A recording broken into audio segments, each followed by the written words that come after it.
Hey, welcome back, everybody. You're off. You're off work today, unintentionally. What happened there?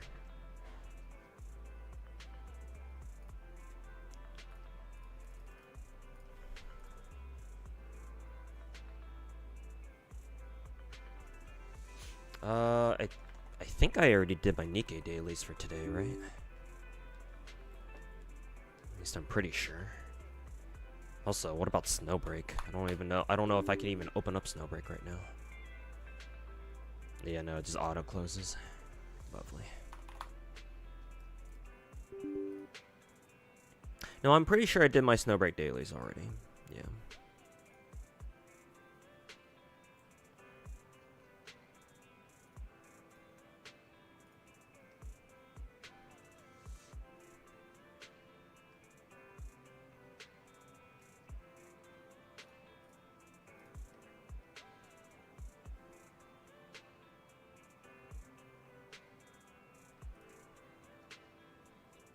See, JFL 2, Ether, Horizon Walker.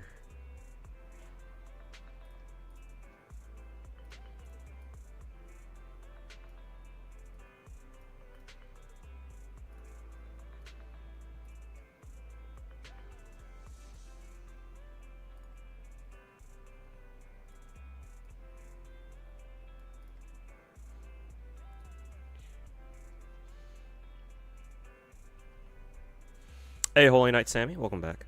Good to see you. Good to have you back again. And Shimazaki, welcome back. You're on the GFL 2K. Yeah, I noticed. Normally that would change as soon as I go live, but for some reason it didn't, so I had to manually change it. I should be on the Zenless category now. If I'm still not on there for some reason, do let me know. Siren Crash Out is wild. Leakers and Siren mains are livid. Why? What's going on? Did they nerf her or some shit? I think you mentioned this a bit last time, right? Or some time ago. You can clear Monopoly minigame. There's auto for that, but it only unlocks after like 3rd stage or something. Oh, okay. I mean, at least there is auto. Thank God. I'll fucking take that shit.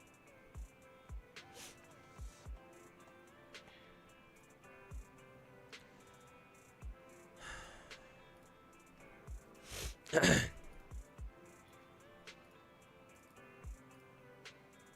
see. Yeah, I already did my Nikkei dailies today.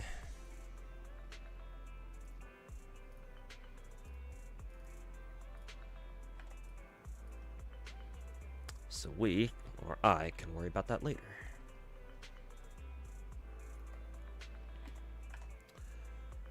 Okay, GFL2.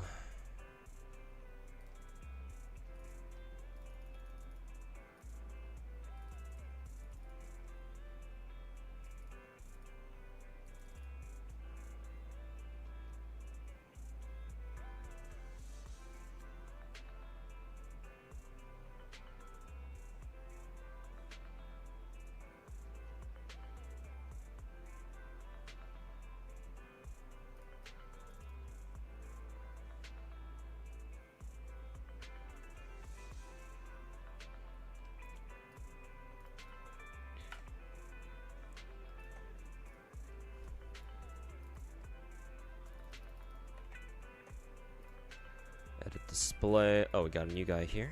Okay. Why is this dude huge?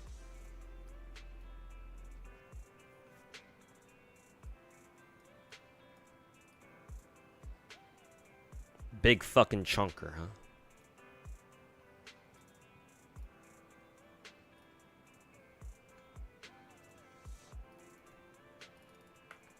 Nice, another extreme calibration chip. Going straight into 416's guns.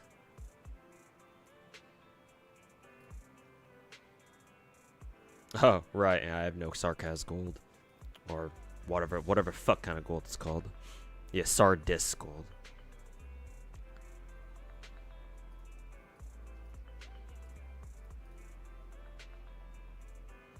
Hey, Area, welcome back. It's still GFL2 category? Are you sure? Did it not change? I know for a fact that I changed it. No, it's on. It says Zenless for me. Try refreshing the stream.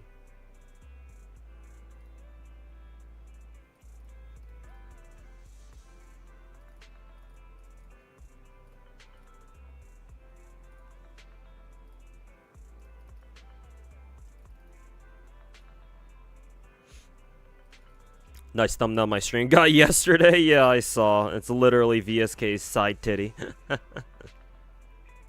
YouTube will have some fun with that one, I'm sure.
Hopefully you're not late again. No, I just started stream. Welcome back, Rio. How's it going?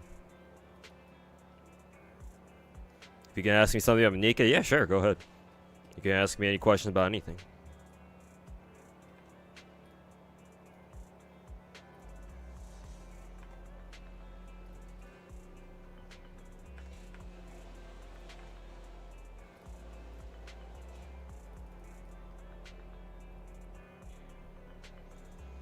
Hey, Blazing, how's it going, man? Welcome back. Reopen Twitch app. Now it's done. Sorry about that. No problem. Yeah, Twitch mobile app, from what I hear, is kind of dog shit. So, like, for me personally, I haven't really had that many issues with it. None that's, like, worthy of complaining about anyway. At least not to me. But yeah, I guess that's one of the ways that's kind of bad. Waiting for Hazakur's bottom heavy mods.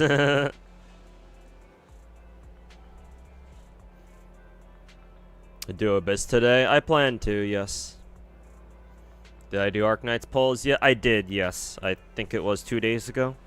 To summarize, I think I did about 150 polls. Maybe a little less than that. Ended up with 2 copies of the Crippled Sniper Girl, but not, no Exia Altar yet. I plan to probably buy a pack or 2, because I got some money to spare now, thankfully. And hopefully I'll be able to get her. If not, well, I guess I'll figure something out.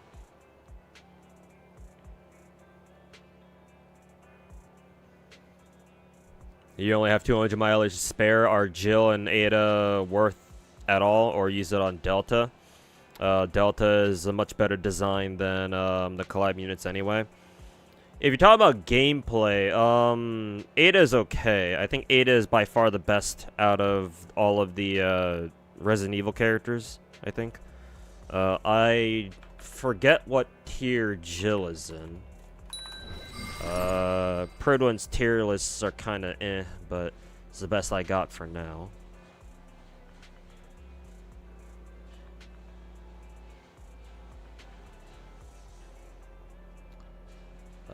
Why can I not find Jill? Jill's around here somewhere, I know that for a fact. Oh. Bunny Milk is double S tier. Maybe should have pulled for her ass then.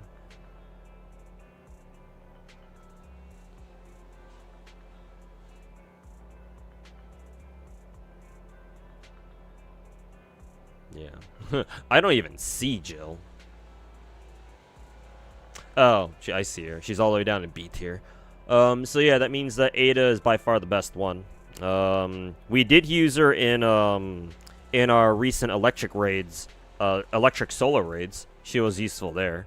Outside of that, though, I'm not too sure how useful she'll be. I mean, she is S tier, so I'm assuming she is at least somewhat good. It's always nice to have options if you care about doing solar raid. If you care about doing solar raids, that's the main thing.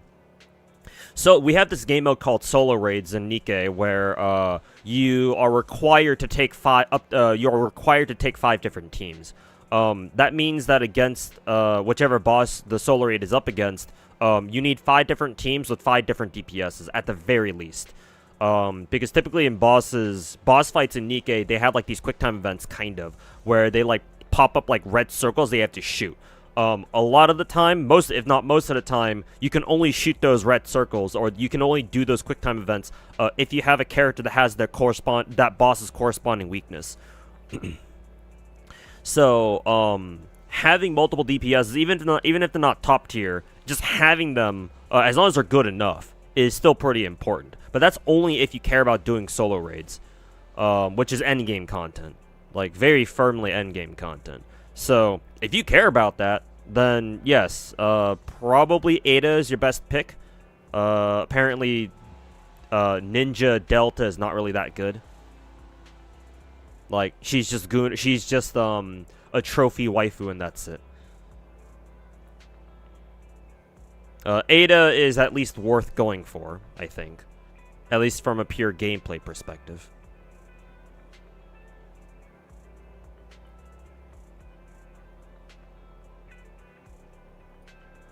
Because if Pridwin put Ada in the same tier as Christmas Ludmilla and Summer Anise, then yeah, that means she's actually pretty solid. So if you're talking gameplay, pull Ada. If you don't give a shit, and you just want to go for tits and ass, then Delta.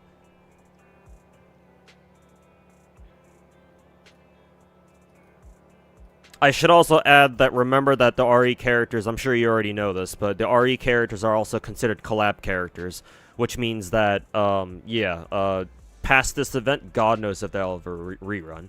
Nikkei has rerun several collabs before, but not all of them, which means that, whether we'll get a rerun on the Resident Evil collab, is up to debate. So if you do not pull for Ada, if you don't use your mileage tickets for Ada, then you are flipping a coin on whether or not we're getting a we're getting a rerun on that. We might get it, we might not. Who knows? Only time will tell.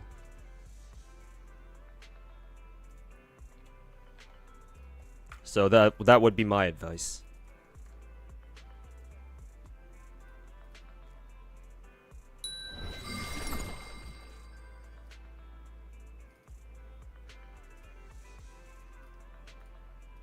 So hopefully that helps.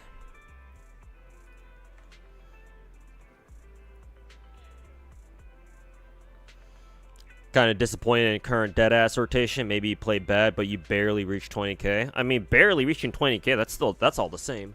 As long as you got 20k, then you did it.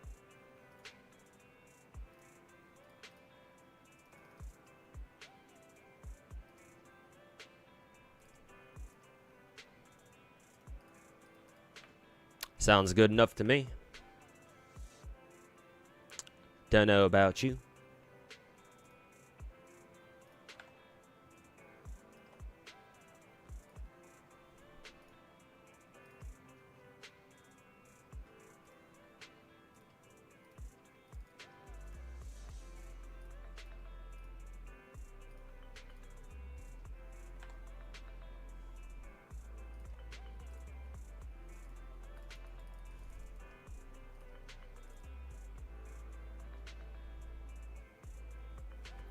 Ayo Kisetti, welcome back.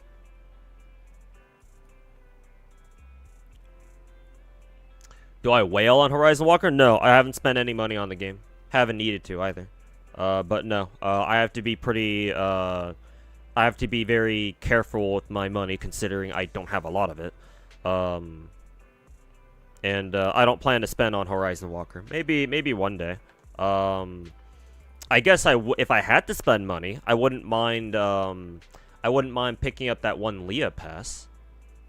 I think I'm done with all my wishes for today. Let's see. Where is the checklist down here? The Leah pass right here. I'd pick this up. I think this skin looks great. And I rolled for Leah, last week? So I have her. Offer ends, battle pass ends in like 12 days. Okay, I see.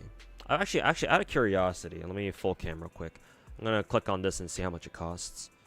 Oh, 20 bucks. That's pretty standard, actually. Yeah, just costs 20 bucks. Maybe I'll consider picking up that one. Maybe. But as of right now, no, haven't spent money on Horizon Walker yet.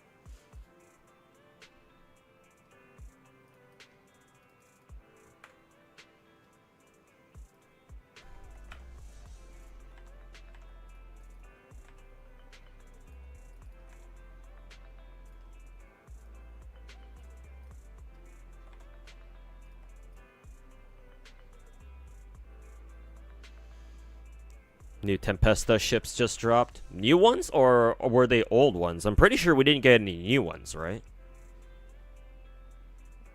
I think they just said that they were going to add them to Permapool, I'm pretty sure. Unless I misunderstood.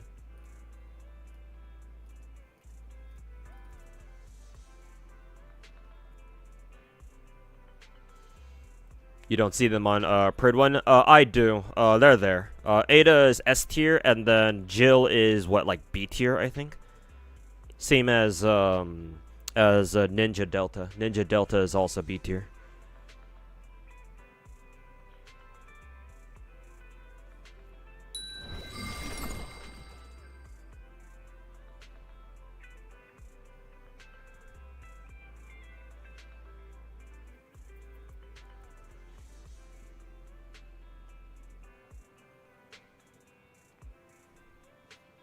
Yo, DJ King, how's it going, man? Welcome back. Hope you've been doing good.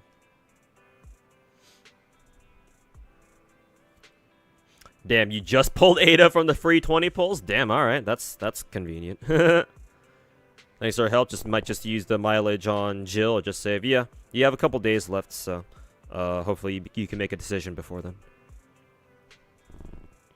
I will say, Rio, anniversary is coming up very soon. Matter of fact, next week they'll have their preview stream on they'll be having a preview stream for our anniversary. So I don't mean to put even more pressure on you, but I would be doing a disservice if I didn't let you know that anniversary is basically right around the corner. So yeah, you're gonna have to decide on a three-way between whether or not. Well, I guess you're gonna have to. Yeah, technically it's a three-way where one, you either decide to use your mileage at all. Oh no, actually that's not a two. It's not a three. It's just a two-way. My bad. I'm constantly backtracking like every other gacha content creator. It's either you decide to use your mileage on Jill now because she's a collab character, or you save it for anniversary, and you know for a damn fact that Nika anniversaries are always going to put out meta characters. So I don't mean to alarm you, but there's another factor taken into consideration.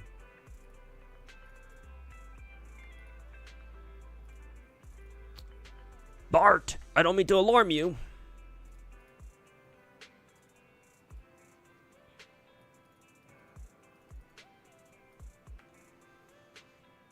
Next event? Oh, you mean after we're done with our rerun? Okay. I'm assuming the Azure Lane Twitter account's tweeting about him. Because I haven't seen them yet. If they're actually new. Oh yeah, okay, they are starting to put out new what is it? New characters or previews or whatever. Queen Anne's Revenge looks very similar to another one of the Tempesta girls we already have, the submarine girl.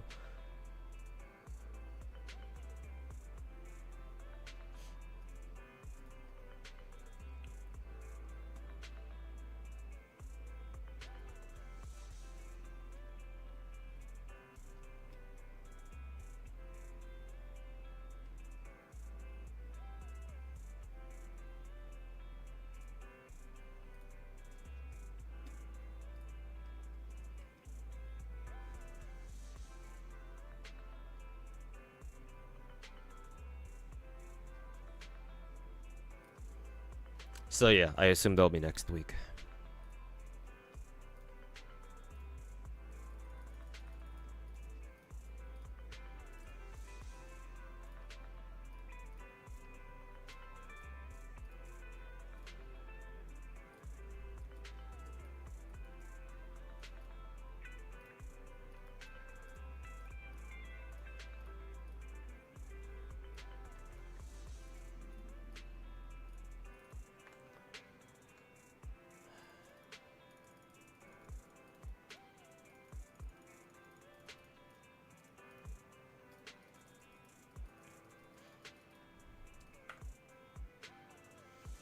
As long as it's more than 14k, it's fine, because you get all the polygrams anyway. Yep. It's a great thing about DA. Or Deadass. You don't need full 20k points. You don't give a shit, just go for 14k, and that's good enough. And people still want to fucking bitch and whine their fucking brains out. Oh, HB inflation is such a problem in Zenless Zone 0. Holy fucking retard, Batman.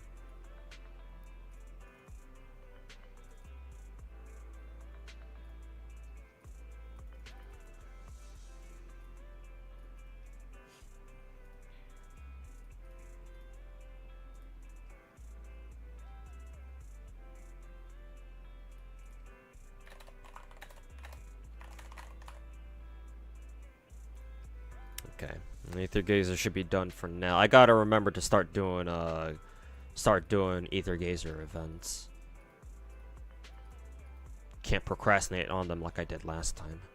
I'm gonna have to figure out a time to get them done. Okay, GFL 2.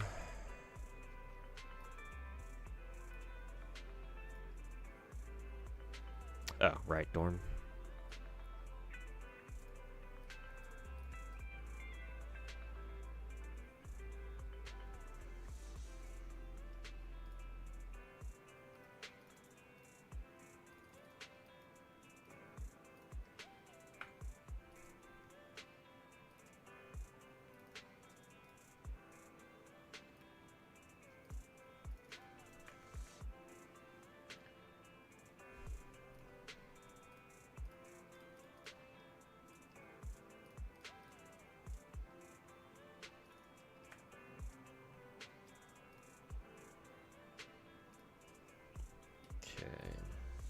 Gotta get last one for boundary push done.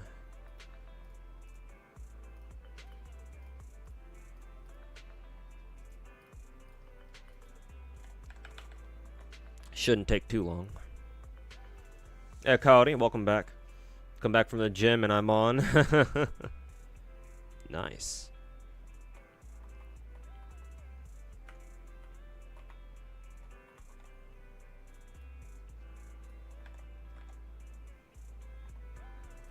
Let's see, boss is this way, so I'll go up here.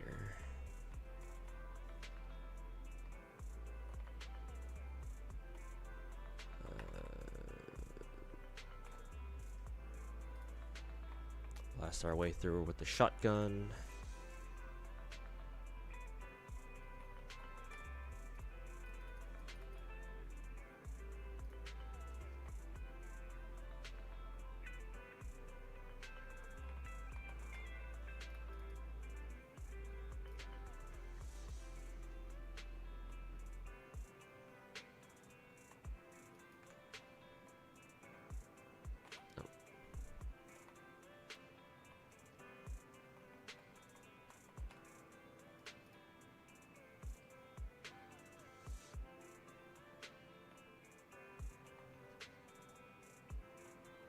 Okay, boss time. She's Blackbeard ship. Oh yeah, yeah. Edward teached a 2-star writer. I saw a couple people making FGO comments or FGO references and on the official tweet.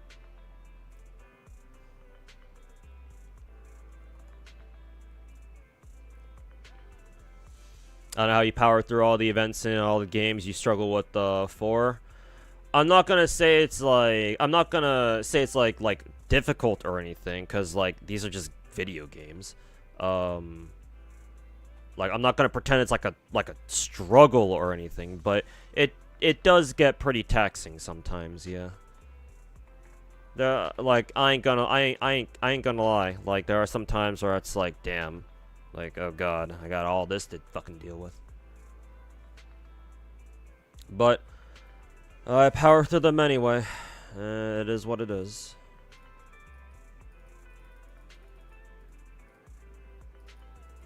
I don't call myself a god of gacha because it's easy.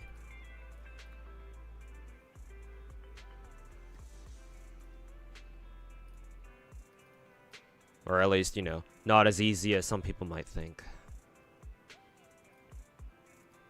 I mean, clearly people don't think it's easy, because if it were, more people would be doing it. If juggling multiple gacha games was so goddamn easy, then everyone would be doing it. Everyone would be fucking rocking 6, 7, 8 different gacha games, but you know, there's a reason why most people don't fucking do that.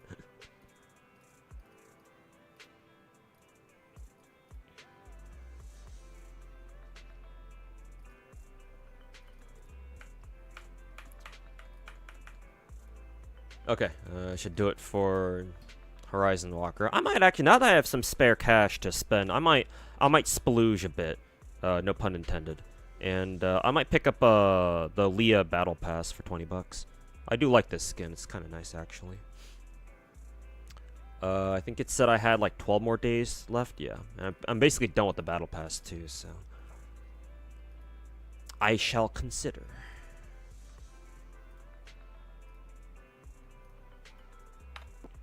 Alright, done with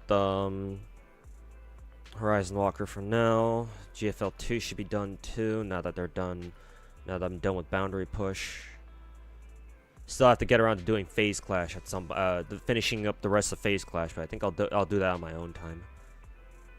Let's see.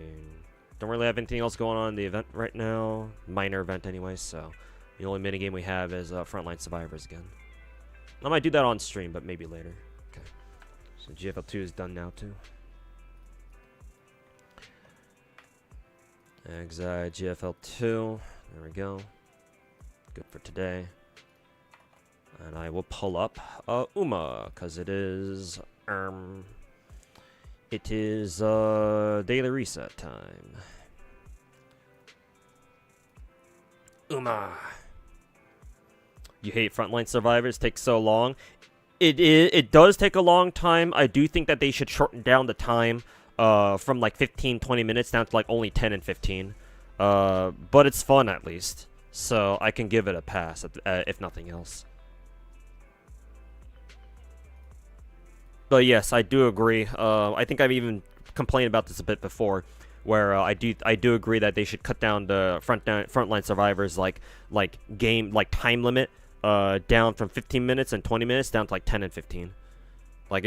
There's no the endless game mode type, the last difficulty lasting like 20 minutes takes a little bit too long. Cause it's not even just 20 minutes. I think you already know this, Banana, but the Frontline Survivors games doesn't take just like 15-20 minutes. It actually takes longer than that, because remember, you have to like take the time to like select each of your buffs. The timer doesn't keep going up. The timer stops whenever you get like a new buff. So like all that extra time added together on the end, and it like adds up to like another couple minutes or something like that. So it takes you even longer. So yeah, would be nice if they shortened Frontline Survivors a bit by like 5 minutes or so. Have to go to sleep. See you in 7 hours. All right, nice you. Take care, man. Hope you have a good night's sleep. Yeah, for example, Tectone playing more gacha than me. Imagine.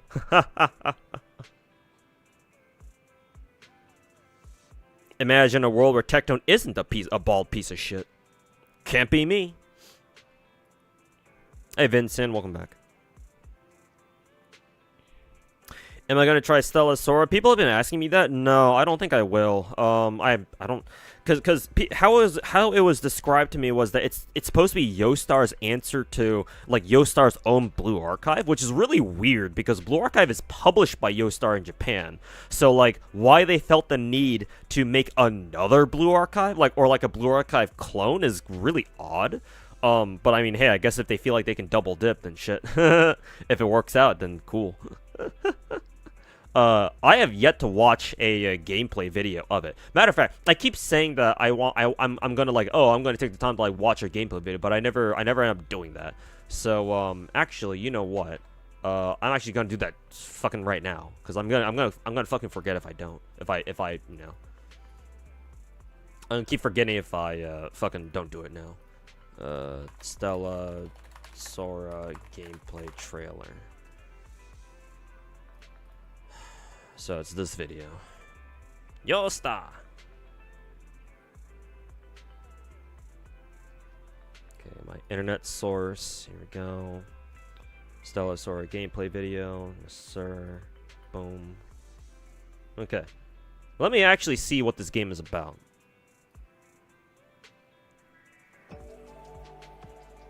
Oh yeah, I'm getting hit with the hella Blue Archive. This is basically just Chinese Blue Archive! Do you fucking see this shit? The UI is basically almost exactly the fucking same. Just like rearranged a bit. Like, you guys weren't fucking kidding. I mean, I didn't think you guys were, but like, holy fuck. Like, if the character design wasn't enough, the UI just fucking slapped me in the fucking face with like, oh, this is fucking Chinese Blue Archive, bitch. Can we post a sob emoji? Yeah, sure, whatever. I don't really care. If you have no mouth but you must ooh, then sure. Why not? Fuck it. Barely legal. Hey, Nexon, can I copy your homework? Yeah, sure, just don't make it obvious. Forgets the part to make it obvious, or to not make it obvious. Competition is good for Blue Archive, I guess, but shit, man.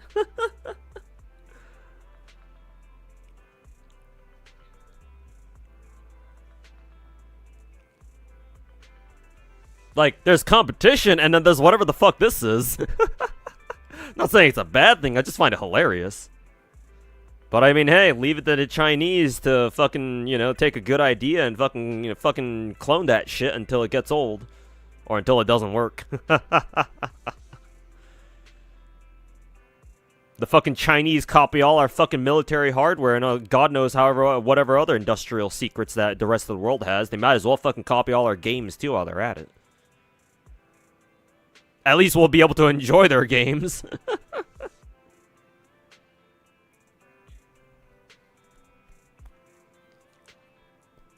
Don't mind the same UI. Yeah, that's the thing. That's kind of the odd thing. I can sit here talking mad shit about, you know, oh, the UI looks the exact same, but at the same time, it's like, well, you know, considering it's most likely gonna be a gacha. I assume it's a gacha. Yeah, having a familiar UI actually works in their favor because, you know, it helps people get more acclimated to the game faster. Or they'll be able to get used to the game faster if they're already coming from like a familiar base. It's not like they need to relearn how to navigate an entirely new gacha game all over again from scratch.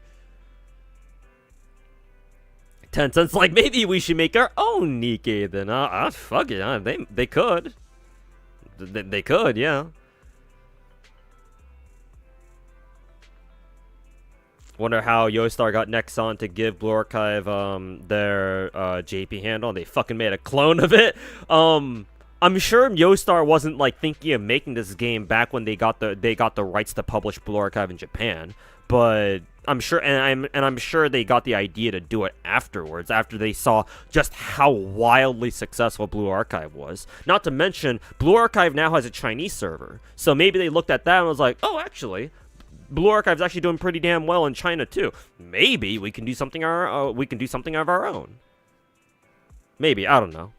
No, I'm not an industry insider or anything, but I figured that's what they thought, or I figured that must be at least partly their thought process. But yeah, this is literally just Chinese Blue Archive.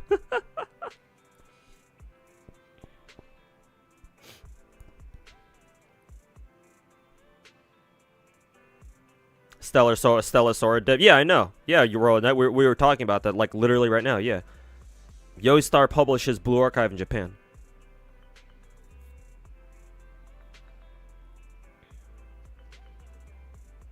And yeah, this shit is fucking hilarious.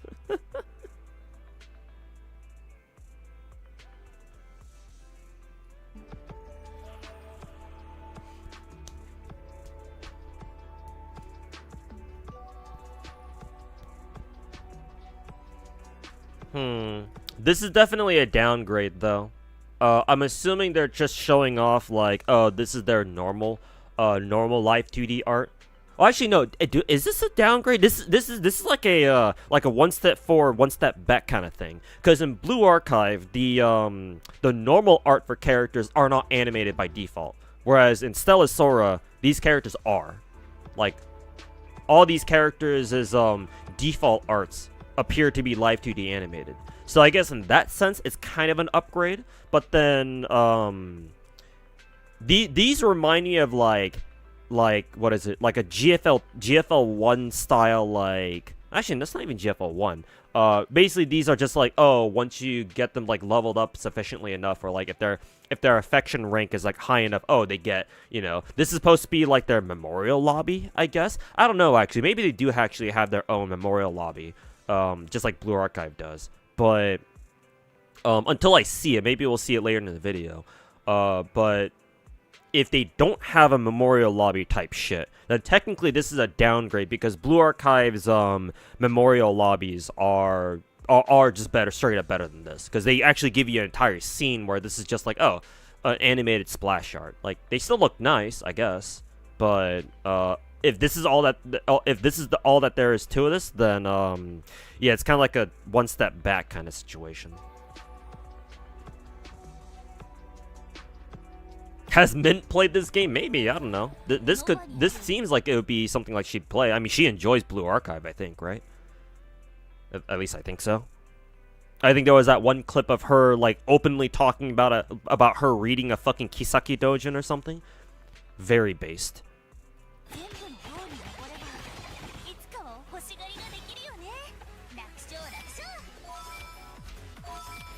Oh, is this well, this is more like this is like that roguelike element. What kind of gameplay is this?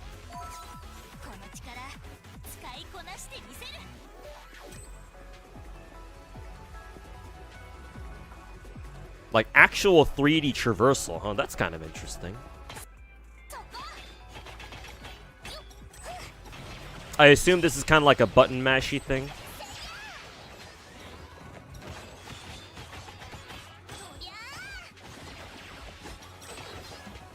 You know what this fucking reminds me of? This reminds me of like one of the game modes we had in Ether Gazer. I guess technically, if we're keeping up with the Blue Archive comparisons, Blue Archive has their 3D maps in certain special events where like you can control a character and you can physically move them around a map. It kind of has that camera angle, kind of. But honestly, this reminds me more of one of Ether Gazer's game modes where it's like you have this like top down, like this kind of like angled 45-degree camera above your character, and you control them from above, like a kind of a bird's eye view, but not really. Kind of reminds me of that, actually.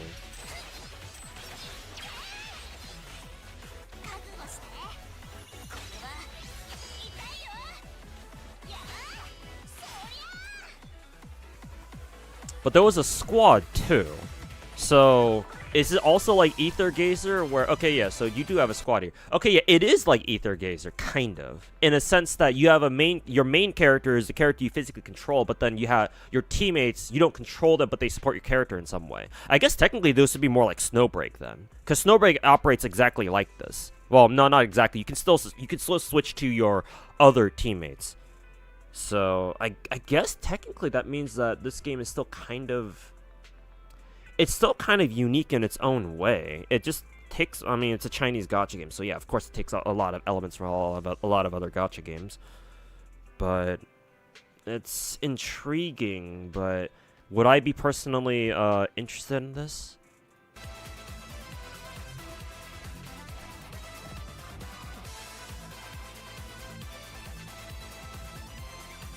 That's a crazy-ass ability, jeez.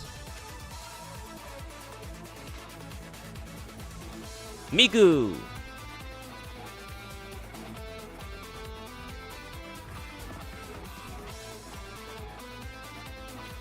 Technically, that reminds me of Farazan from Genshin.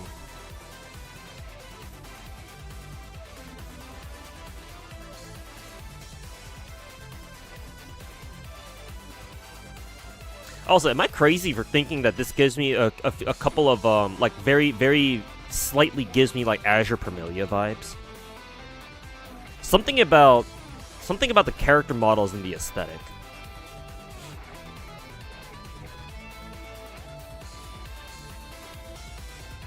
The bosses feel very Blue Archive though. Kinda.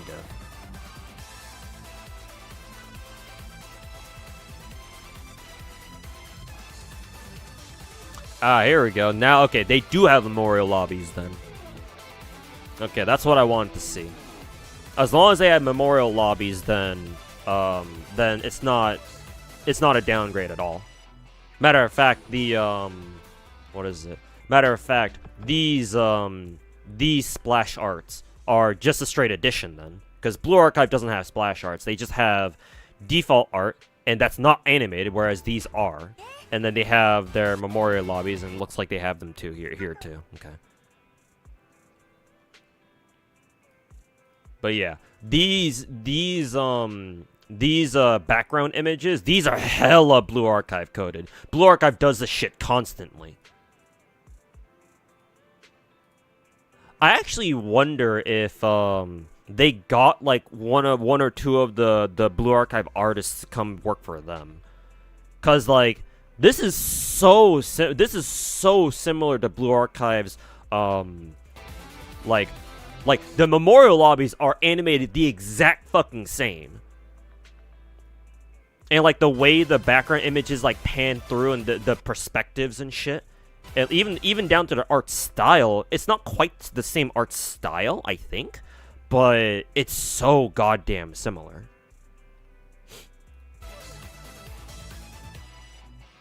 So yeah, this is just basically Chinese Blue Archive without guns.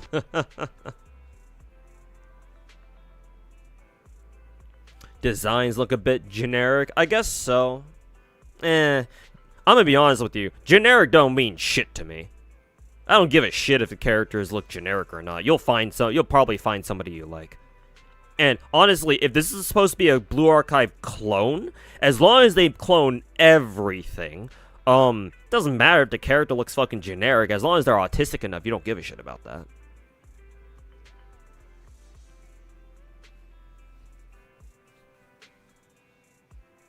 Even the event title font, looks like Blue Archives.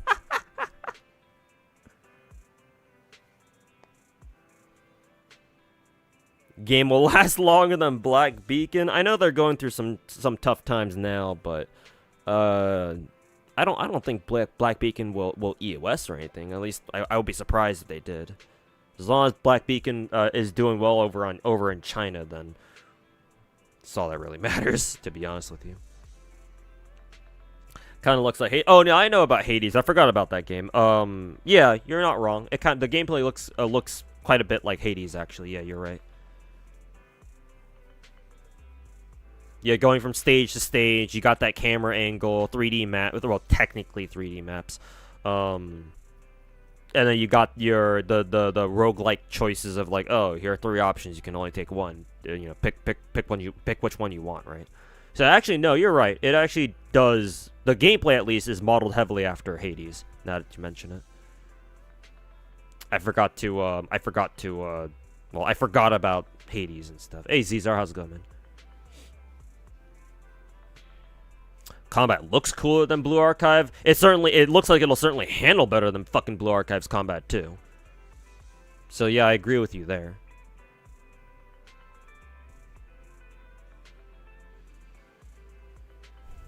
Don't let Styx find out about this game. He already did sponsored content for the game. Why am I not fucking surprised?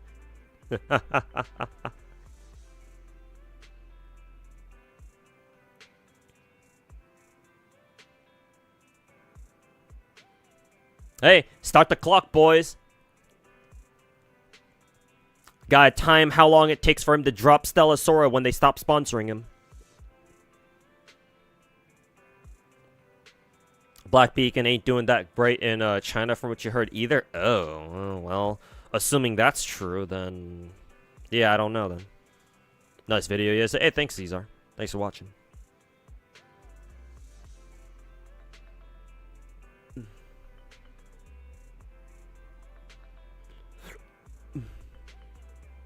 Hey Violet Evergarden, welcome to the stream. They changed how gacha works during last Chinese CBT 50-50 Laheo games, but now has a spark at 120 pulls. So basically, Blue Archive spark pity, but instead of 200, it's 120. That's actually a lot better then.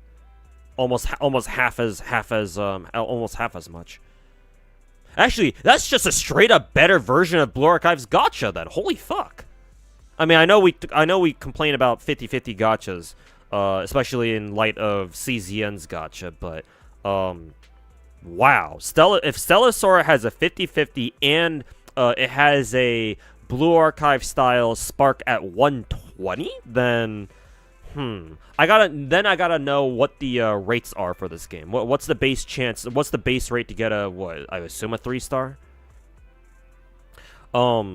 If all they gotta do is make it 3%, at least 3%, just like Blue Archive. If they make it at least 3%, then that's it. Like, that's just a straight up better version of Blue Archive's gacha then.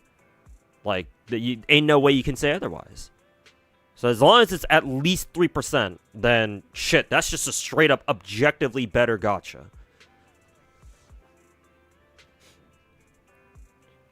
Oh, only 2%? Okay, that's not. Then the comparison is a bit weird. I mean, 2% is still 2%, but I was hoping they would at least, like, if they had made it 2.5%, then maybe I'd be like, okay, actually, I think it'd still be better. But 2% is okay. That at that point, I don't know. It's kind of hard to say.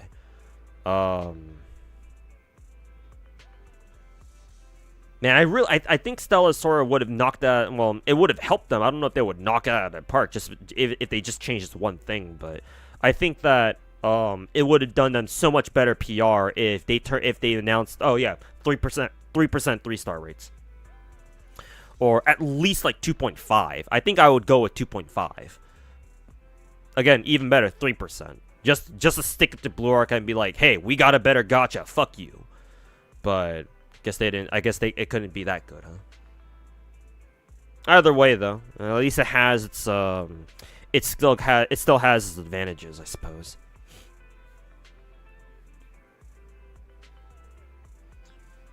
Technically, as a whole, the game is better just because gacha system, at least to you, is the most important part. Oh yeah, I agree. Yeah, I think I agree too. Yeah, gacha is the most important part of a gacha game.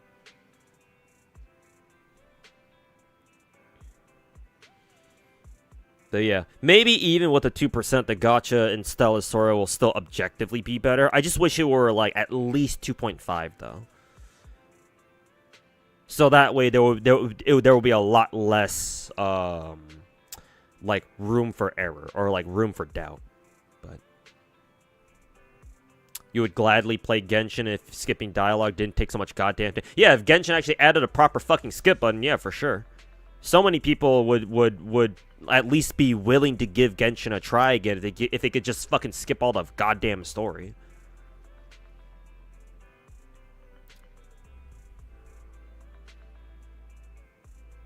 Did you play New Grailfront already? No, not yet. I'm still holding off on it because I do want to play it on stream.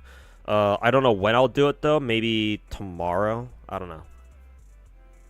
Hopefully sometime over the weekend.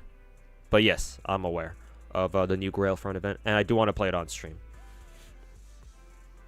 Thing you notice for Stellar Sora, you need 60 fragments to fully unlock one Eidolon. Oh god, are there like... Does this game have like Eidolons a la Hoyo style? Or Wuwa style? If Stellar Sora has like a dupe system like the Big Four, that I'm not too sure how I feel about. But then again, I guess that would make more sense for its gameplay, because that wouldn't really make much sense in like Blue Archive. But here it's actually like you know, actual skill-based combat, which is kind of funny for me to say. But it's a lot more skill-based than fucking Blue Archive is.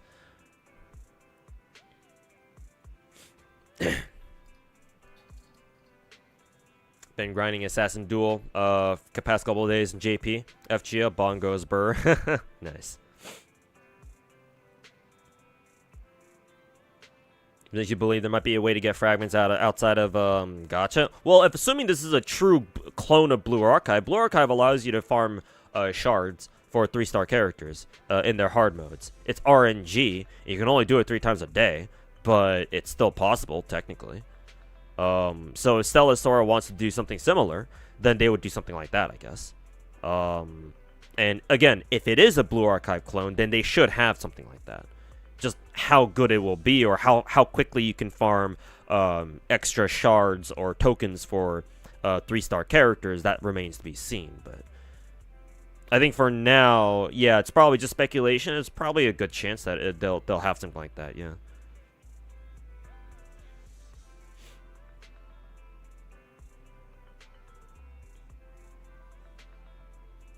Sounds like a typical Chinese gacha game thing. Yeah, yeah. Especially these days with Chinese gacha games chasing the Hoyo trend. Well, minus Ananta, that is, but yeah, I guess we'll see. Anyways, well, that was a good watch. I don't know if I'll actually play it myself? Question mark? When does Stellar Sora come out again? Did they announce? Because this trailer was like 9 months ago, I think, right? Yeah. Let me check their official channel, actually. Excuse me. Release PV, sure. We'll watch this. It's just like a minute long, 2 minutes long. Oh, this is a 3D rendered video too. Music is also great too. It's not quite like the future house that Blue Archive consistently does, but I guess it's more generic so to say, but it still sounds nice. Also, the desert area here is hella... They just ripped it straight from the fucking desert in Blue Archive.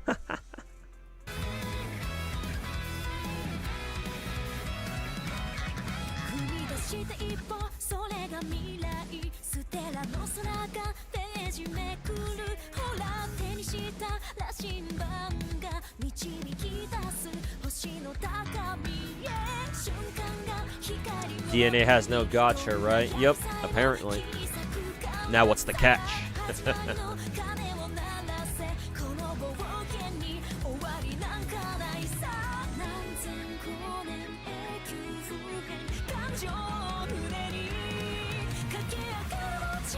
Are all the waifus in this game lollies? If it's a Blue Archive clone, then yes, they should be.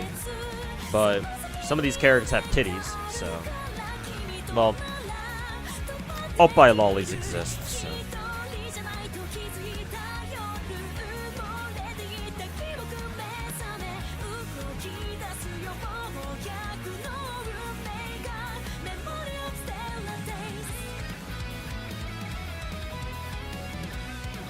There's always a catch, yes sir. Well, most of the time anyway. Oh yeah, they just fucking straight ripped this fucking robot out of Blue Archive, bro. It's like, gee, you're a long way from home, dude. What's your ass doing here instead of over in Blue Archive?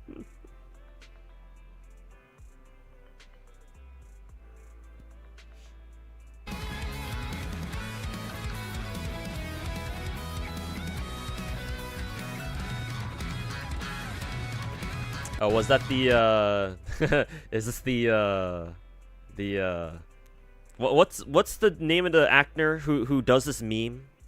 Where he's holding out a glass of wine or something? What's his name again? It's not Ryan Gosling, is it? No, Ryan Gosling is the dude, is the dude in the meme where it's like he's freaking, he's like fucking crashing out and like he's lying in like a field of snow or some shit.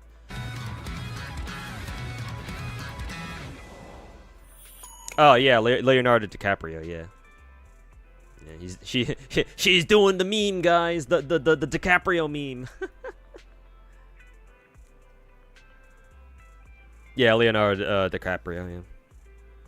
Instead of Blue Archive, we'll call it Red Archive. Yeah, because Kami Archive doesn't sound very good. Yeah, we'll call it Red Archive. We have Blue Archive and we have Red Archive.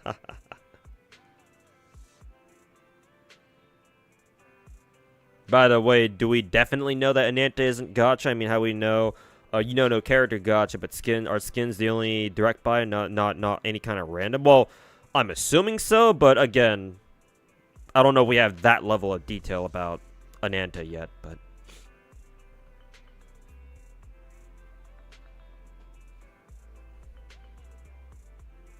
Not to put spoilers for anybody who's actually interested in Stellasaura's story, but chapter 1 and 2 are very similar to Nikke's, or not Nikke, Blue Archive's first volume. Gee, I wonder why.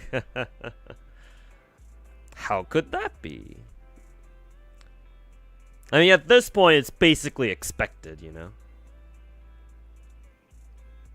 Pridwin's right in about 2 days. Oh, a little over 2 days then, huh?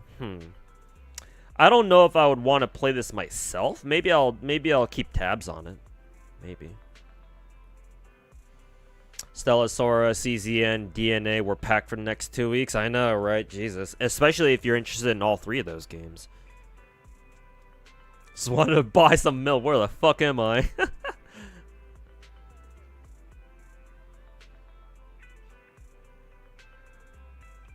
Seeing people doom posting because they saw ads for DNA saying pre-reg for 20 polls. Think that you think that because they got gacha skins or something? Maybe because DNA never said anything about like not having a skin gacha. Me personally, I think that those ads are kind of old ones. Because remember, developers for gacha games are just like video games and most video games in general. I think they don't handle their own ads, especially not for gacha games that are from overseas. Like I remember seeing some ads for like Arknights on my that I got while browsing YouTube on my phone, for example. And like, bro, those ads do not fit the vibes of Arknights at all. Like, it's very obvious that Arknights or Hypergriff or whoever, Yostar or whoever is in charge of this, just contracted out the ad work to like a random ass ad agency, and they just decided they just went with like the generic ass, fucking hire some random content creator or some dude with a mic and a webcam to like shill for Arknights. Be like, oh my god, guys, look at how many characters there are, blah blah blah, shit like that. So what I'm thinking in that situation is that maybe because obviously DNA is gonna come out in like what, 2 weeks or so. The DNA devs are starting to like roll out the ads, right? But the agencies that they've hired to do that for them, especially overseas, they either got like old ads from the studio, from the devs, or they just already had those old ass ads that they had from years past or from months past, and they just decided to use them again without realizing that, oh wait a minute, DNA doesn't have a gacha anymore apparently. So it might be like outdated ads maybe, but again, I don't know.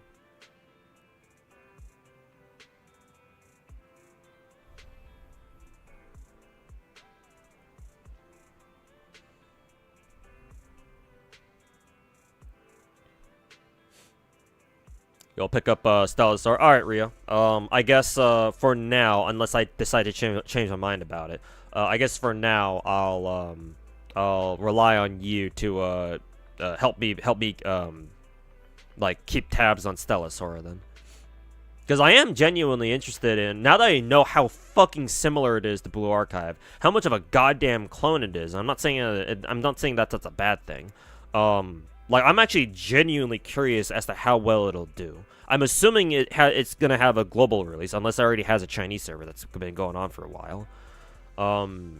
So yeah, I guess if this is like the Chinese answer to Blue Archive, then actually, we'll see how well it does then. Ugh. Do they still consider it a gacha game? What, like DNA? Technically it's no longer a gacha, but I would still call it a gacha-like. That's what I'm gonna start calling games like that, where it's like they're very clearly inspired by gacha games, but they're but they themselves are not gacha. I'm gonna call them gacha likes from now on, as in like a gacha.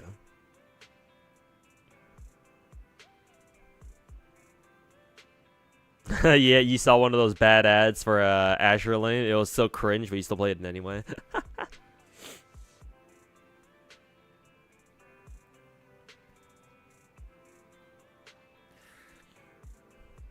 People using AI for all ads nowadays. Maybe it is, that's how it is over in Southeast Asia, but we've been getting a few I've been seeing a few ads that are like very clearly voiced by AI. By AI voices, but most of our ads aren't AI yet. Yet. Anyone know if they ever mentioned dupes being a thing? What, in this game or in DNA? In DNA, yes, we know that dupes are a thing. In Stellasaur, I assume Stellasaurus should also have dupes too.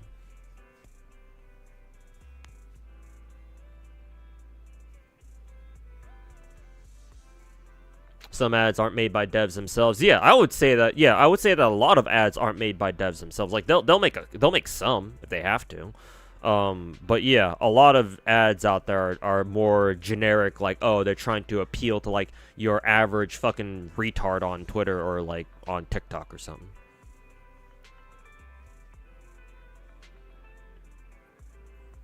Really wish they'd gone full Warframe. Now you're sad. Yeah, well, that's why I call it a gacha-like for a reason. It is what it is. Okay, that was a good watch.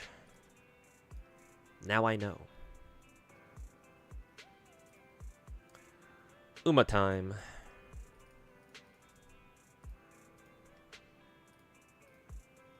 I did a run with the summer week last time. Now I will go for a normal week.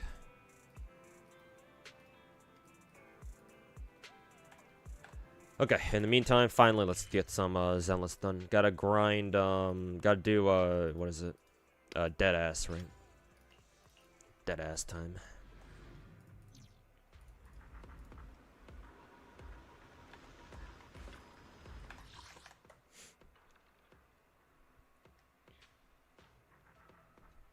You don't like dupes as they can become predatory, like a HSR where E1 and E2s are like fucking legendary buffs. Yep.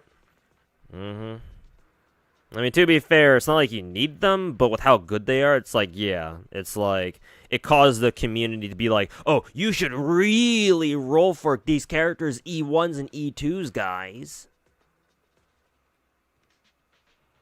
And so, yeah, that'll get people who don't know any better.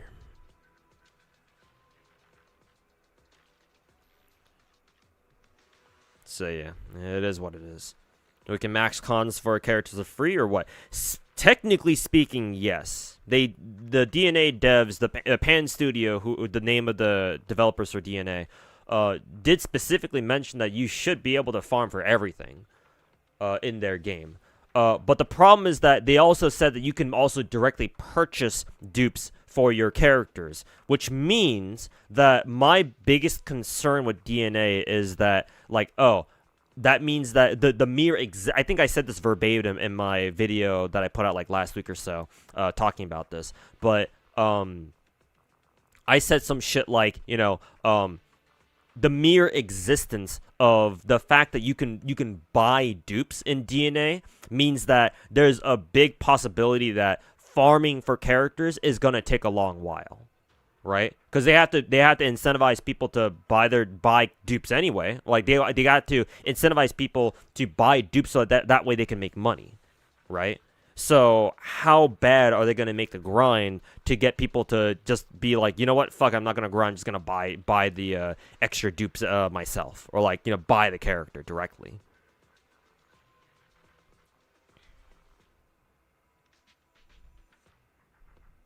Like, that's my biggest concern with DNA at the moment, right?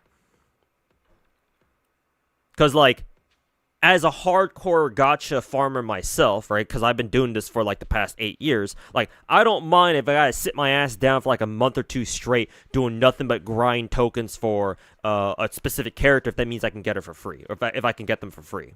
But the problem is that most gacha players out there do not want to fucking do that shit, right? That just takes way too long. So, what are they going to do instead? Just going to spend money. However much it costs. Like 20, 30, 40 bucks, 50 bucks even. Just be like, nah, fuck, I'm not going to do the grind. I'm just going to buy it. And that's how they're going to make money. Yeah, no gacha, guys, but we still make a ton of money anyway. It's like, I'm not against developers making a lot of money. It's just, you know, what was the point of you know, making a whole big fucking deal about, oh, hey guys, we don't have any gacha, but we don't have a gacha, by the way, you can just farm for everything. But what the fuck's the point of that when you're just gonna paywall your dupes anyway, and like make the grind for character shards or whatever, or tokens or whatever, so goddamn long that most normal people are just gonna be like, fuck, I'm just gonna buy it. Like, what the fuck was the point? You know?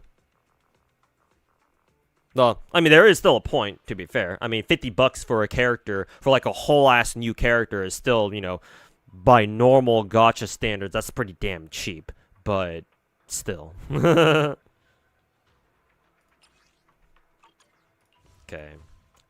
Priest, Defiler, and Butcher. Defiler is, Seed will, fucking shove a fat one up her fucking pussy. Priest is, Priest, this one is, not Yuzu, Yishuan, right? Yeah, I'm pretty sure. And then Butcher's the weird one. This one is the one I don't know what, oh, Disorder, oh, fucking Yanagi. Okay.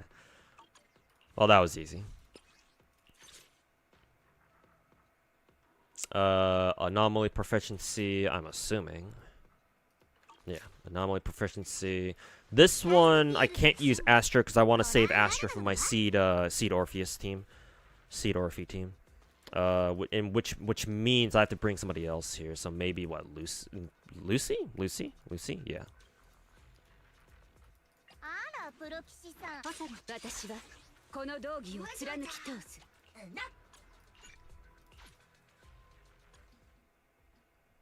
There's no paid currency. That I don't know. That remains to be seen. But I mean, it's a gacha game, so yeah, I assume it'll have some kind of premium currency, like of some kind, if you ask me.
AO board player got lucky with Lucia and what is it, in 2 multis? Nice. I guess you could consider that Hoyo's apology for not being able to get your accounts back in quickly, at least.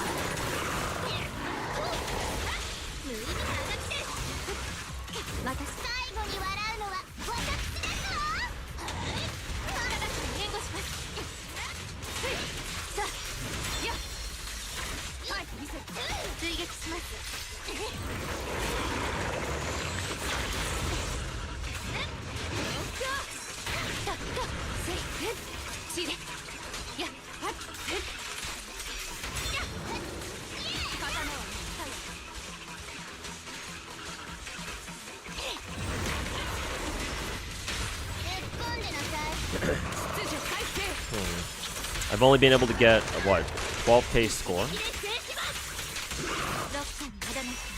So clearly I'm not doing something right here.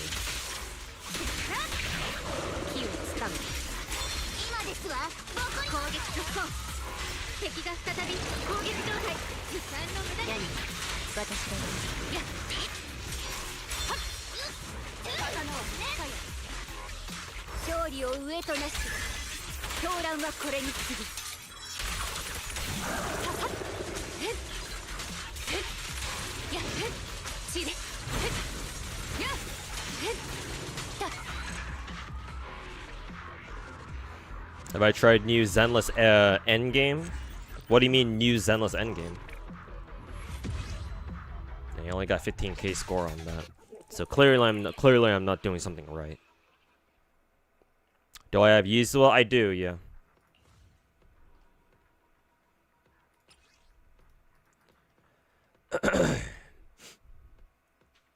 Inflicting disorder. Oh, I guess I was supposed to use Yuzua. I saw ice and ether weakness, so I decided to go with the what was it? With the Miyabi. Maybe I just need to replace who is it? Just replace Lucy with the Yuzua, and I think that'll be good enough. I guess we'll find out.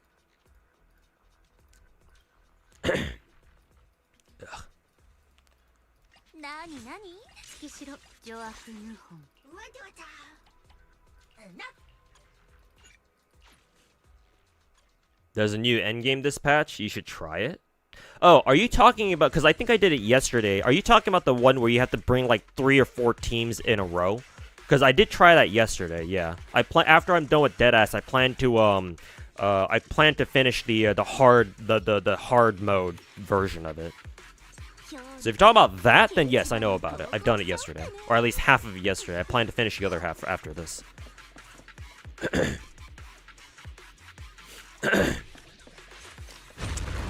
Yeah. You should do mono ice. I don't know if what is mono ice actually? Because I'm pretty sure that team isn't even ready for me yet.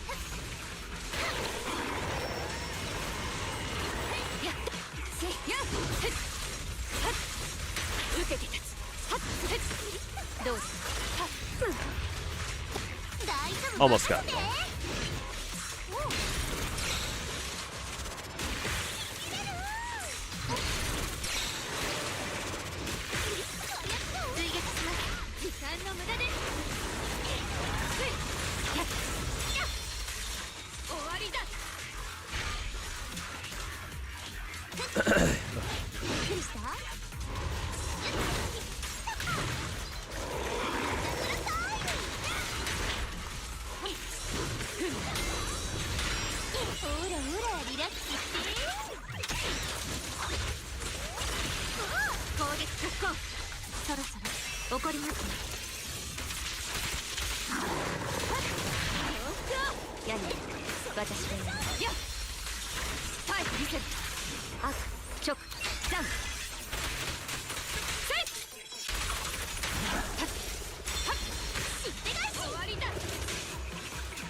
Shit, didn't mean to do that.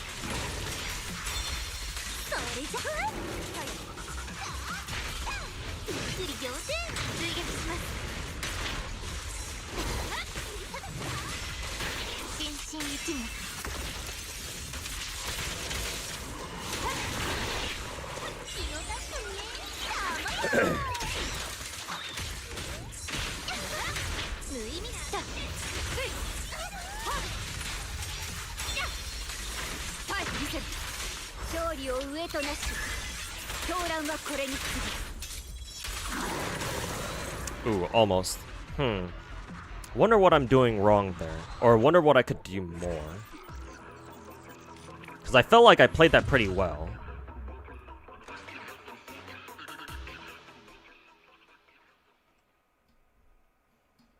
Like, obviously that was a much better run than last time with only Lucy.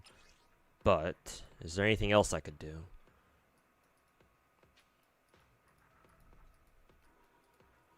Damage dealt to boss enemies while by attribute anomalies increased by 50%.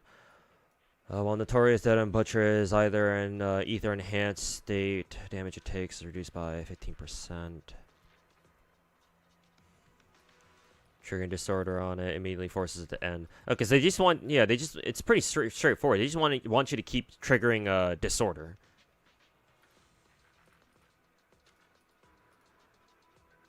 I'm actually kind of curious. What happens if I run Vivian instead of Yanagi? I don't know why I would do that. I'm just kind of curious. Nah, it's probably not. The extra ether damage probably isn't worth missing out on Yanagi just constantly triggering disorder over and over.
Vivian is best sub DPS for Anomaly, and you don't have her.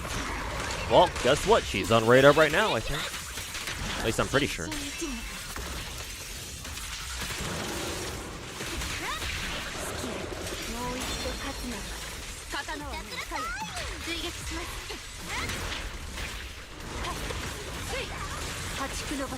Okay, yeah, there we go. Point K.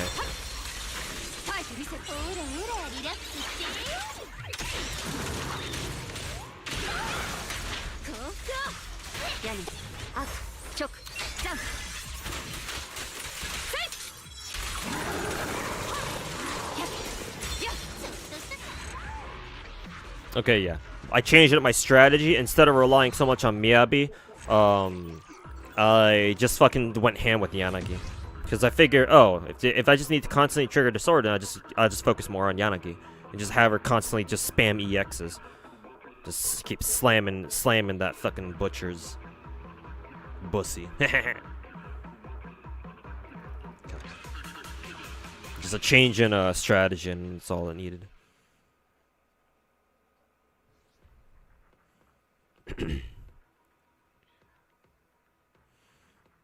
Yuzua has her signature. Is there much of a difference? I think there is. My Yuzua only has an S1 Kaboom. If you ask me, I think there is a big difference. Yeah, my Yuzua only barely has an S1 Kaboom. Technically, she should have an S5 one, but I don't have, an S5 one. I don't have that many copies. I only had one spare for Yuzua. She's good enough, but yeah, your usual or your score being 29k should let you know how much of a difference that makes. At least in this instance. Signatures are pretty good in this game, man, even for supports.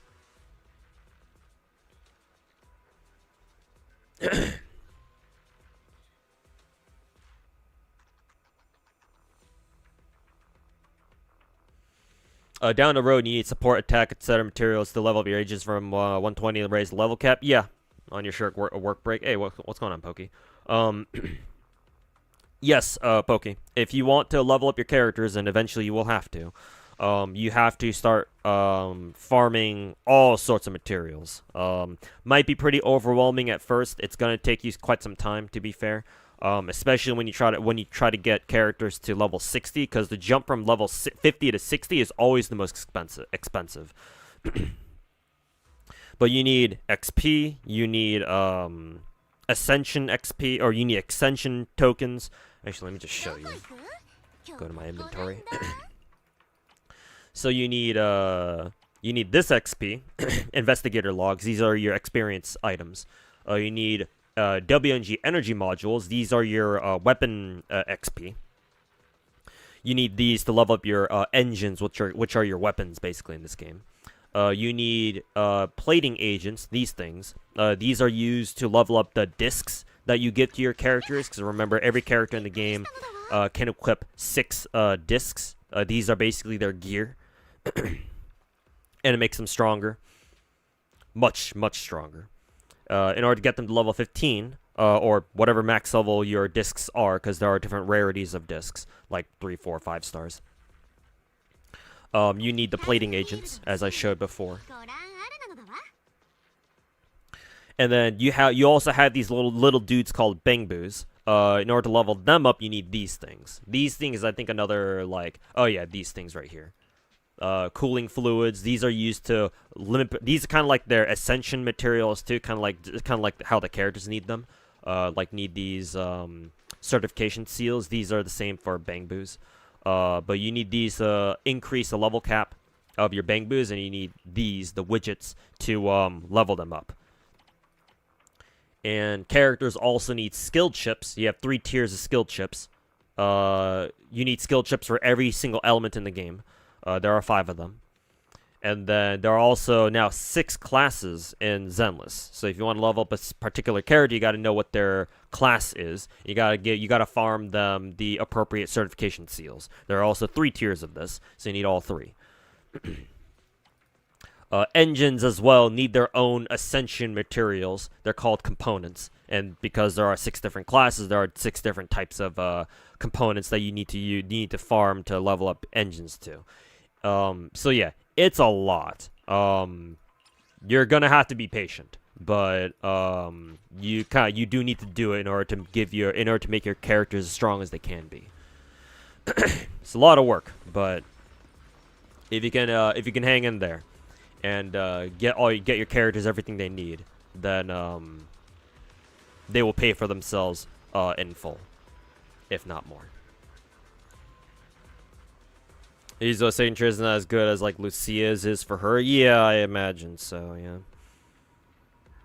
Have you seen the Siren mains crash out? When I started the stream, somebody was talking about that. I don't know if it was you, Bubba, but yeah, I was asking like, yeah, what's going on over on Siren mains?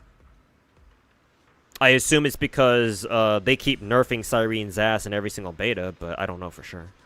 Obviously, I haven't really been keeping up. It depends on which agents you roll in the future. Yeah, and whichever agents you want to level up now too, yeah. You can farm for the materials anytime. Just worry about getting the characters first.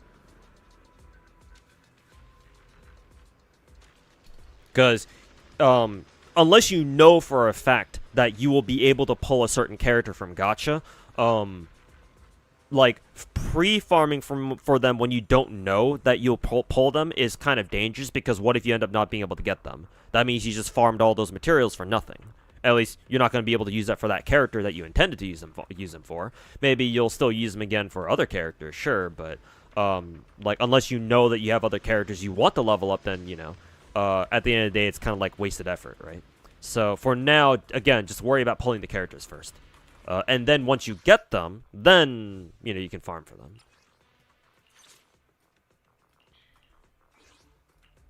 Okay, seed time.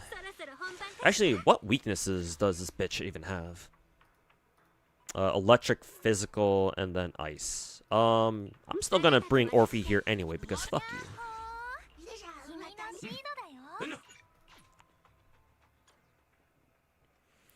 You'll skip W engine. Yeah, you don't have to roll for. You don't have to pull for W engines in this game, or at least the signature ones.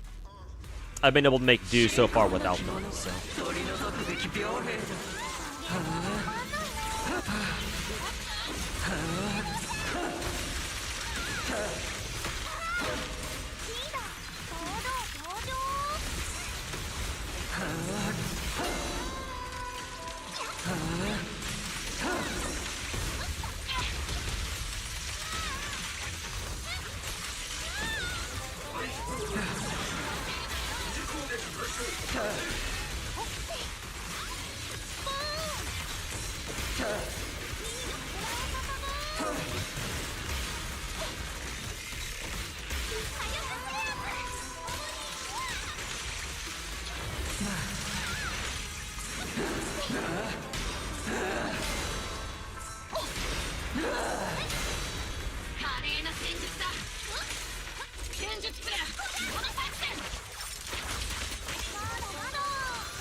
Ow, fuck.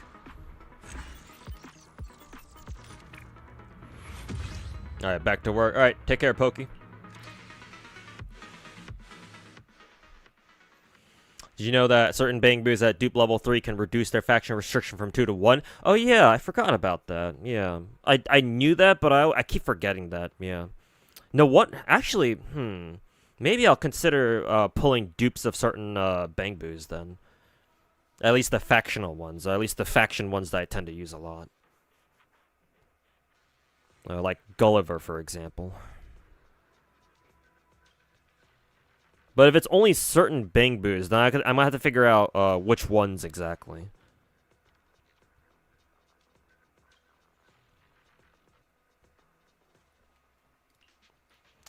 Okay, priest time.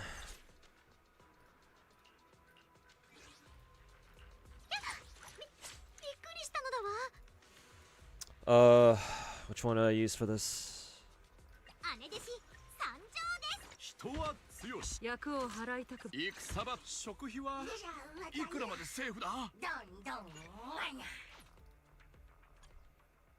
Hey, yo, Finkel. How's it going, man? What the flip? That's crazy. That's crazy. Yep. Deadass reset got tomorrow off. Hey, that's what's good. Mr. Pokey was hanging. No, not him. Just a regular viewer. His name is Pokey, P-O-K-I.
Only 20k on this one. I wonder what the side objective for this one is.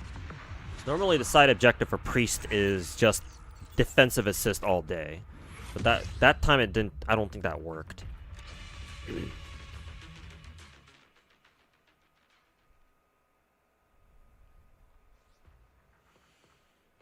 After FGO, UMA events feel so tiny. Yeah, because the UMA events are usually just kind of you do them at the same time as you do career runs, basically.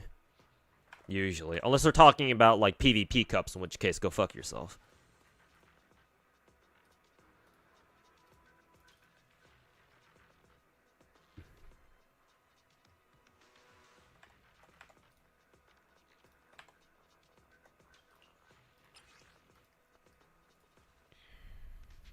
Oh, we have to do 3 defensive assists within 3 seconds. Was it always like that? I wonder.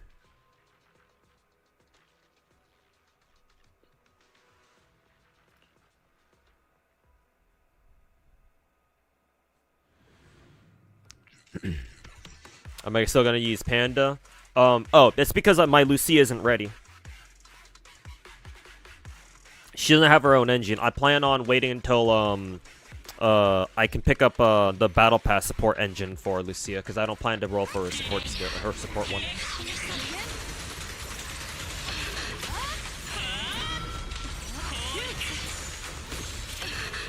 Well, that time she wasn't even able to complete that fucking shit.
That one completely missed.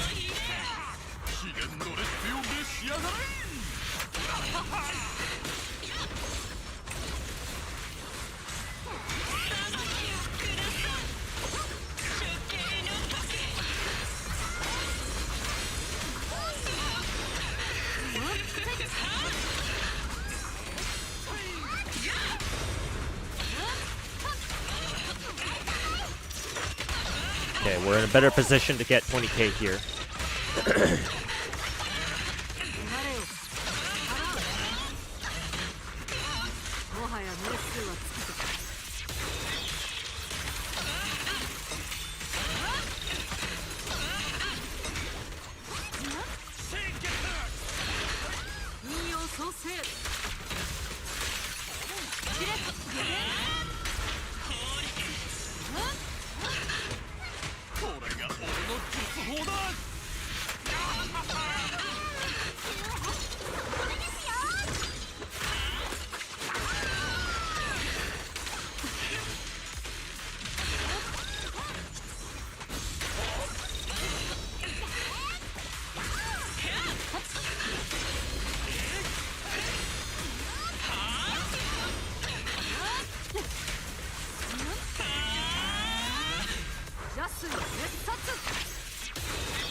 Nice, barely got it.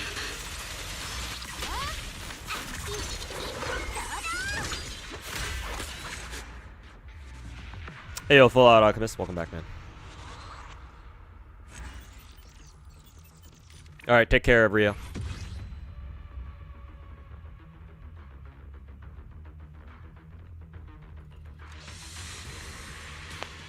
Rupture buff or this rotation is way weaker if you don't use Lucia. Oh, I'm sure it is, but seems like Panda's good enough.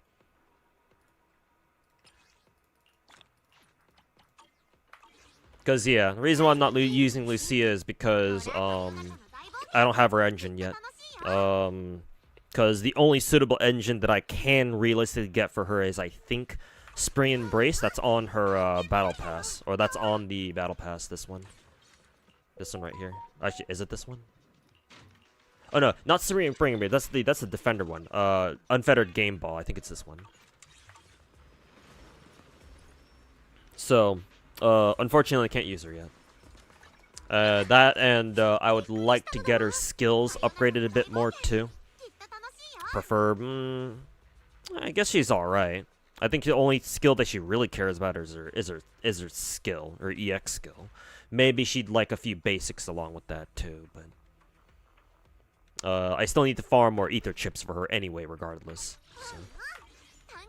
So. Panda was good enough. Are you running that team because they're good together, or because the game makes you?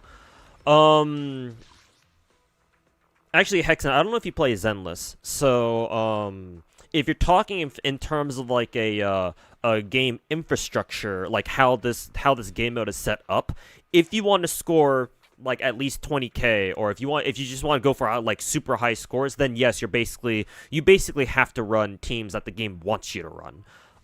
This game mode in particular, each of these bosses, there are 3 bosses, so you have to bring 3 teams. Each boss has like a side objective that you have to, well, you don't have to, but you are incentivized to do whatever their side objective is, because it's another source of points for you to obtain. Because if you don't do this, then it's going to be very difficult for you to get 20k score, especially if you don't have, like, you know, heavily invested teams with like lots of dupes and shit like that, or like just, you know, insanely well geared teams. So the side objectives here are there for you to be able to gain extra points in order to hit the 20k threshold. For example, for this boss, the one I just did, her side objective is, if you do 3 defensive assists within 3 seconds, you gain an extra 1,000 points, and you can do this 5 times for a maximum of 5k points. That's a lot of points. That's like, what, a quarter of your points, if you want to go for the 20k limit. And by the way, let me emphasize that you do not have to go for 20k points. It's just there as a flex.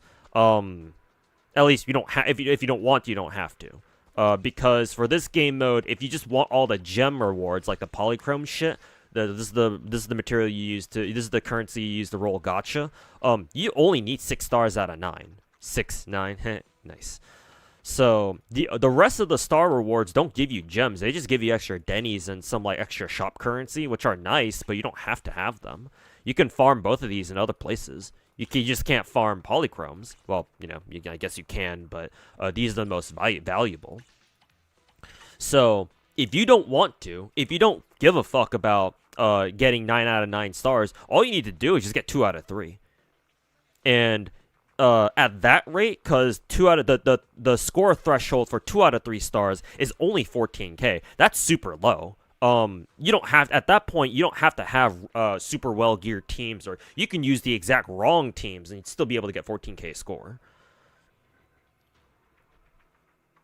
So 14k score is way more doable. So if you do not give a shit about the 20k score limit, or the score threshold, then at that point, then no, you're not forced to use any like particular teams. But if you do want the 20k score threshold, then yes, it's best that you use teams that the game kind of like pokes you in the direction of. Like this boss, for example, this priest boss, they really want you to use rupture characters. In which case, you know, that's why Yishun exists. The Defiler boss, they really want you to use Seed here. As you can see by the score discrepancy, where I easily got 25k score here, they really want you to use Seed. Seed plus Orphe, for that matter. Because these 2 characters came out when this Defiler boss came out. Because, spoiler alert, but or a bit of spoilers, this boss is related to these 2 characters from a story perspective. But yeah, the game really wants you to use these 2. And then for Butcher, because the Butcher side objective is, inflict disorder, they really want you to use anomaly characters here. Especially Yuzua and Yanagi, because these 2 trigger fucking disorder like there's no fucking tomorrow.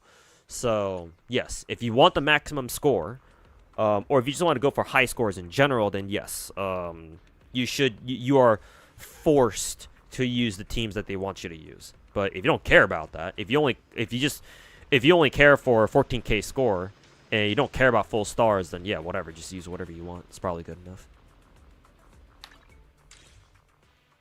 Waiting for a Doto? Yes, I'm waiting for a Doto. I got Maruzensky and both summer and normal week. So yeah, I'm saving my carrots for Doto next week. Did they drip market Doto yet? I want to see what is it? I want to see Twitter go fucking batshit insane over Doto, because a lot of people, at least according to Twitter, a lot of people are looking forward to Doto.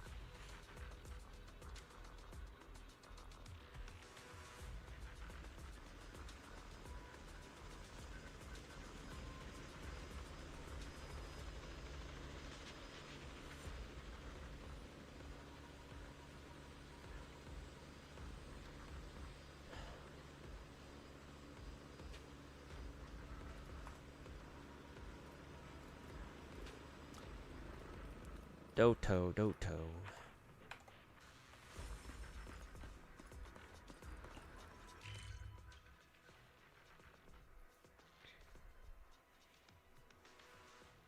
GC Siren leakers crashing out. Bubba, have you? Didn't I ask you to tell me why the Siren leakers are crashing out, or did you say I just didn't see? And this is like my third time not seeing your response.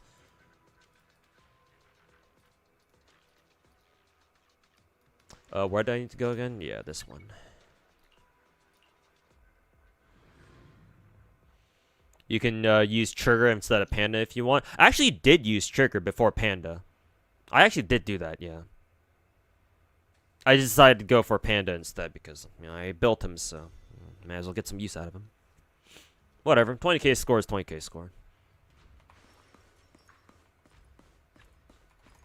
Trying not to backseat anymore. I mean, you can. I'm just not going to listen to you. Or I'm just if it's backseat that I don't really care for, then I'm just not going to acknowledge it. But you can backseat all you want. People do that shit whenever I play Arc Knights anyway, so.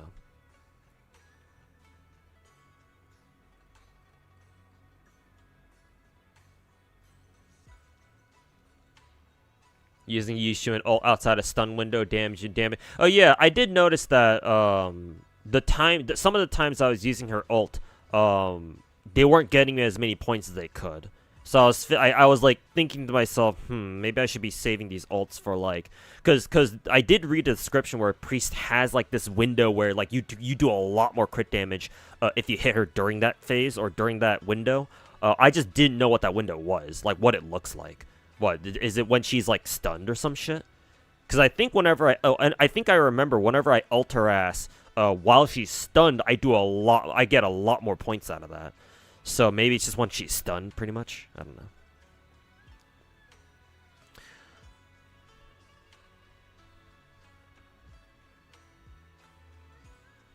Alright, heading back to work. Alright, take care, Finkel. Leakers were under the impression that Siren was supposed to be the ultimate CH support. CH? CH? What's that? Because she has a lot of buffs for them. Problem is that in order to activate them, you need her ult, which is incredibly long to stack charges. Only benefits like 4 CH units anyway. That and she's only really good for remembrance teams and not viable outside of M4 units. Oh, it's a good thing my favorite character right now is Caster's Keck. Wait a minute. If Cyrene is supposed to buff remembrance characters, and our current best Bis Caster's team is what? Her, Dark, who else? Her, Dark, RMC, and Hysine. What, is Cyrene gonna replace RMC then? That's the only thing I can see.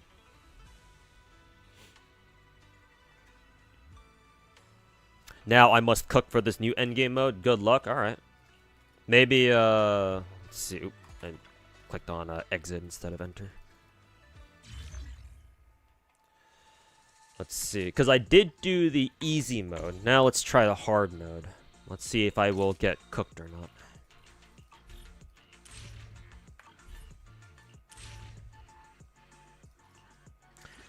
Alright, quick config. Oh, they start you off with 4 teams immediately, huh? Ooh, I'm excited. Alright. I wonder how many teams they want you to run for final node then. Holy shit. Ooh, I'm excited. Alright. Excuse me. Okay. Alright, alright, alright.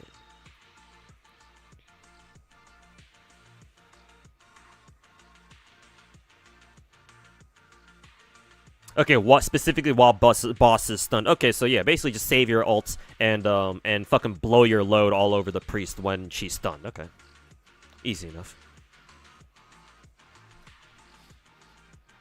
Getting just the premium currency is pretty accessible. Yeah, exactly.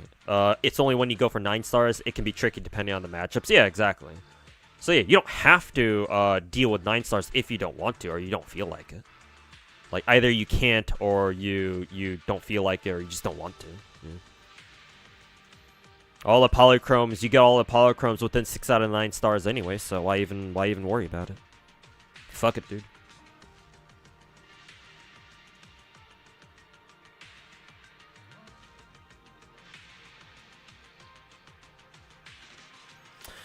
But, you know, Twitter and dogshit gacha content creators like Mr. St. Tondas over there fucking sucking his own dick like he always does will never stop letting you know that Zenless has an HP inflation problem, by the way. Holy fucking mental retardation, Batman. Like, actually go fuck yourself. Shouldn't use Jufufu's skill after ult because she gets max might right after.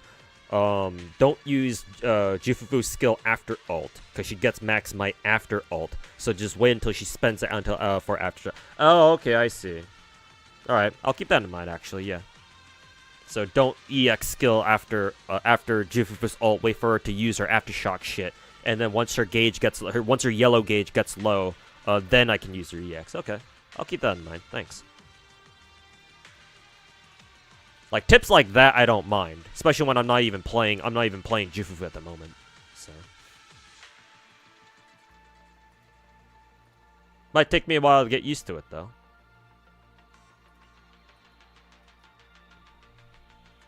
But I'll do my best to,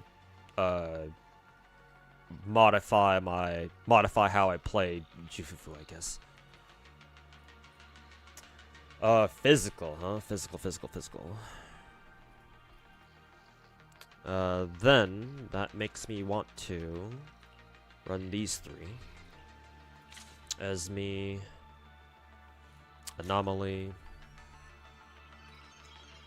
Fire, Terroraptor, Fire, Rocket Boo. As for characters, Lucy, Orphe, Seed.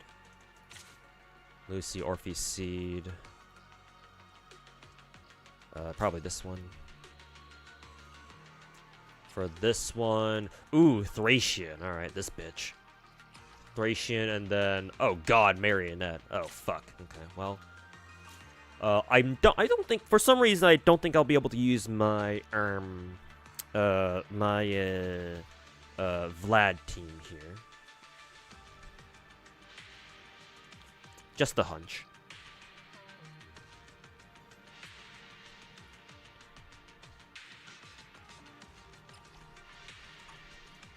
I will use, who is it?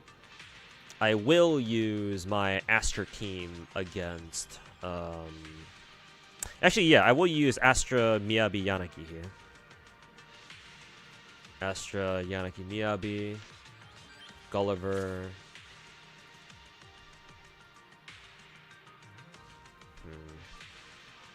I guess I'll go for Anomaly here. It's kind of weird, but that way both Yanagi and Miyabi can benefit from it at least. And against Thracian, I think against Thracian I'll run Yishuan, Panda, Jufufu, Fufu, Bellion, and then this one. Okay, let's get to it.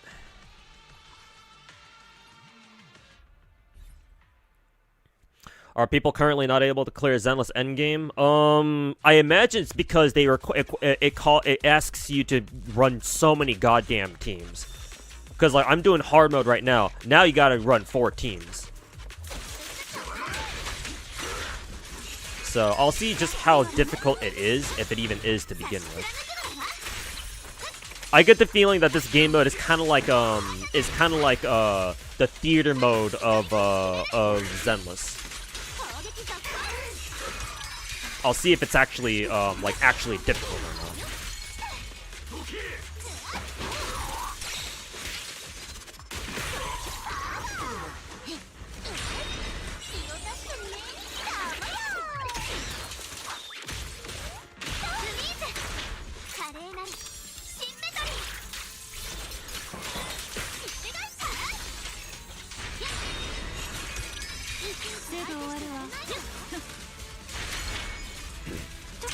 Oh, we're fighting against Vlad.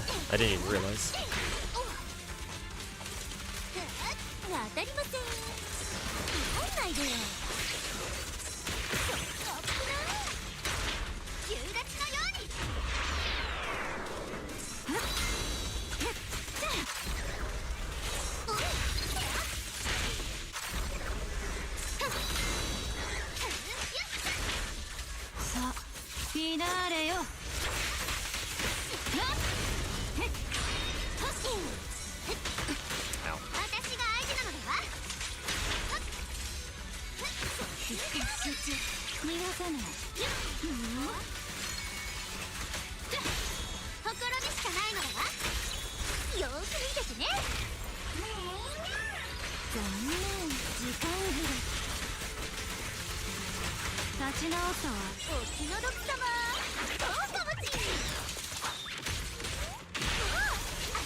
Okie dokie. Let's see if I got an S rank on that.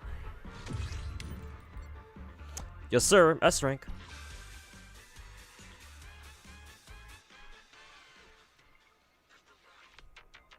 Or maybe just a more intense version of Spiral Abyss. Yeah, maybe not quite theater, but yeah, maybe just a way more intensive Spiral Abyss, like you said.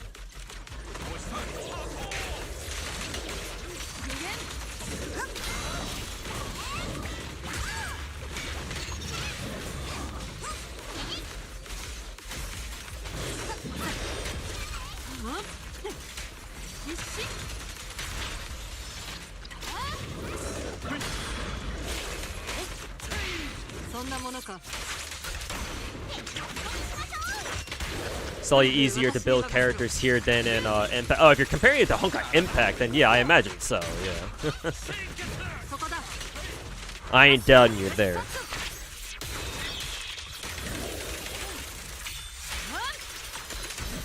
But if we're talking about what is it, the big 4 gachas just in general, I do think Zenless is among the harder ones to gear characters in, because you just have so much shit to have to build on certain on characters. Like, so you have so many goddamn things to level up and stuff.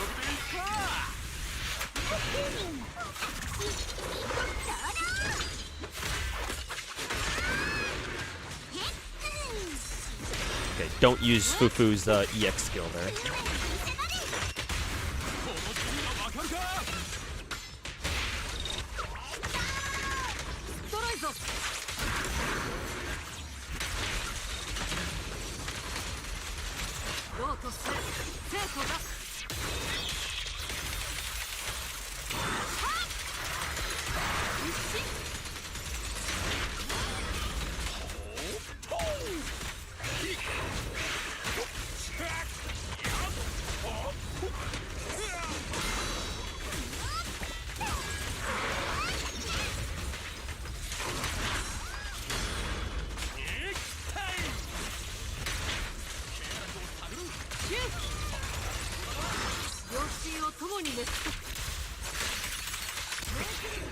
There we go.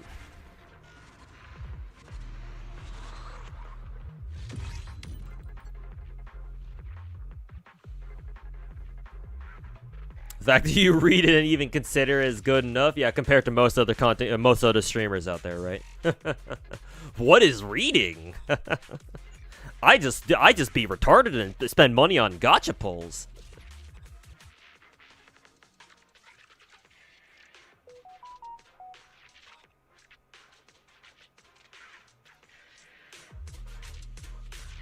All right, let's see if this team's good enough. Hopefully, Seed and Orphe can carry Lucy here. But we'll see.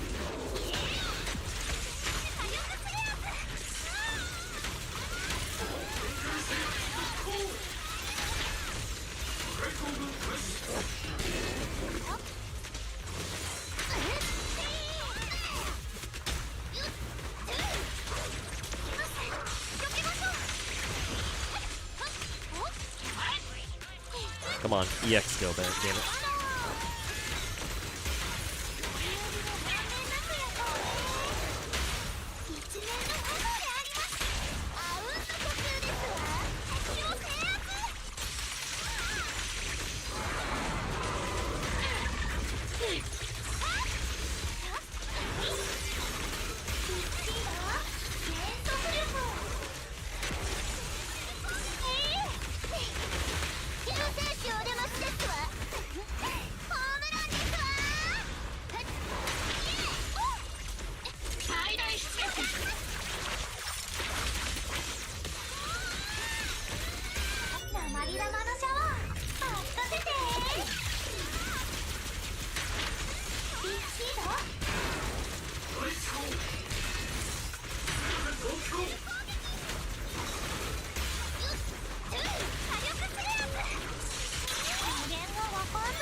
The camera angles on the stage sucks.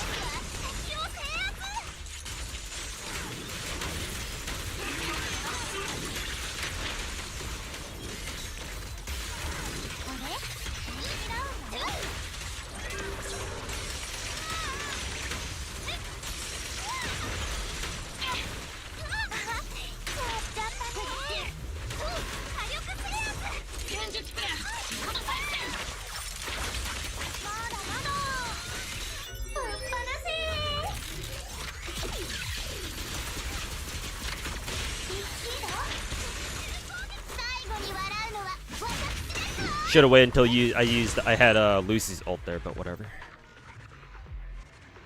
Dead all the same.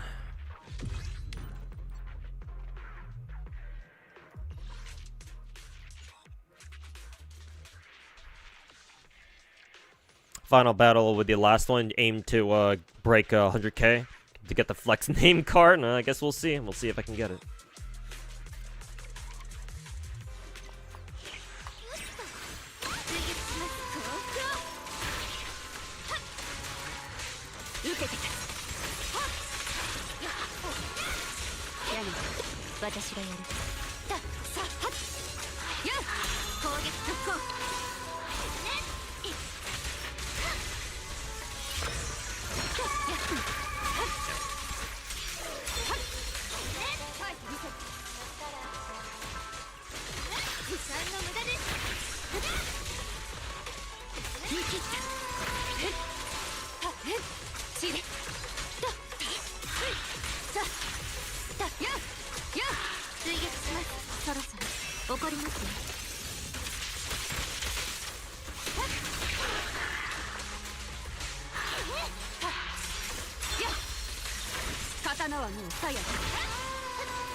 I probably shouldn't have used that. Fat fingered on accident.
Huh.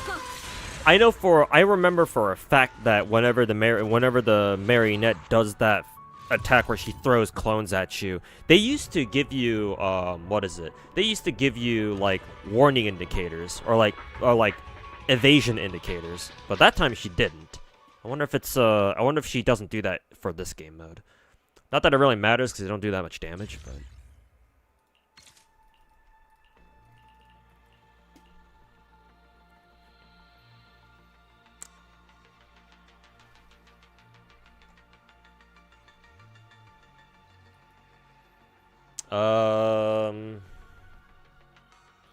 Sure.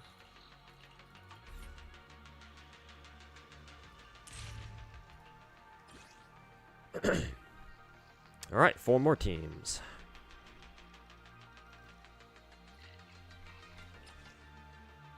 Ah, it's Bringer. Okay. For Bringer, I know which team to use for that one exactly.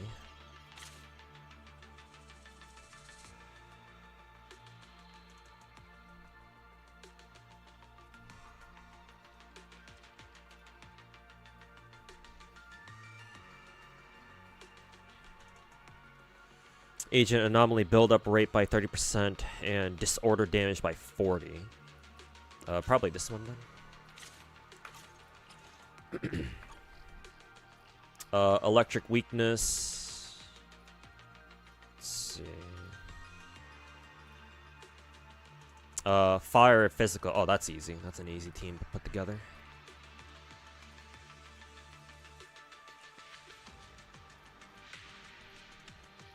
Esme. Anomaly buildup. Yes, sir.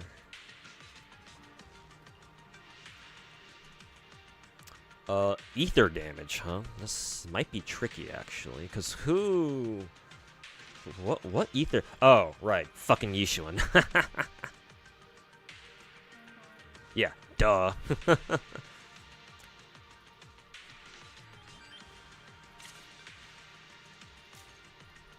What the hell is this rupture buff, anyway?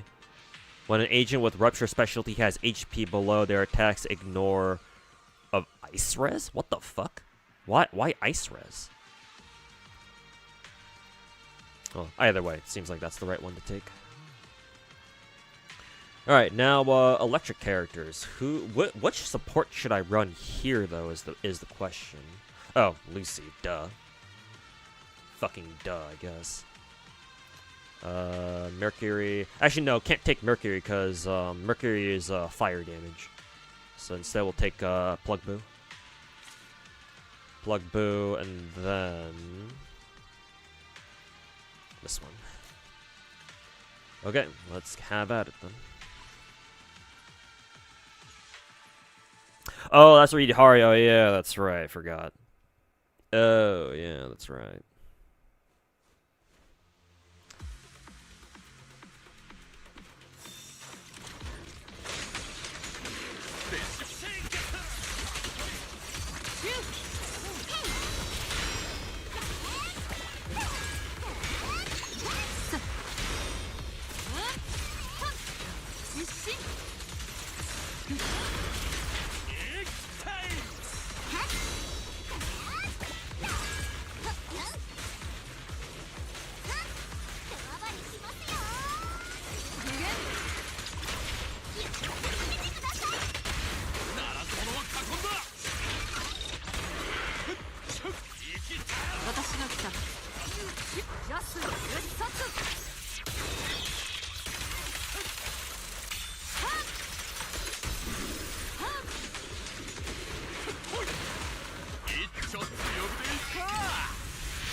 Don't EX, don't EX, don't EX, don't EX, don't EX.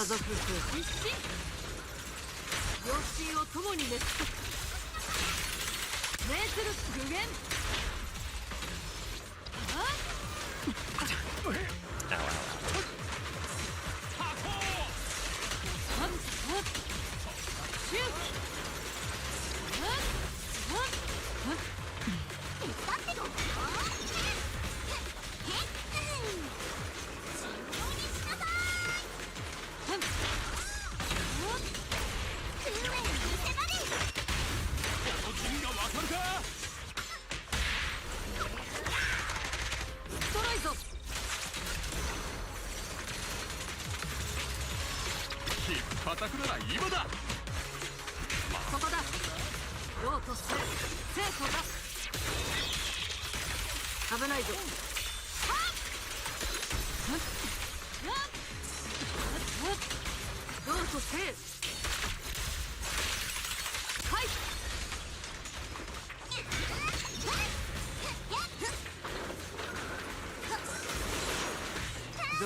Okay.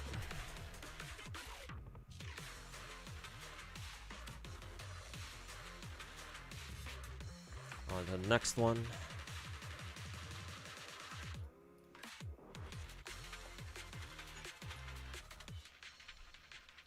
On a horse plushie while you were in Japan. Apparently, it's still running, not even retired. Oh, like an actual racehorse, a real life Uma.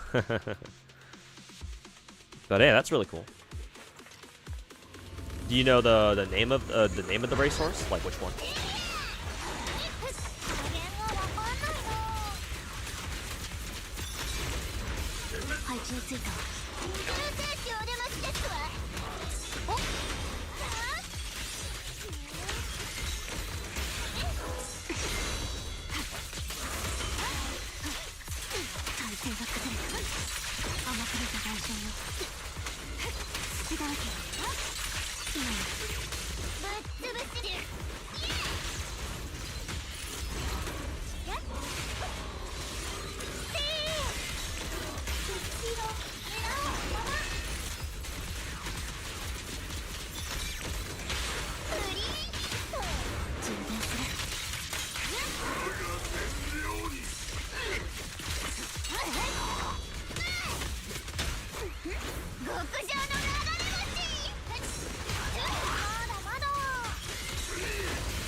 Okay. Third fight. Ascoli Piceno. I don't know how to call. I don't know how to say that name. Next rate. Her next. Her. Mare. Is Mare female or male? Their next race will be Mile Championship in November. Oh, that's cool. I wonder if you'll do you plan on like tuning in to see if they to see how well they do? I don't know if that horse has like a good chance of winning or something.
Still play Star Rail? Yeah, Silky. Matter of fact, I want to play Star Rail next or later today after I'm done with Zenless at some point because I need to build Shield Daniel because they got him for free. So I still play Star Rail. I still want to try to get at least 9 stars in Anomaly Arbitration. I don't know if it's realistic or not, but I'll try. Mare's female, and she's won G1s before, so maybe she's got a shot. Okay, that's good. Or that's cool.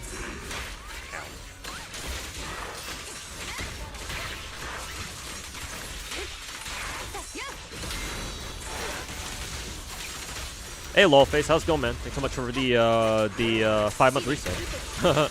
I'm not used to saying that for YouTube chat, but I appreciate it, man. Good to have you back.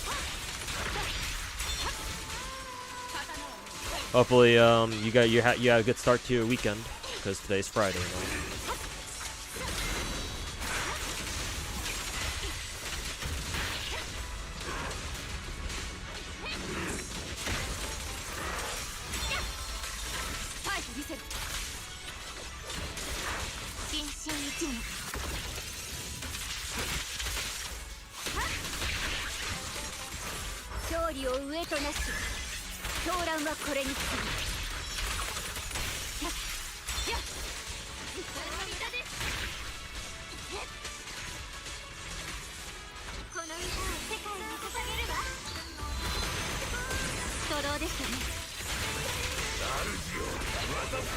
We almost stunned his ass.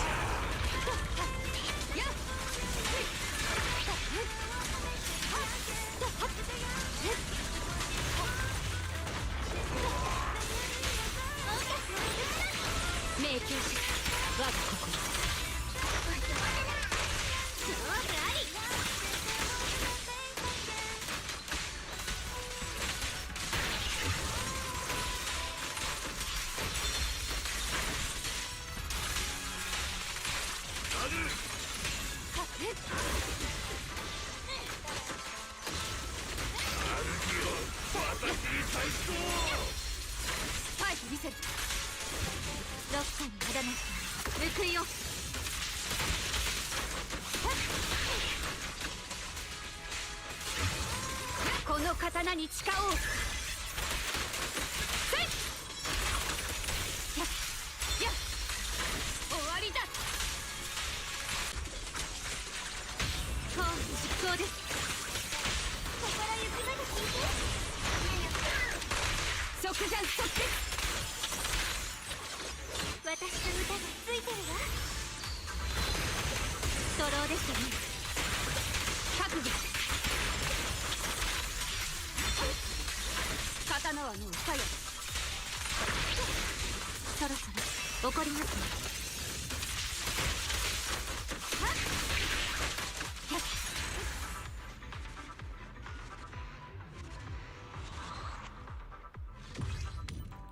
How much longer till Lotto? FGO Lotto?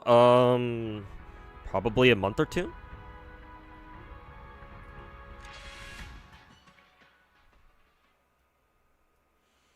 Because I expect our next lottery to be Christmas lottery, and Christmas season, the holidays are coming up, so.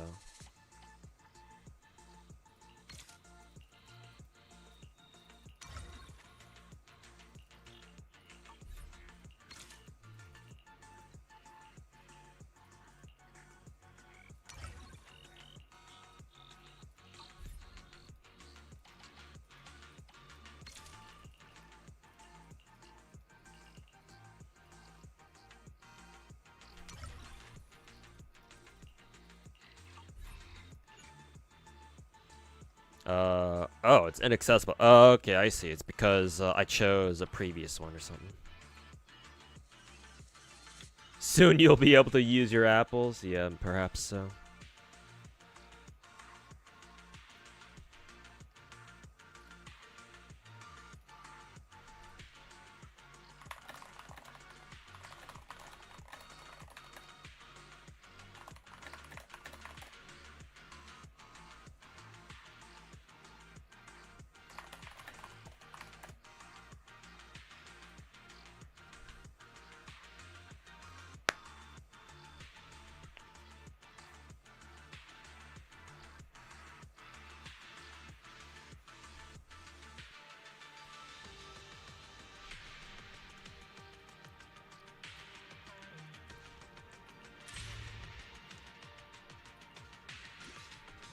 Ooh, this is what I'm fucking talking about. 5 fucking teams? Hell yeah.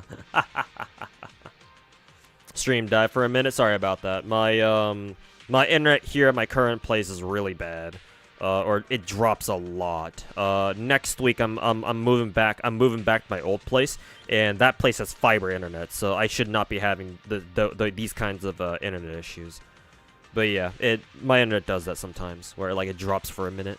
Or like, it drops for a second. It just randomly drops for a second, so you have to refresh. Is this a tower? No, it's not a tower. Apparently, it's like a new endgame mode that they just put out that I had no idea about. I thought it was just like an event, like a combat event. But it's a lot of fun so far. Mainly because it requires you to run so many teams.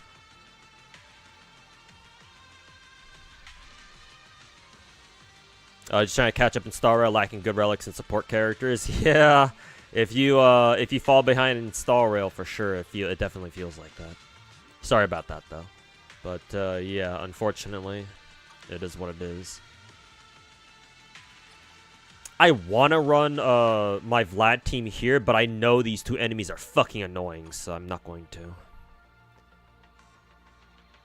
If I had to only deal with Dullahan, then maybe, but.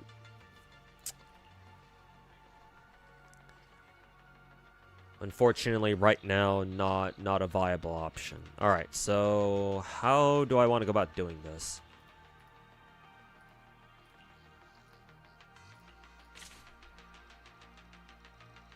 Anomaly.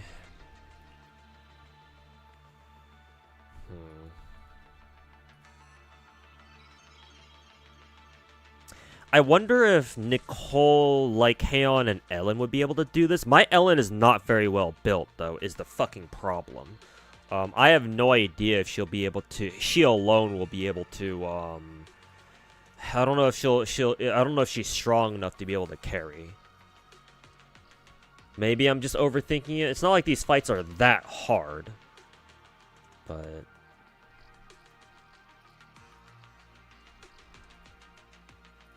I guess I'll give it a shot anyway.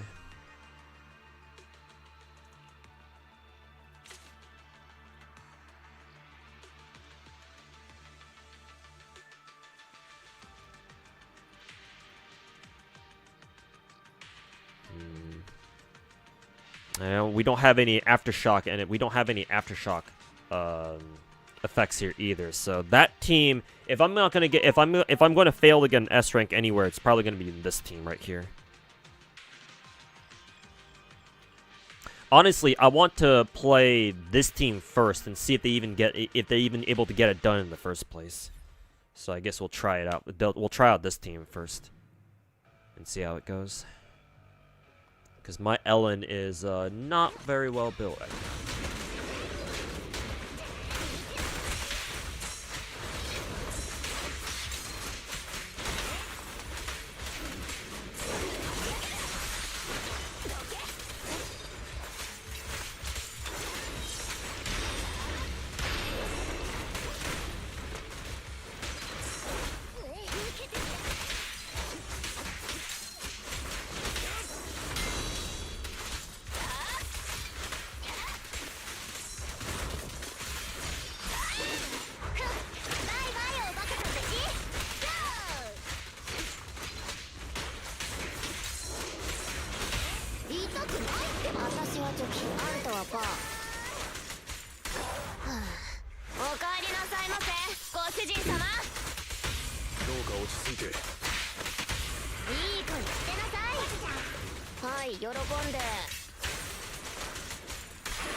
Okay, I think they were good enough. Yeah.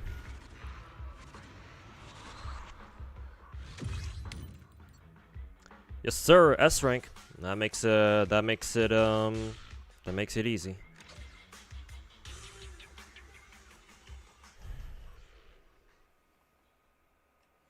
Just gotta sub the rest of the teams then. There we go.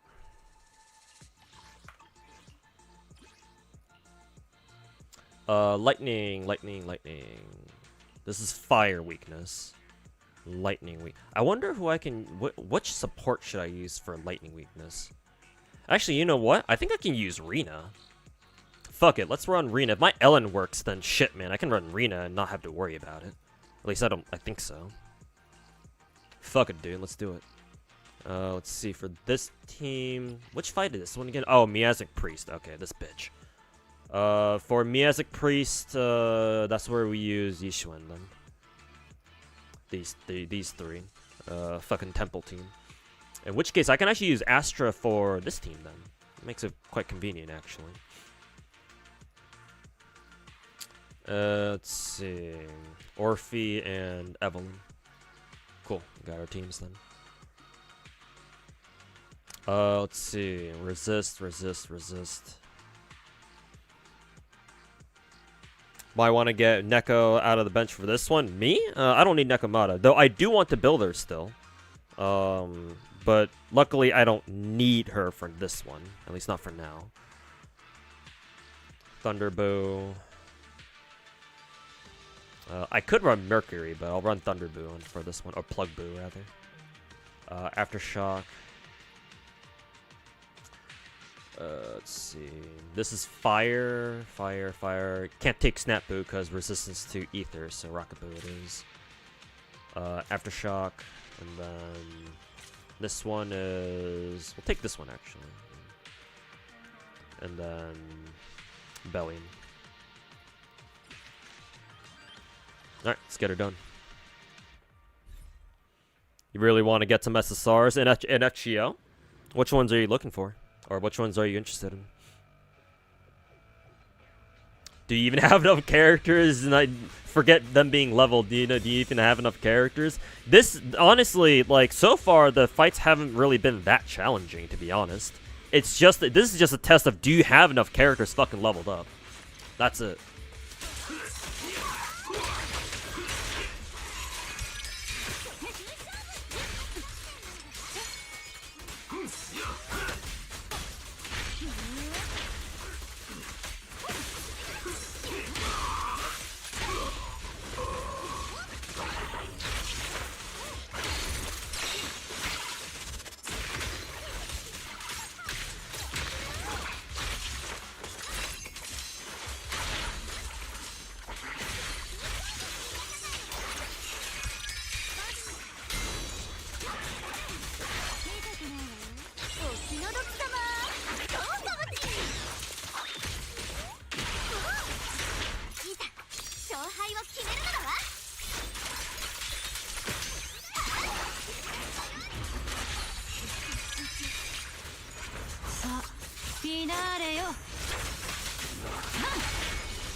Ooh, this Jane does a ton of damage though, I'm not gonna lie. Jane's almost dead already.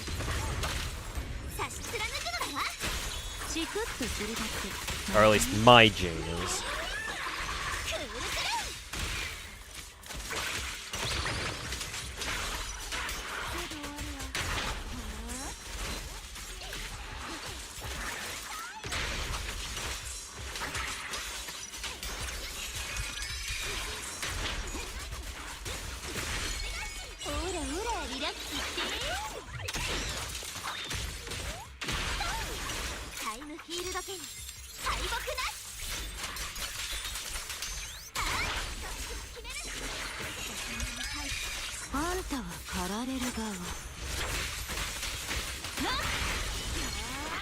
There we go.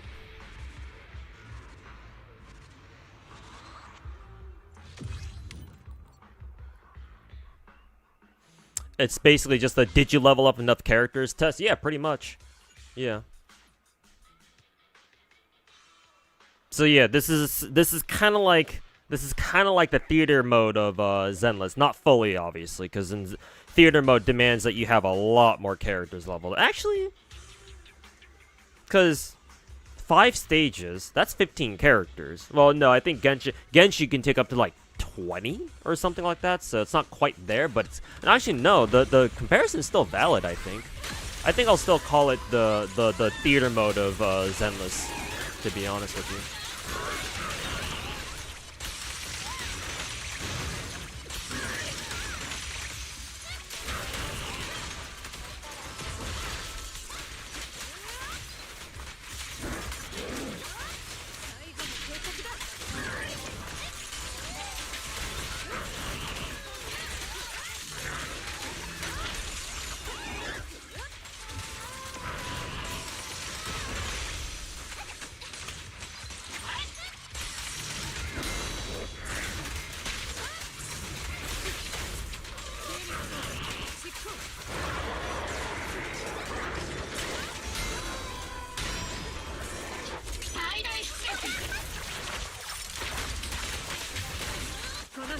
をくぐれる者はいない。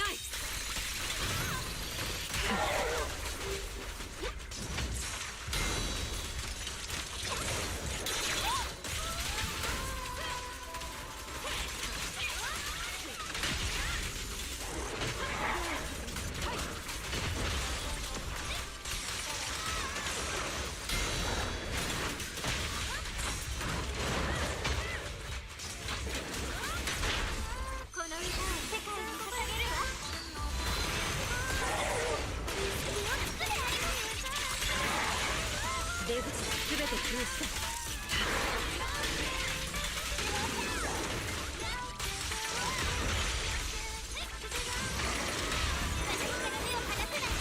後始末なんてどうしようもない。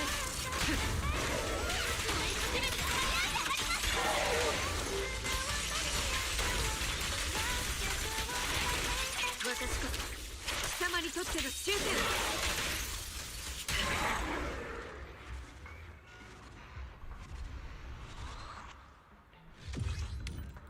Yeah, Thesia, welcome back. Done with Grand Assault and Blue Archive? Yeah, I gotta get that done too. Sonic's hard, haven't had time to level up your Shippo gear. Does purple Grand Assault purple GA require Shippos? I guess it's time to use them, huh? Because I heard they were really good. I just was wondering when we'd actually use them. I guess now's the time, huh? Even gotta have plenty of leveled up bang boost too. Yeah, exactly. Even if they use a different level of material, they still cost Denny's to level up, so. Got a new assassin in FGO. Hey, nice.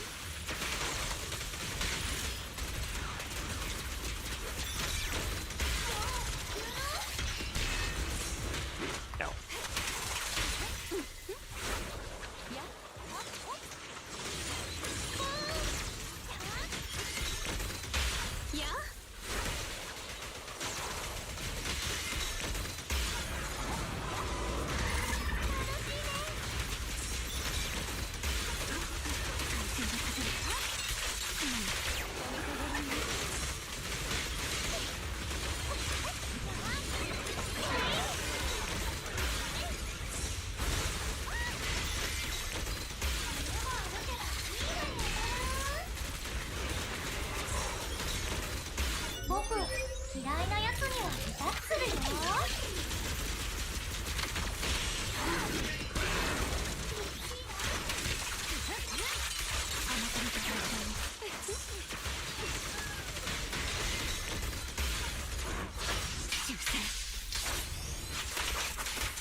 Hell yeah, that did not take long at all, I don't think.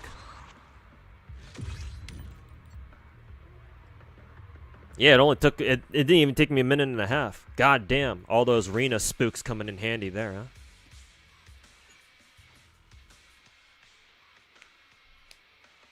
Torment definitely requires them. Yeah, fuck Torment. I'm only gonna fuck with the Insane and that's it.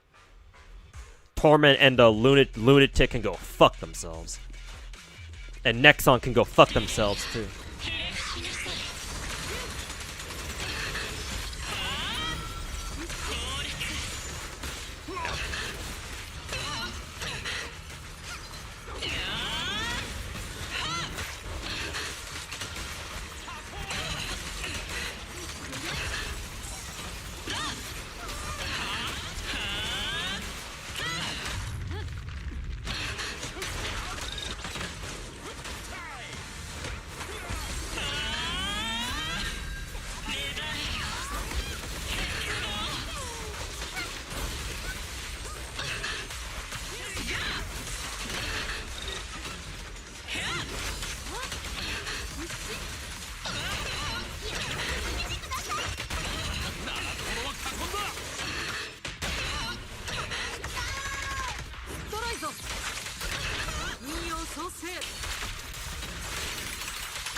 Waste energy for no reason. 両親を共に熱く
Sheepos are a must-have for Tippereth final restriction. Oh, I don't give a shit about final restriction. They don't even give you any gems, so fuck that shit.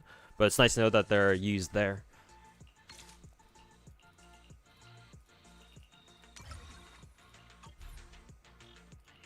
Okay, final showdown. I was kind of hoping they would require 6 teams here, but honestly, that might be a bit much. But, you know, imagine.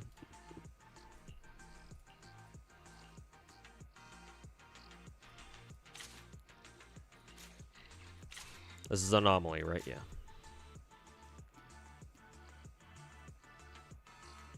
Final node. Ah, it's the Defiler bitch. Alright.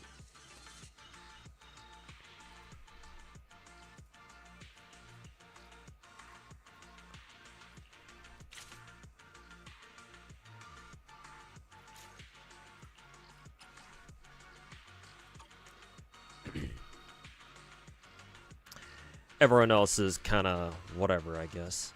Huh, double ether, huh? They really want you to use Yishuan, huh?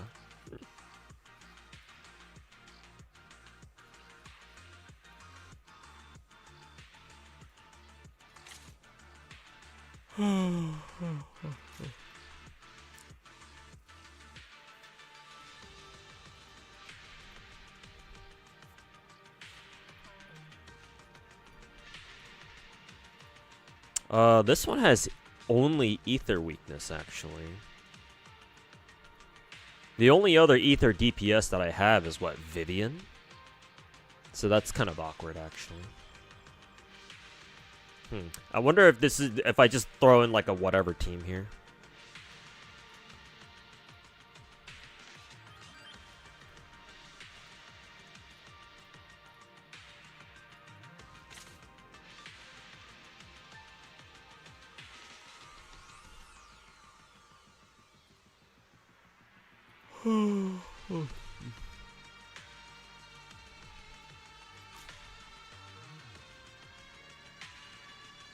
Man, they have a Vlad, what is it? They have a Vlad, buff, but no enemies that are weak to ice? Really?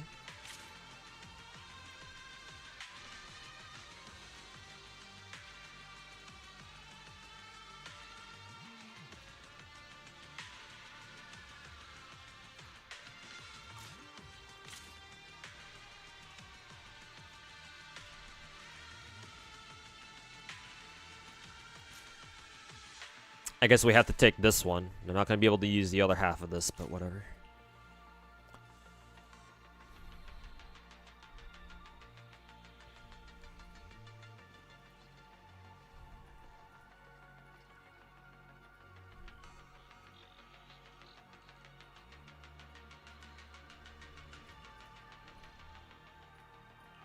I guess we're running these three then.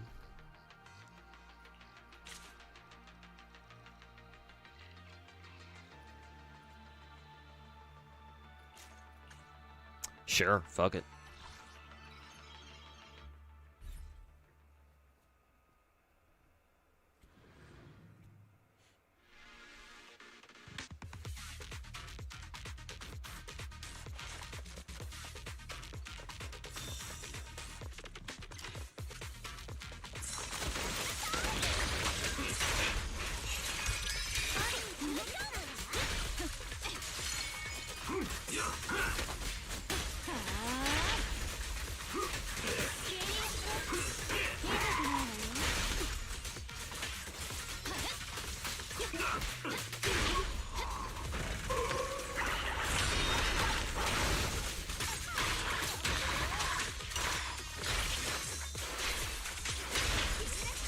Another Jane fight, huh?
Nice.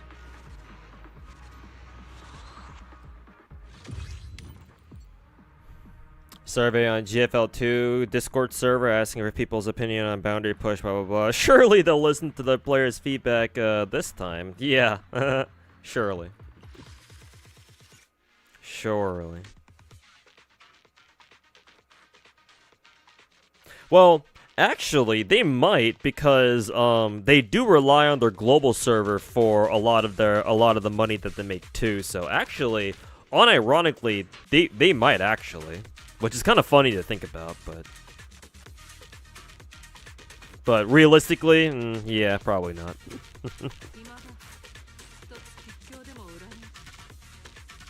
And before I let the copium get to my brain.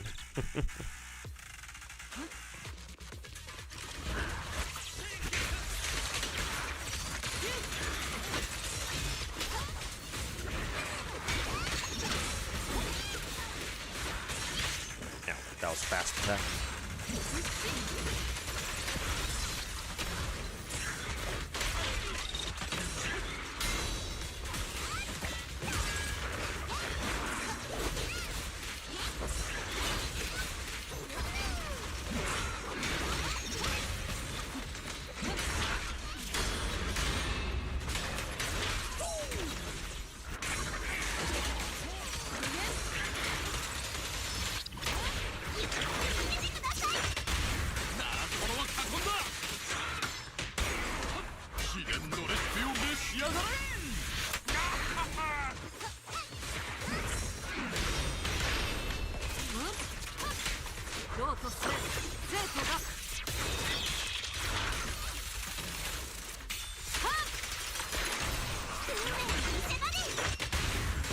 You got her. Finally got Steno. Congratulations. You have now finally experienced the true essence of FGO. You are now a true FGO player.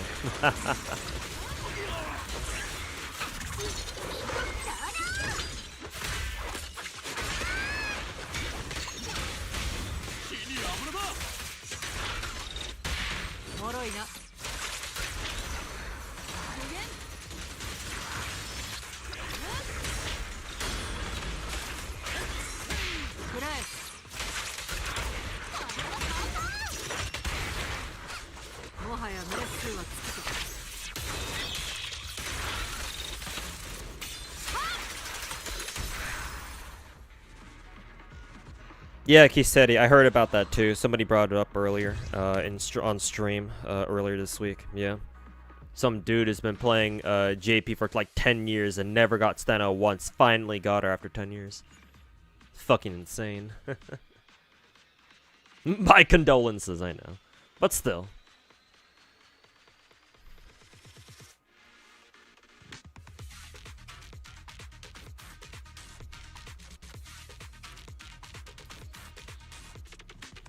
Yeah, Soth said that yesterday in chat. Yeah, either him or somebody else. Yeah, I guess we'll see, cause they again, like I said before, they do rely on global for a big part of their revenue now. So I'm not saying that they're gonna listen to us or anything, but they might. But yeah, it's for now it's still wishful thinking. But I guess we'll see.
Alright, fourth stage.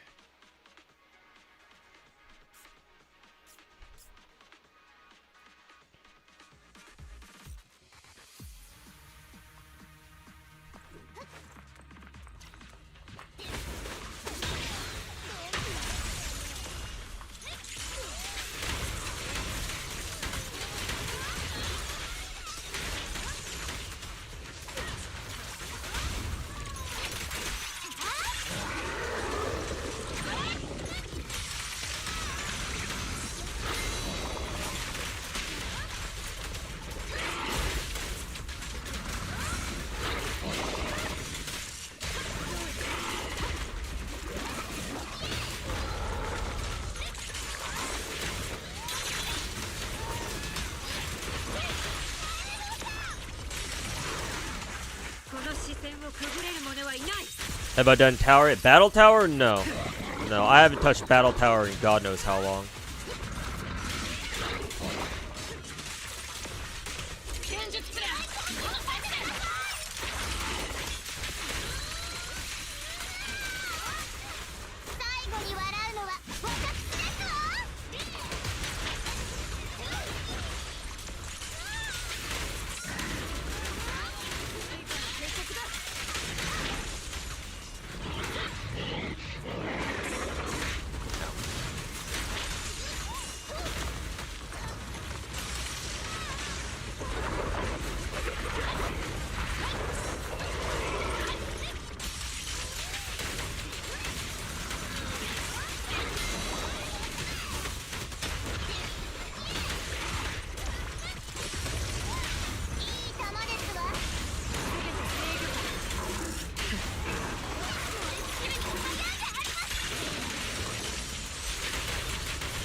Ooh, I think that time I only got an A rank.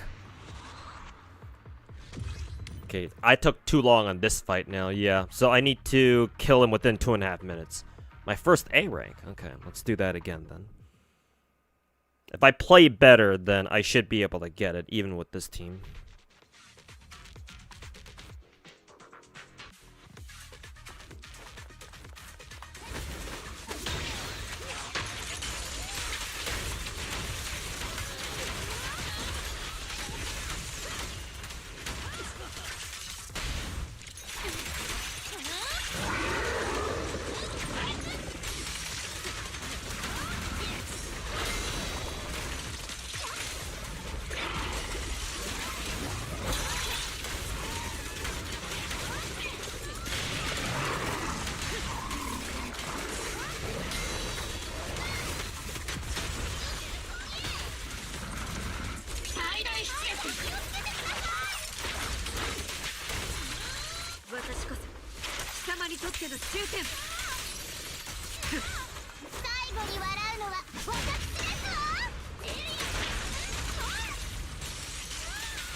I did worse on this run than the last one, actually. That's really strange. Maybe it's because I'm using my Lucy's ult after the other two, so that's probably my biggest problem.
God, that was so fucking close, man.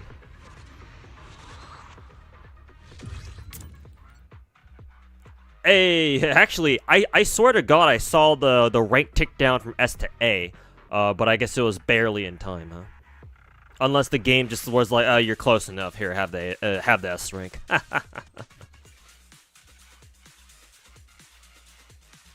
How does this game mode work yet? Consider it to be basically Shield defense, but instead of only having to use 2 teams, you have to use up to 5 or 6. 5 so far. That's all it is. The fights themselves aren't too bad. They're nowhere near as hard as, say, like Shield defense or hell even Deadass. But the challenge here is, do you have enough characters? Do you have enough teams? That's it. Well, that's mostly it.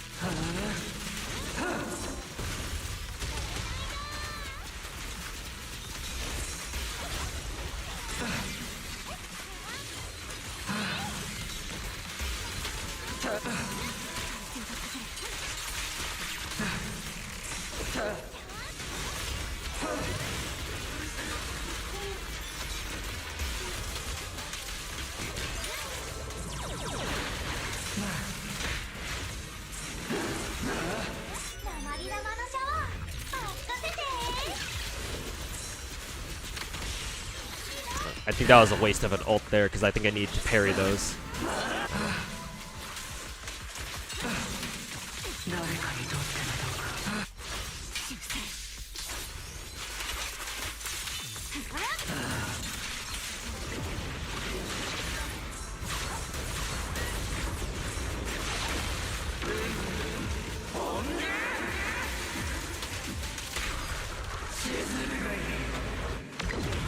It gives like 1 second a handicap, like a 1 second leeway. Okay, yeah, because I figured that would happen because what is it? I specifically saw out of the corner of my eye, like the S turned into an A, like it was literally in the middle of doing it. So I was like, damn, must have missed out. I must have not been in time. But I guess the game was like, yeah, you're close enough, so whatever.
What the hell was that wipeout screen?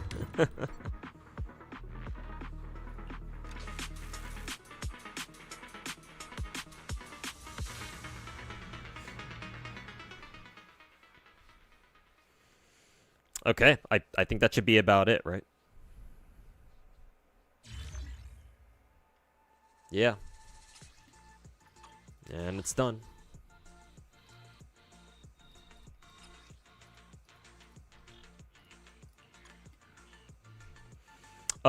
Do you have to go to, do you have to get the other endings? Like, does getting the other endings, like, do anything?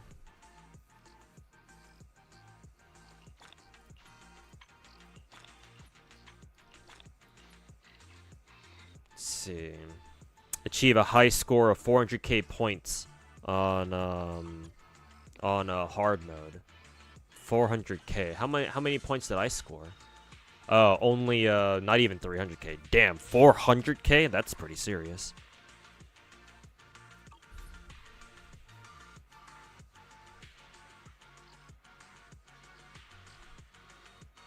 If you want all the rewards, what kind of rewards do you get then?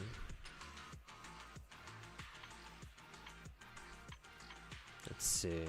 Oh, these two. Okay, gotcha. I didn't see those two. So I got everything else. It's not that nice that they give you polychromes too. How many polychromes does this give me anyway? I imagine I imagine a good handful. Okay, so if I want these other rewards, then yeah, I'll have to redo them and go for the other endings, I guess. But damn, they want you to get 400k. That's way out of my fucking wheelhouse. That's for sure. I'm pretty sure it's not cumulative either. Well, as in like oh, you get 300k points here, and then the next time it resets, you do it again and it adds on. I'm pretty sure that's not how it works. It's just, oh, 400k in one run, in one full hard mode run. But whatever. Fuck the name card.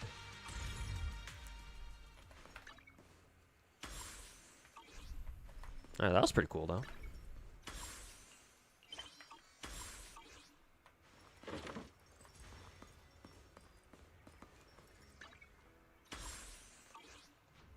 Which one was the mission? The blue mission? Threshold simulation. But isn't this the thing I just did?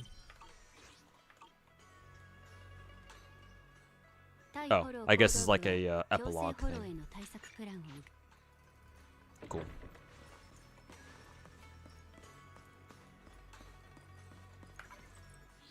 Yeah. Oh, okay, that's cool. Nice that they added yet another endgame mode. So now, wait, what? We have Spiral. We have not Spiral. We have Shiu, Deadass, and now we got this Threshold simulation. That's pretty cool.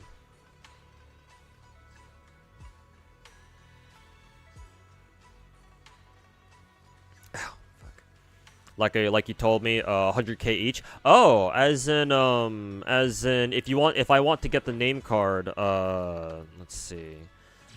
What? It's just 100k for each ending? Is that what you're saying?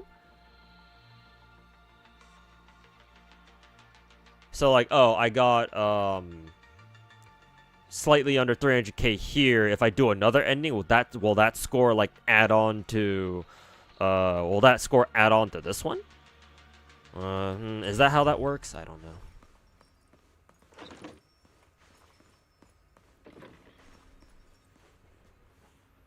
Each final battle needs 100k. Each final battle needs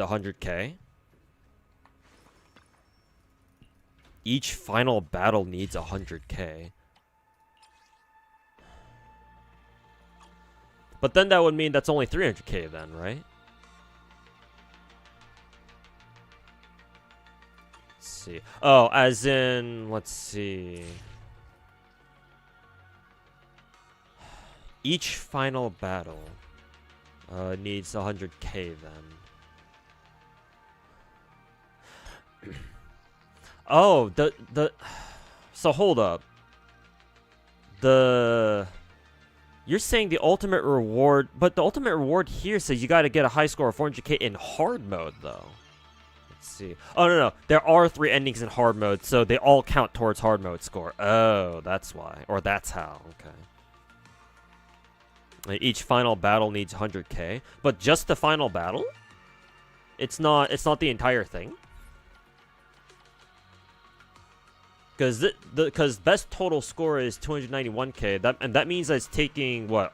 It's taking all my scores together from all 4 fights. So it's not just the final node here, is it? It's just like, oh, as long as you go through all endings. Yeah, like if I already got what, almost 300k, if I just do one more ending, I should be able to get that. I should be able to get that name card. Basically, just do each one. Okay, yeah. Okay. If that's the case, then sure. I guess I'll be able to get that name card then. Just not today. Because that mode does take quite a long time to get through the entire thing. Hey, yo, new stuff. How's it going, man? Hopefully you're enjoying your weekend so far. Okay, time to switch up games to, let's see, I think Star Rail first. Let's grind out some Star Rail real quick. And if we have time left over, I'll do Wuwa. Weekend just started, so don't know yet. Fair enough, fair enough. Well, hopefully you got a good weekend ahead of you then.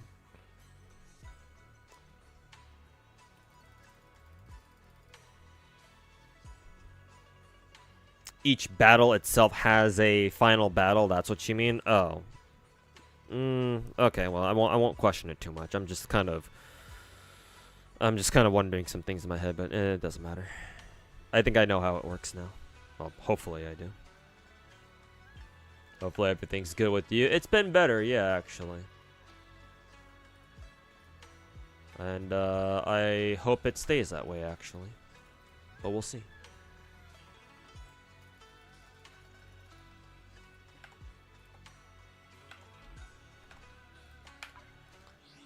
Okie dokie. Got that one done. I'll finish up the rest of Threshold in future streams. Perhaps over the weekend or so. Okay, time to switch over to some Star Rail.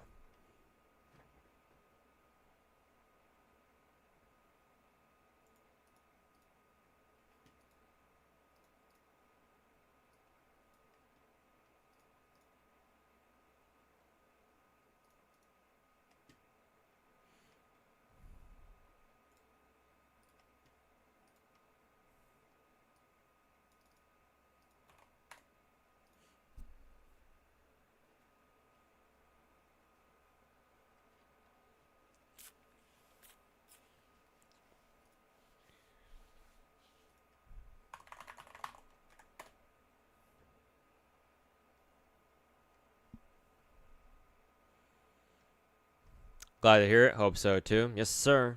Here's the hoping that. Oh god, I'm getting deja vu. Here's the hoping that things stay on the up and up, stay on the come up. Let's see, Honkai Star Rail.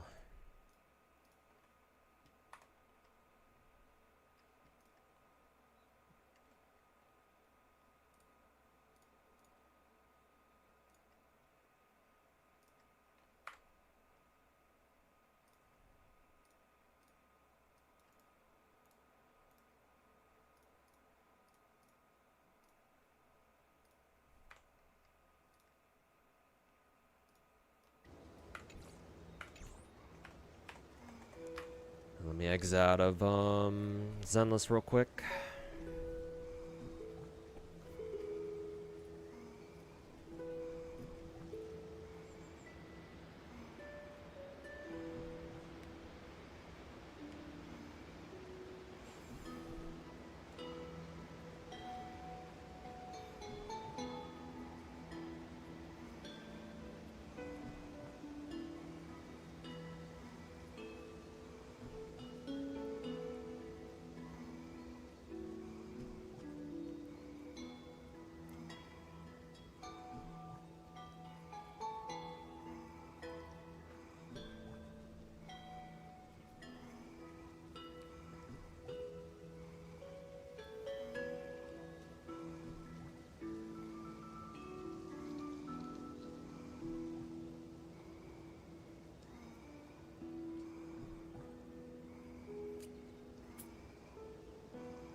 Got another raid up Steno.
I completely forgot to do my Zenless day, not Zenless, Star Rail dailies today. Not that it really fucking matters.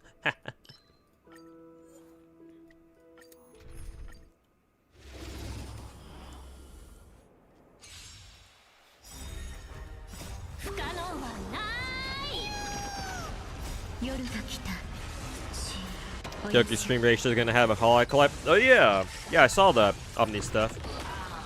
I saw that pop up on my Twitter. I was like, wait a minute, why does it Tokyo Extreme Racer sound so familiar to me? And then when you brought it up, I was like, oh, that's why. Because I have a viewer who really likes the game. But yeah. Essentially, race against Chihaya, get her car. So, such an appropriate collab too, because we know Chihaya is a fucking huge fucking nerd for racing, anything racing related, or not anything racing related, but like, you know, like IRL car racing and shit, something like that.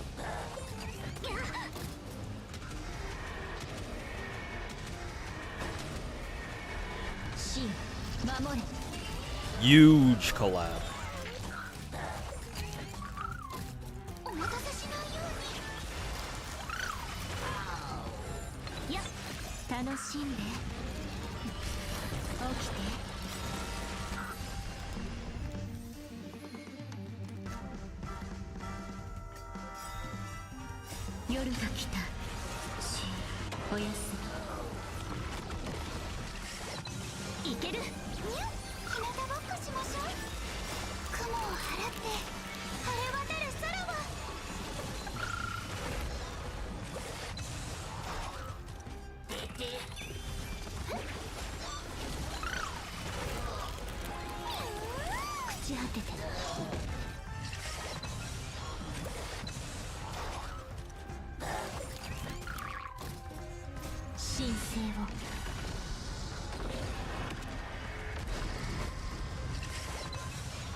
What do you call it? A huge collab?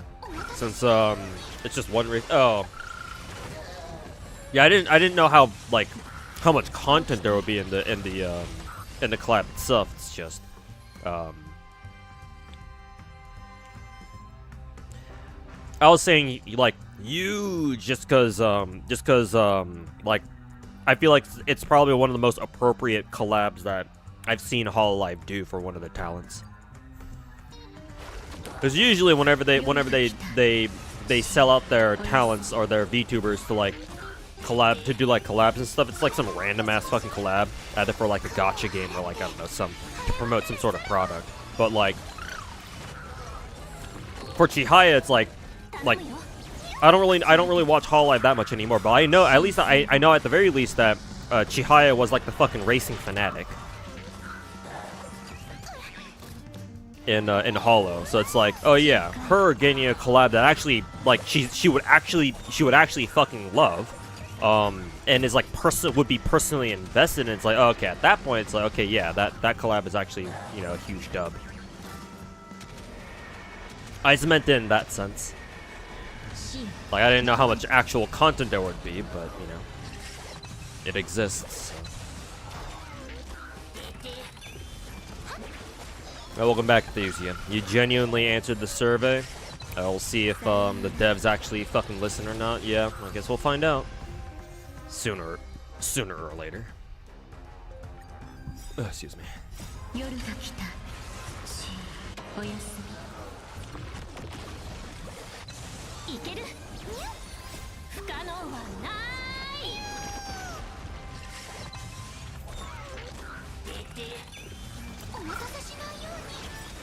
There's another collab with Asphalt Legends.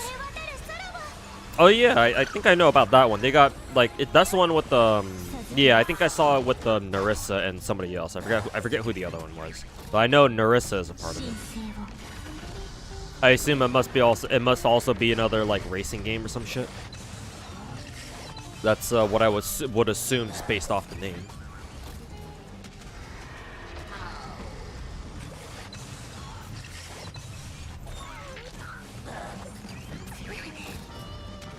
Racing gacha. Oh, so there is a racing gacha game out there. Because I remember a while back, me and stream chat was like, we were like debating, like, oh, is there like a racing gacha game out there? I was like, there has to be, right? Surely. And yeah, sure enough, there is, I guess. Just didn't know about it.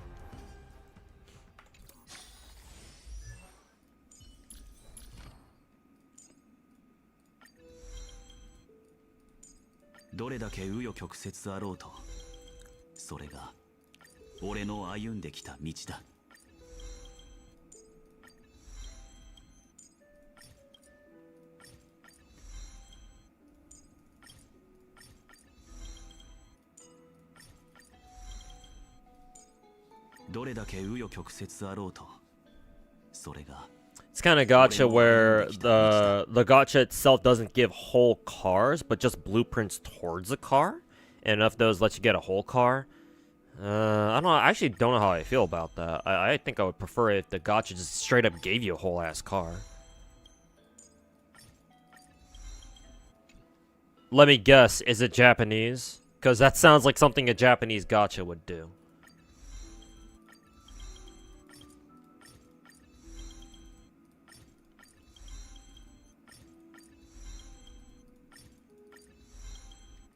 It's not really surprising. Who are the developers from? Or where are the developers from?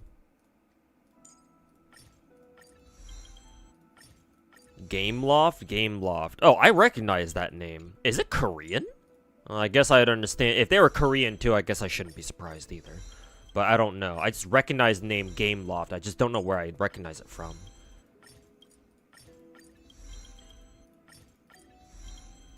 French? What the hell?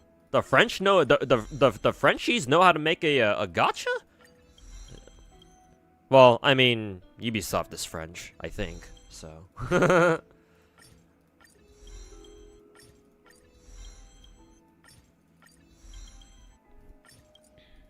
Decided to pull for PA-15, her weapon, won the 70th 2025 at Pity. Hey, congrats, man.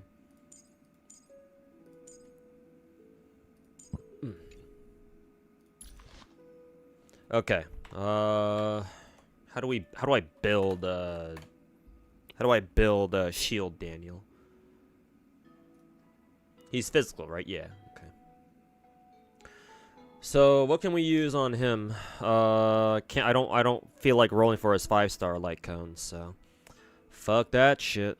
Saving my shit for Siren, if you know what I'm saying.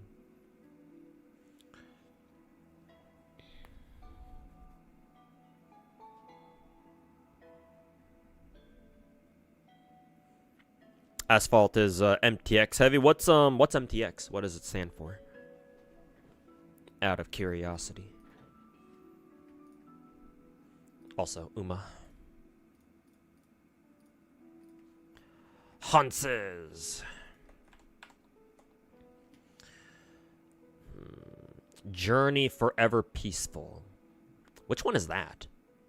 Journey Forever Peaceful. Journey Forever Peaceful. Is it a battle? I hope it's a battle pass light cone. Because if that's the case, I can just use my battle pass to pick up a copy of that then right away. It's probably not though. Let's check. Oh, it is. Hell yeah. Fuck yeah. I was hoping that I could use the battle pass light cone on him, and yeah, it turns out that's exactly the case. Hell yeah.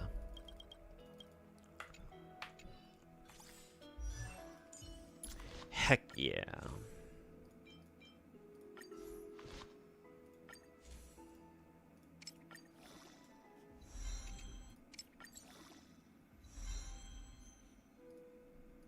Oh, microtransactions. Got it. Very, very microtransaction heavy. If there's something they can monetize, they will. I guess you can't fault them for capitalizing on the gacha spirit, but...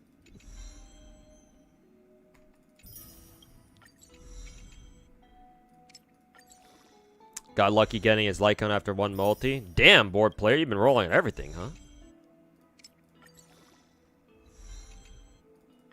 But hey, the least Hoyo can do for you after their fucking terrible ass customer service.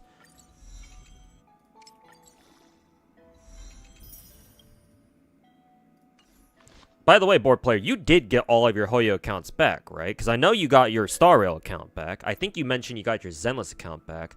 I'm hoping you got your Genshin account back too. Huh? Hopefully. Okay, got his light cone. He's traced out for now. I guess I could give him tracks. I guess. I don't know how often I'll be using him though. Is the thing. Okay, what about his relics? Self-shrouded recluse, obviously. He also wants Lushaka. God damn, everybody fucking wants Lushaka, man. Holy fuck. Every single fucking support character and their fucking moms want motherfucking Lushaka. Without fucking fail. Alright. He just wants attack and speed. Oh, he fucking building shield Daniel is pretty straightforward at least. Attack speed, and an ER energy rope. Attack speed, energy rope. Cool. Cool.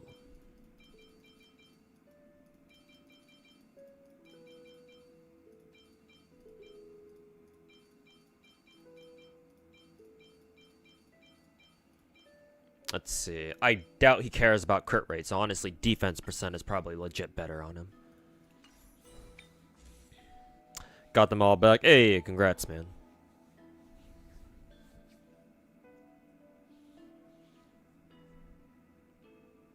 They charge for the whole cars themselves. Like, you can get a Nerissa car with all of its the Tasha paint job for $70 as a direct purchase. Holy fucking shit, man. Like, is that a premium price just because it's a collab character? Is like the normal price of cars? If you were to buy something similar, it's just not Nerissa, but like a regular product. Is it cheaper? Like, I don't know, just throwing out a random number. Is it only like $50 or something? And they just charge 70 because, you know, oh, collab, so premium price. Did you whale for the fake collab? Not whale, but I did get Saber and Archer, and I got both their light cones. I would, if I had the money, I would love to get Saber to E6. I would love to get both Saber and Archer to E6. I don't care about the light cones, just one is good enough. But, yeah, I don't have the money for that, so Saber stays at E0 for now. But I didn't whale, but I got everything from the banners, so if that counts. From you can tell, the regular cars are a lot cheaper. I guess if it's just for the collab, then it's like, yeah, I get it. Wish it were cheaper than fucking $70 though, but I don't play the game, so I have no idea. I have no reference for like what's cheaper, what's like worth it in terms of money. It's just $70 is quite a lot of money, even still. But at least if regular cars are not that bad, then I guess it's not so bad. But yeah, still sounds like yeah that game is fucking microtransactioned out the ass. So lost a 50-50 on Lucia's banner. Shit, sorry to hear that. So just gonna save it for Yeshungang in like next patch or something. Actually, she's not even showing up next patch because they didn't even drip her. I don't think, right? They just dripped Dylan and Banyua for next patch, I think. So yeah, who knows when She Yungang is gonna show up? Probably 2 patches from now, probably.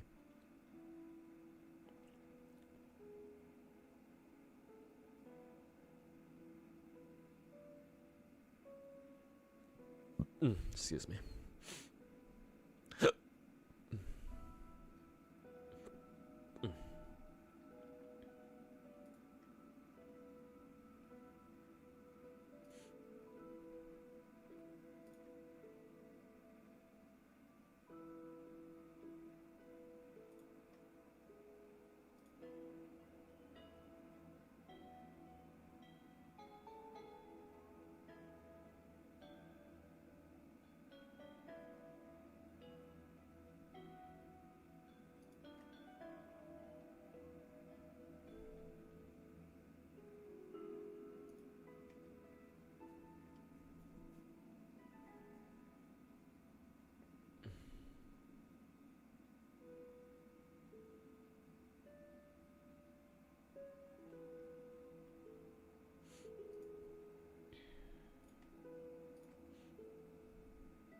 Hey, yo, Haviland, how's it going, man?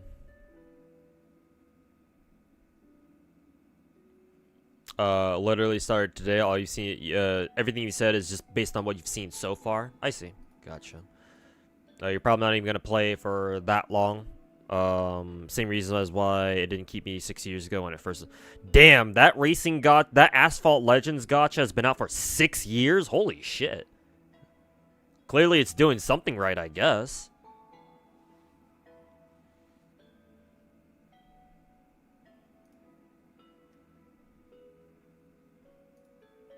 Didn't realize it was out for that long. Christ. Is the Saber banner still going? Actually, yes. Hilariously enough, it still is, yeah. Right here. You can still roll for Saber and Archer still. Yeah, because the Fate banners, they specifically do not have an end date. Because if you look at the other banners, they tell you, oh yeah, this banner is going to end in like 17 days, for example. But the Fate banner has no expiration date. It doesn't. For now, like, we know it's gonna go away at some point. It's just for now, it just says available long term. So we literally like, okay, when's it gonna end? It's essentially a permanent banner for now until they tell us it's not anymore. So yes, you can actually still roll for Saber and Archer and their light cones. It's kind of funny actually, but they're still there. Hey, Rio, welcome back. Hope you had a good nap. Gonna go to the store, grab some energy drinks and some food, and come back and chill. Hey, that's what's good, man. But yeah, see you in a bit. Sunday is bis for Saber, right? I think so. Probably. I mean, who isn't? Sunday's probably bis for most characters not in the Remembrance class. Probably. Any crypt-based DPS who's not a Remembrance character, probably.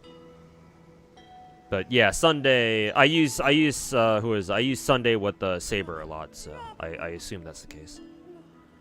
Sounds like a perma banner, yeah. Kind of funny because it's supposed to be a collab banner, but yeah, it is what it is. I mean, hey, it's good that it's there for a while. I'm sure it'll go away eventually, but at least for now. Okay. Let's go back to trying to give Mr. Daniel, damn Daniel, some pieces here. Damn Daniel. Oh, he has no. I have no attack speed hands. We may have to We may have to fish for one then. Break effect. Actually, how much speed does he want anyway? 140 plus? That should be doable now. Cause hold up, let me try getting him some speed boots first. Yeah, speed and attack. That's literally all he wants, so this is ideal. A couple other ones on the side there too.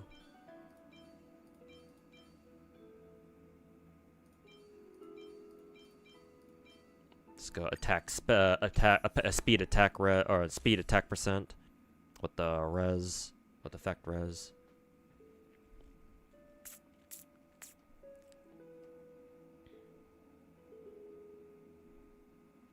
Don't know. You've seen something that it might end next month? What, the Asphalt Legends gacha? That might be pretty. That's fucking scummy then. If they plan to EOS next month, fucking drop a fucking Hololive collab and then just fucking ditch the players and run away with the money a month after. What the fuck?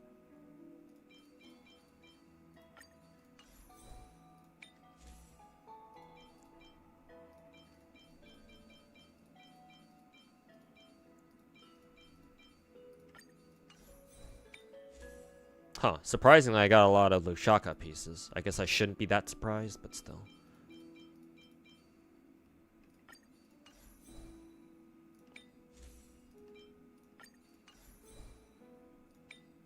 Okay, well, let's level it up then. Defense percent. Ha ha ha. Let's see, Shield Daniel just wants 3k attack. He should get that pretty easily, no? And a 140 speed. Let's see. Break effect. Defense percent. Break effect.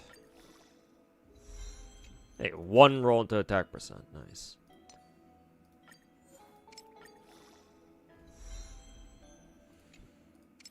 Ooh, nice. Roll into speed. That's good. Flat attack. More flat attack. I guess flat attack is technically better than HP, but... Another roll into speed. Nice.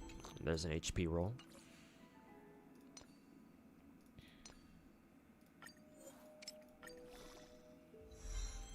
Crit damage. Hilarious. More crit damage. Hey, can I get another crit damage? Hey, can I get a fourth crit damage? Fourth crit damage coming up right here. Fuck, it's just ES. It's just effect res.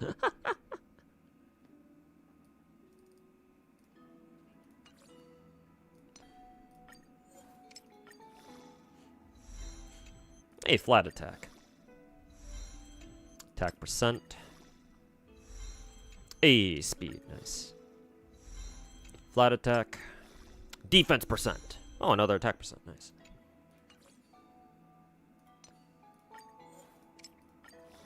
Let's see. The rope itself isn't that good.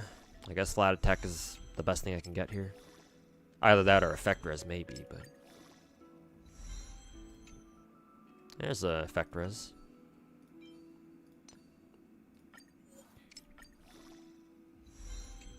Effect res. EHR. I'm pretty sure it's useless. HP. Surely it's gotta give me a speed, right? Fuck. Fuck. Okay. What are his stats now? Oh god. Without I assume he can only hit 3k. He can only, well, not only, but he hits a 3k attack with his signature light cone. Oh god. Well, he does have at least 142 speed, so at least that's nice.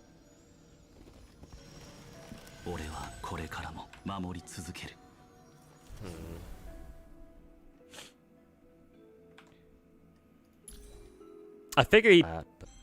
Yeah, so he gets 2 rolls into here. 3 rolls, maybe? Nah, not quite.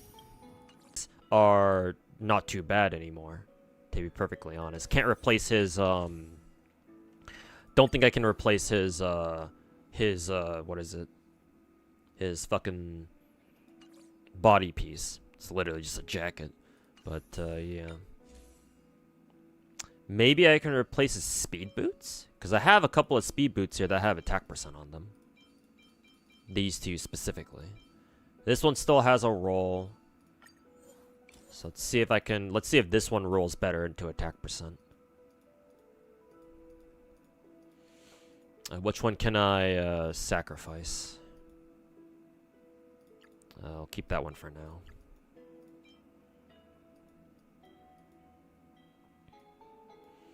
Glamoth. I don't know if anybody uses Glamoth anymore, so I'll just get rid of this one. Ugh. Absolutely no rolls into attack percent. Fuck. Eh. Let's try it again. No rolls into attack percent again. So, whatever. I feel like if I can roll speed boots with good attack percent subs, and then, can't change this because this is already attack percent. He's speed's good enough, so I don't want to get rid of this.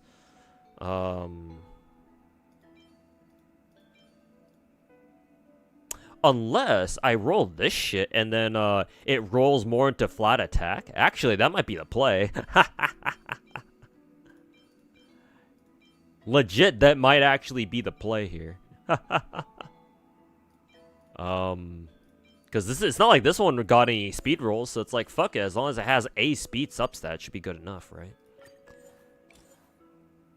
Fuck it. I'm actually praying for what is it? For flat attack rolls here.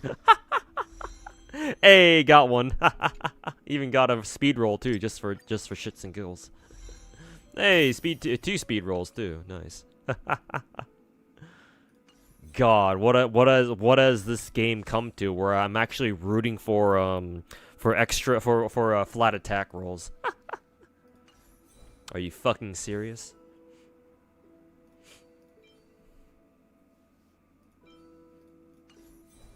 So what's he up to now? 28.75. Yeah, I honestly think that if I can get Daniel an energy rope, Lushaka energy rope here with attack percent sub, then it honestly, it's possible for him to get 3k attack.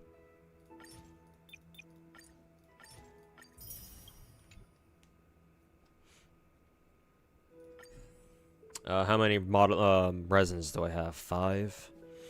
Do I want to use some on Daniel of all people? Nah, actually I don't want to. I'm gonna save them for Cyrene.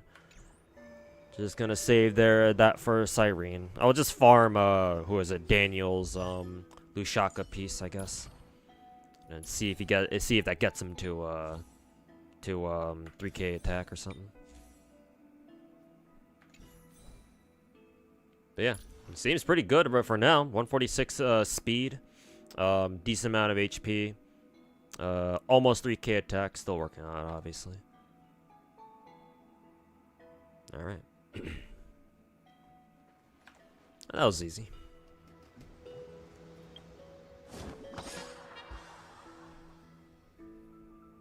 Also, oh, did the stream die again? Oh, God, fucking hate my fucking internet, man. Not an OBS crash that time. Just a internet being fucking dog shit moment.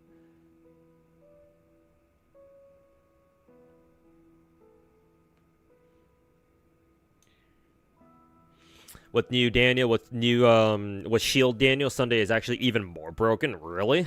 That's hilarious. What you're saying is that there's a part 2 for Lancer? We're thinking so, yeah, because Lancer actually had his own unique character model when we had the Saber, the UBW collab going. So we're thinking that, yeah, Lancer should be like a part 2 banner or something. We just have no way to prove it right now. I think I've been told that even the devs mentioned something about how yeah, like there will be like a follow-up part to the UBW collab banners. So assuming that's true.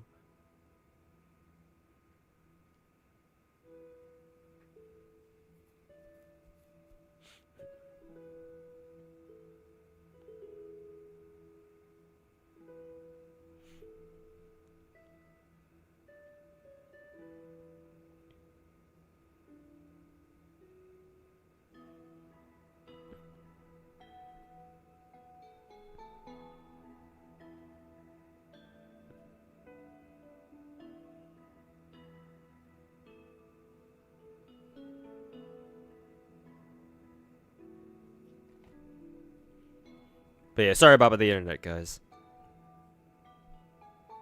God. Next week cannot come faster as far as like streaming goes.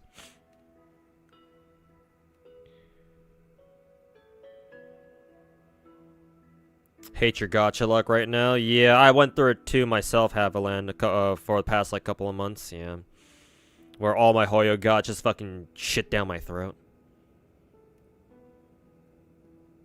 You took his luck. Give it back. Also, Artemis, Orion / Artemis spooked you on Ptolemaeus' banner. Oof, wrong Greek dude / girl. How does buff removal resist work in FGO? Is it similar to magic resist passive? Also, does that mean it's RNG based? Technically, yes. Yeah, actually, now that you put it that way, yeah, they're both straight percentages. It's relatively simple. Not effect risk. I'm thinking of this in terms of Star Rail terms. Magic resist is a straight percentage. So all servants in the game start off with 0% magic resist by default. However, most servants in the game, especially if you're in the Knight class, have a degree of magic resist as a passive. So most servants, or many servants at least, have a small chance of innately resisting debuffs. The better their rank in magic resist, the better, obviously. The best rank is magic resist EX, which gives that servant a 25% chance just to resist any incoming debuff. And that's really good. Anything above like B rank, or anything above C rank, I think is really good. I mean, having any fucking magic resist passive rank to begin with is always nice, even if it's E rank, because even at E, it's still a 10% chance to resist. So, yeah, you always have, as long as you have at least a bit of magic resist, there's always a chance for you to just be like, yeah, no, whatever, fuck you. Just, resist debuffs and be like, yeah, haha, fuck you. But yeah, that's all it is though. In terms of how it works, it's all it is. It's just a straight percentage. So assuming that magic resist is the only like percentage they have in terms of like guarding against incoming debuffs, and yeah, it's just that's that. Like if all they have is their magic resist passive that gives them like 25% or 20% or so, then that's the percentage to resist incoming debuffs. Obviously, some servants have even more passives that give them even more magic resist, like the Goddess Core skill. Or even better, there are some servants in the game that increase either their own or their team's, their whole party's magic resist or debuff resist. Those are really nice. Not as good as debuff immunity, but you'll take what you can get. But yeah, those all work off a simple percentage. Like they all stack up. They all add up together. If it's over 100%, that means that normally that means that debuffs cannot go through unless the enemy has like their own perks or buffs that they use to get past your magic resist. So it's just a simple like add subtract kind of thing. Same thing with the buff removal resist. Exactly the same way. All servants in the game start off with 0% magic buff removal resist. But there are some servants in the game that can either give themselves a buff removal resist effect, or give it to other people, or like do it like cast it on the whole team type of thing. There are two types, just like how there's like debuff immunity and debuff resist. There's also buff removal resist immunity, I think, and there's just regular buff removal resist. And yeah, those work off a percentage too. So most of the time you'll see buff removal resist effects scale from like 80 to like 100% or something. If you're at 100%, then that means that there's no way there's no way that anyone can get rid of your debuffs or get rid of your buffs. Like there's no counterplay to that. So if your servant has an effect that says, oh, 100% buff removal resist for one turn, you don't have to worry about them losing their buffs on that turn. But if the percentage is less than 100%, then at that point, then yes, it becomes RNG. So hopefully that made sense. I know it was probably kind of confusing,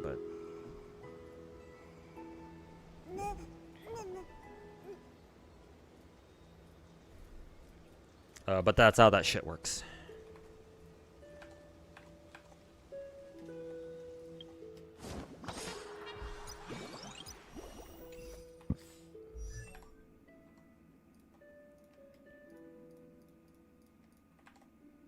Also, how the fuck does Daniel work again? What does he even do?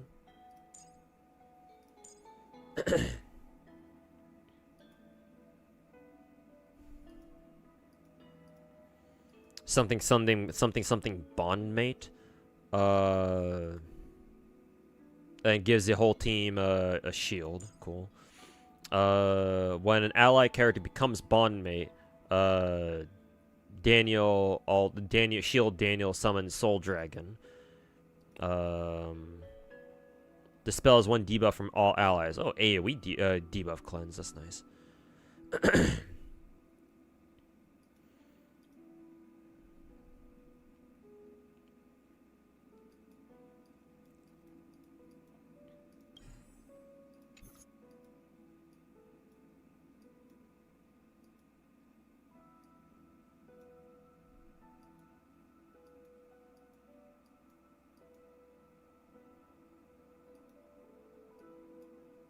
So what the fuck is the point of the bondmate then?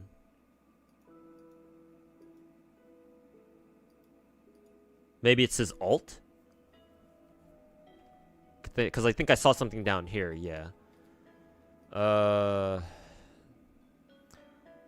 Reshield. Oh, blah, okay. Soul Dragon become enhanced when Soul Dragon takes action, launches follow-up attack, dealing physical damage, blah, blah, blah. And additional damage of the bondmate's type to all enemies equal to 70% of the bondmate's attack. Oh, I guess that's what it does. Cool. So just extra damage of the bondmate's type, I guess. Okay.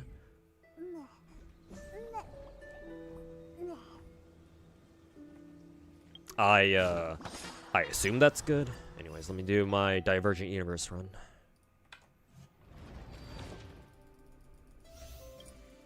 The dragon is considered a summon, right? Yeah, it should be. At least I think so.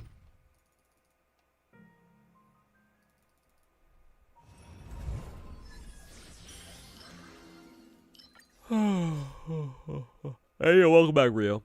Got bond me? Oh, damn, that sounds good.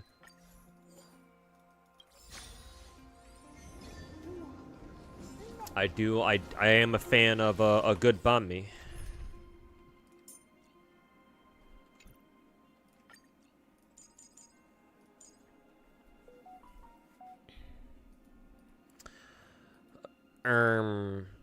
Who does Shield Daniel support like optimally, chat?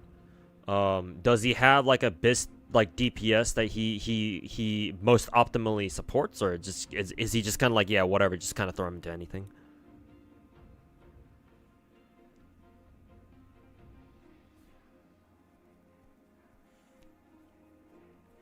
Kevin? Oh, really? Okay. Kevin it is then. That's the Vietnamese. Yeah, banh mi is Vietnamese, yes. Vietnamese sandwich. I believe it's French in origin because the French were in Vietnam during the colonial days, but yeah, the Vietnamese people basically stole a lot of French stuff. Well, I say steal, but fuck them. They took a lot of French food and like made it their own basically. But yeah, banh mi is a Vietnamese sandwich. Very good, very tasty. It's if you're used to like American or like Western sandwiches, banh mi is a very different kind of sandwich. At least, I think so. I'm not like a food connoisseur or anything, or like a sandwich connoisseur or anything. I'm pretty sure that's the case. What is it? So we take Kevin, Sunday, Shield Daniel, and what? Cyrene? Not Cyrene. Hysine? Something like this.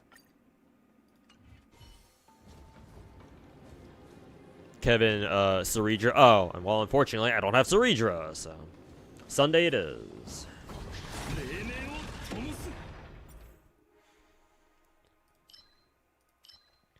I don't fucking have Ceridra, so.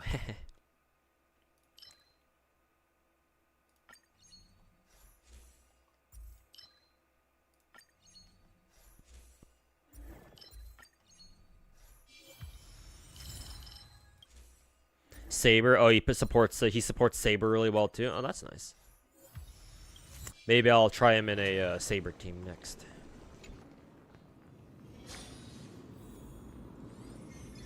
Vietnamese version of Subway. I don't know if that's the greatest comparison you could make, but.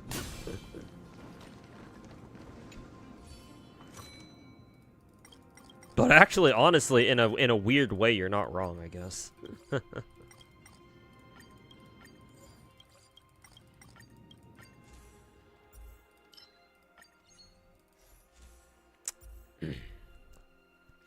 Bronya, Sunday, Kevin, Daniel. Oh, really? Oh, I guess I can use, that's a good excuse for me to use, Bronya, then. Oh, yeah, because Daniel's already my sustain, in a sense, so yeah, I don't need to bring, Hysine, because that'd be kind of redundant. Especially because this is just Divergent Universe, so it's like, what the fuck ever, who cares?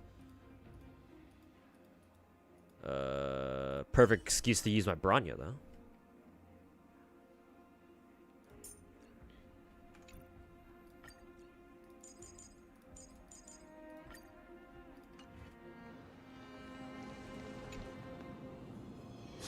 Subway implies the existence of a Domway.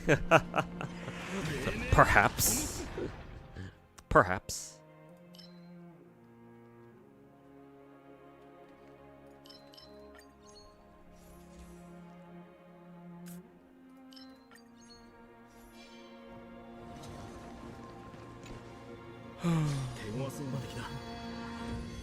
You use that team, but you don't have because you don't have Ceridra either. Oh, okay, gotcha. I guess Bronya must be the Ceridra replacement until we can get Ceridra.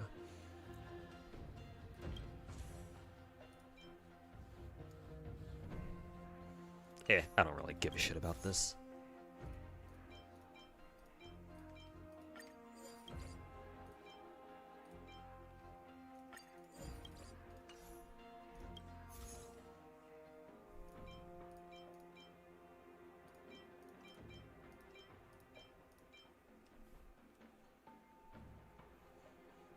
Ally speed. Speed doesn't really matter here in this team, I don't think. Shield effect, that's nice.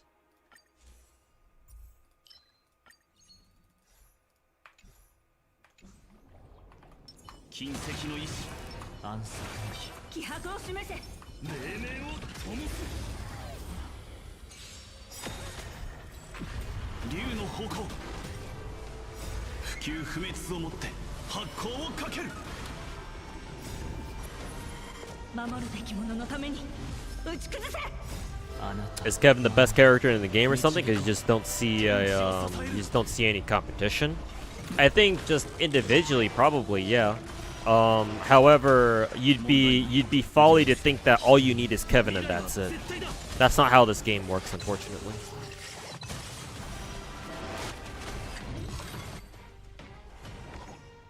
Like, technically, Kevin is arguably the best DPS in the game.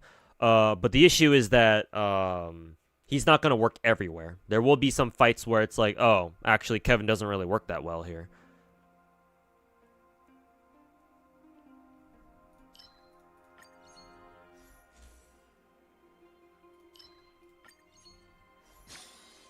So you gotta be careful to not send Kevin into fights that he, is not exactly great for.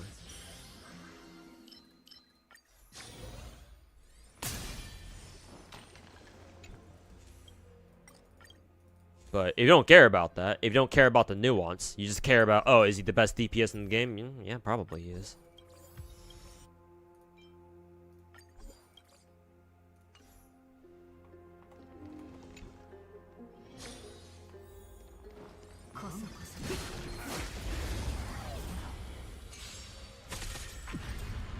方向。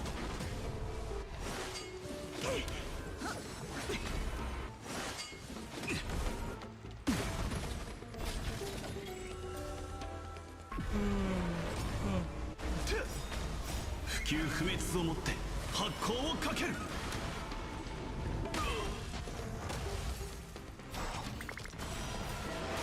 天地を支える。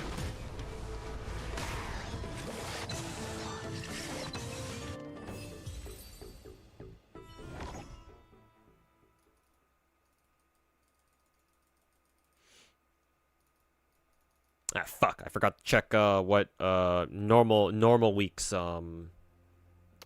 racing style was. Either pace chaser or what is it? Either pace chaser or late surger.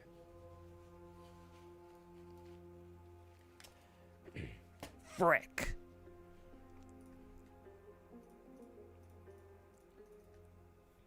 He's been throwing him at any fight you come across. Do you play endgame or are you just a casual player? Like you just do story and stuff. Because if you only play story, like I'm not saying this to be condescending or anything. I'm just saying that if you only play through story, you don't play any endgame at all. Star Rail story is easy enough to the point where you just kind of most fights, for like 99% of fights, you can like toss in whatever team you want, you'll still be able to get it done. There are some fights it's like, oh yeah, you kind of need to pay attention to who you're using. Like for example, the Aventurine boss in Panacony, that pissed off a few people online because yeah, they were like, why are my teams working against him? And it turns out, you know, you actually have to pay attention to its mechanics. Foreign concept, I know, but yeah, if you're only playing through story, then yeah, Kevin alone should be good. Like, Kevin fucking hard counters that Aventurine boss fight, by the way. Just kind of, you know, shoves up his ass. And for most fights in the game, yeah, if you have a Kevin that's at least decently built, then like it's not even like, you know, like it's no problem at all, man. But it's story, so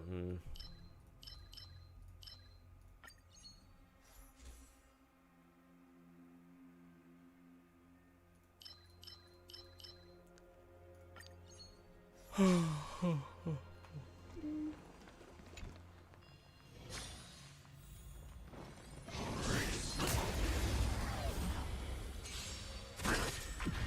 れは今までとは違う力だ。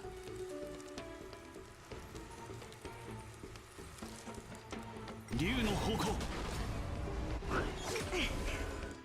失望させるわけには。あなたを守り導こう。悔され。明日のために。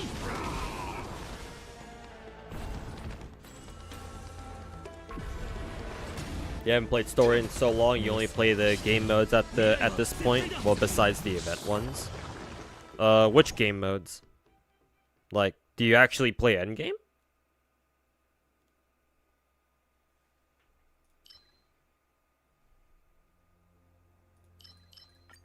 Just keep stacking on those destruction buffs, I guess.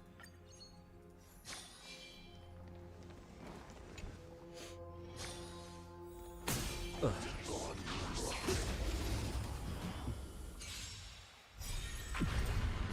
あなたを守り導こう。天地を支える。 Probably either Kevin or Casterus. If you have both, you pretty much win. In most cases, yeah, but you do need to you do need the rest of their teammates too. In most cases, at least in the narrow aspect of us talking about endgame stuff.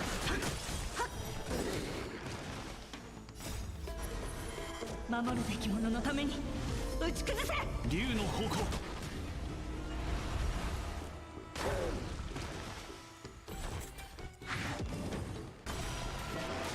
天地を支える。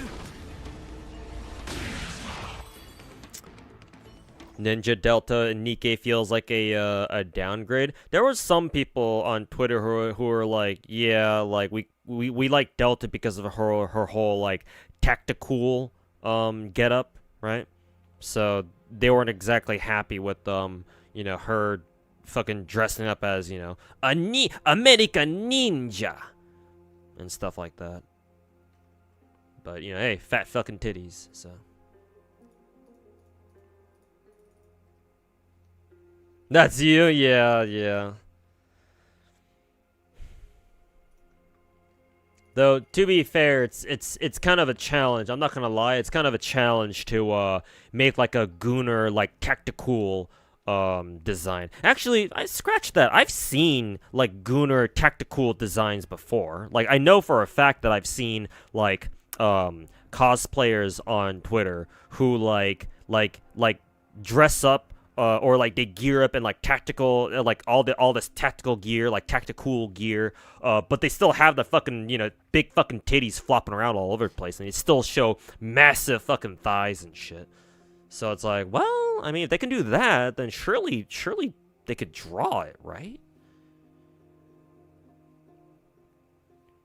Like, I don't pay attention to Nikke's story at all, so I have no idea why they decided to turn Delta into a fucking ninja in the first place, but I assume, you know, story shenanigans.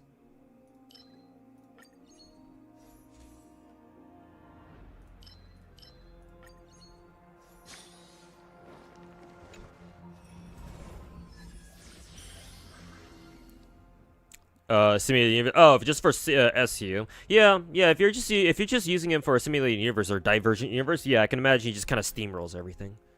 Maybe up until like a certain difficulty threshold, but even still. That and like I don't know how strong your Kevin is too. Like if your Kevin is like fucking E6 for example, then yeah, I can see him fucking steamrolling everything. Again, assuming he's decently geared too on top of that. But yeah, if you're only really using him for shit, I didn't mean to overwrite that. Fuck.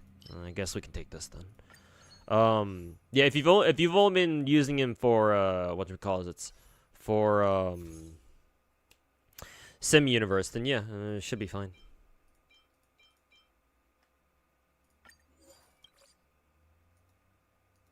Should be aight.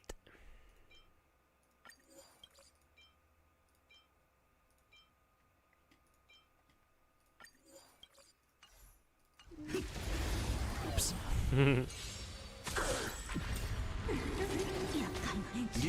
Wish you had him at E6. Unfortunately, you're free to play. Common sentiment among many players, many gacha players. But yeah, if you're only using for Sim Universe, then yeah, I assume you can go through that just fine. Me personally, I'm also planning to go back and grind grind Sim Universe and Divergent Universe to get as many gems as I can.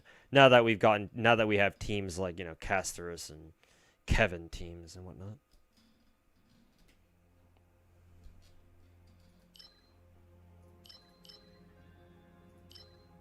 I don't know which one I want to use. Actually, that one still makes sense because we have Daniel. He doesn't exactly do a lot of damage though.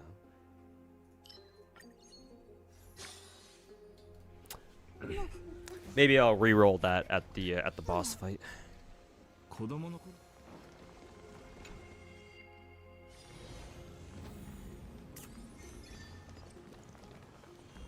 What will be endgame content though? Because you want an excuse to use characters you don't usually use. I'm surprised you don't know. Considering you play Sim Universe. Currently we have 4 different types of endgame modes in Star Rail. Matter of fact, can I exit out of this real quick? Yeah, leave for now. So I can show you. Currently we have 4 different endgame modes in Star Rail. Hey yo, Finkel, welcome back. The first one we ever got, that's been in the game since the beginning, is called MOC. Stands for Memory of Chaos. Where the hell is it?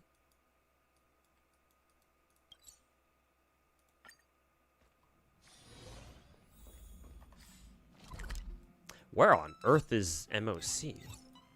Oh, it's on floor 2, probably. Is that on floor 2?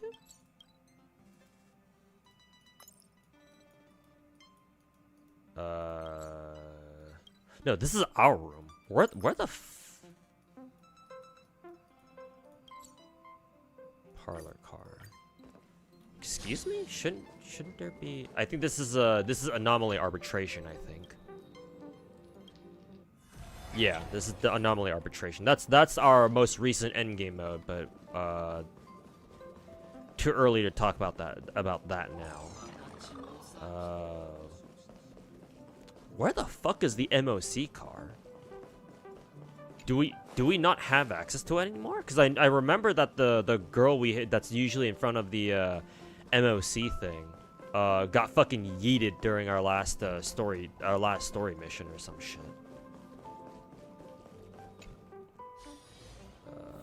Oh no, it's over here. Well, why the hell couldn't I access it from the fucking map? Yeah, here it is. Yeah, the girl's still there. Okay, this is called MOC. It has three modes, I guess. The Pillar of Genesis mode, this one resets every month. The other two are permanent, so you just get those done whenever you want.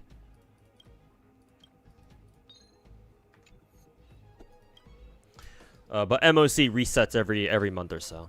This is our very first endgame mode. This is the classic DPS check of, do you have the right characters? Are your characters well geared enough? Or yeah, are they geared well enough? And yeah, can you kill them? Can you kill all the enemies within like 10 turns? That's it. So that's MOC. And then our second endgame mode, I believe, was Pure Fiction. By the way, if you go to this tab right here, I think you can see it. I don't think my webcam is blocking my top right corner. So go to this button right here, fourth from the left. Click on this tab on the rightmost, and you'll see all the endgame modes here for you. Matter of fact, I still have to do Pure Fiction.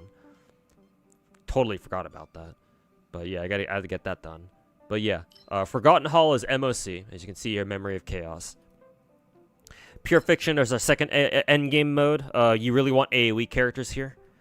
Either splash damage or true AoE characters, because that's what Pure Fiction focuses on. Either that or DOT characters, even those work too. Our third endgame mode is called Apoc Shadow. It's very similar to MOC, but it's limited just 2 fights basically. And then our most recent endgame mode, the fourth one, is called Anomaly Arbitration, or if you prefer, Intellitron Endgame. This is by far the most difficult endgame. This endgame mode assumes you are a whale and you have like multiple you have characters who have multiple dupes to them. As you can see, my best record is only 8 out of 9 stars. And the final battle itself against Xander or Lygus or whatever the fuck his name is, that one's pretty tough too. I couldn't even get a single star on that one. I do plan to try again, but I don't really have high hopes for it. That and this endgame, this is the only endgame mode that doesn't give you gacha gems or like stellar jades. So if you don't want to do it, you don't have to. It does give you other rewards too that are nice, but they're not necessary. But yeah, there are 4 different endgame modes that Star Rail has. So yeah, start doing them. They all of them except for Anomaly Arbitration also give you gacha gems too. So I don't know how long you've been playing Star Rail for, but I'm kind of surprised you don't know about them, because depending on how long you've been playing Star Rail and you have been doing these, that's a lot of gems you could have been that you may have missed out on. So yeah, I don't know what else to say. Okay, I gotta remember to do Pure Fiction. So, but let me go ahead and finish Divergent Universe first. Continue. Parlor car. I tried looking for the parlor car. I just didn't find it. Maybe I was just being blind. Maybe I'm just dumb. CZN hype. Yep, next week I think, right? Finish your midterms, so you're ready for it. Nice.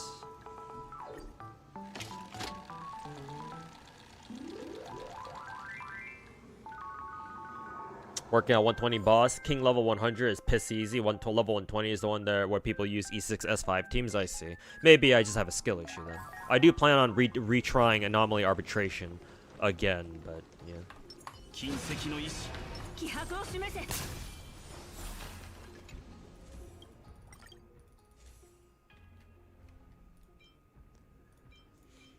Maybe it is a skill issue.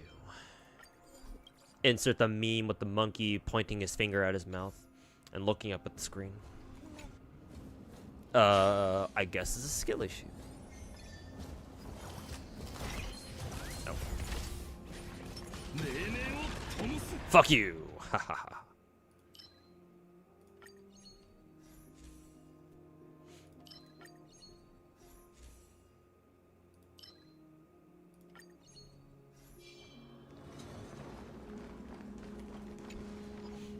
Can't wait for AK-15. Yep.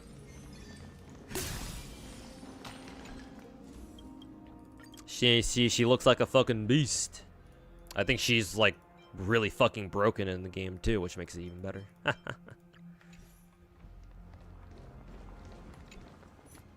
But yeah, she probably won't be here for a while though. But we can wait.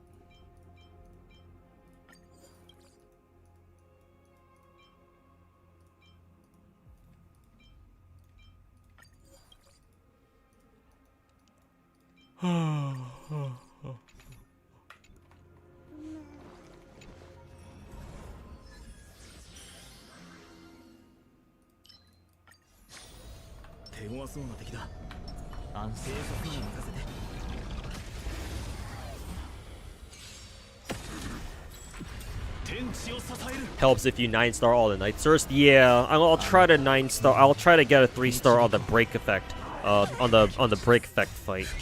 We'll see if I can do it or not. But...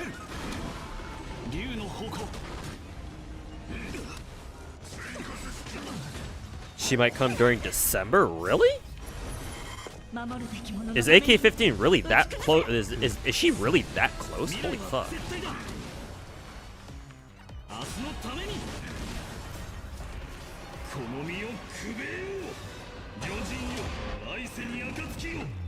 No idea about V0 because everybody on Earth has her V6. Really? Is she like a fucking welfare or something, like from Arknights or something?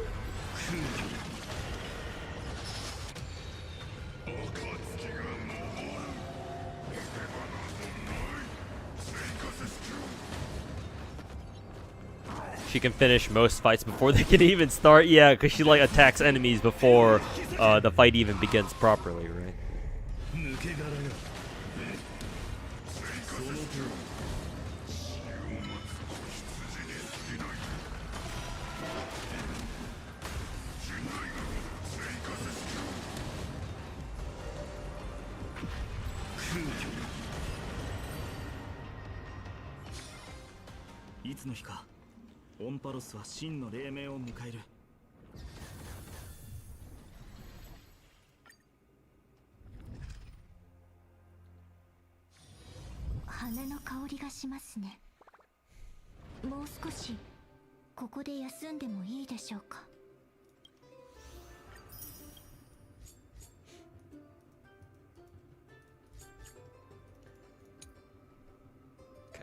I still need to get the X7 objective done.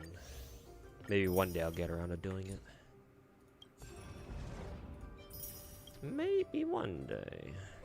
Halfway through our halfway to level 100.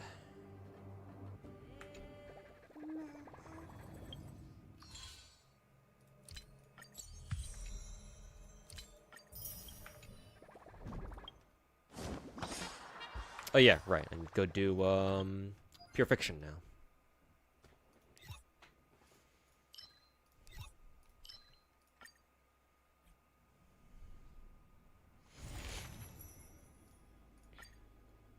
.416 is still cuter. That's true.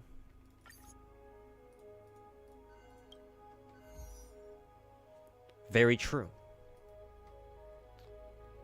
Ice, fire, imaginary, physical. So basically, the Kevin team. Ha ha ha ha ha.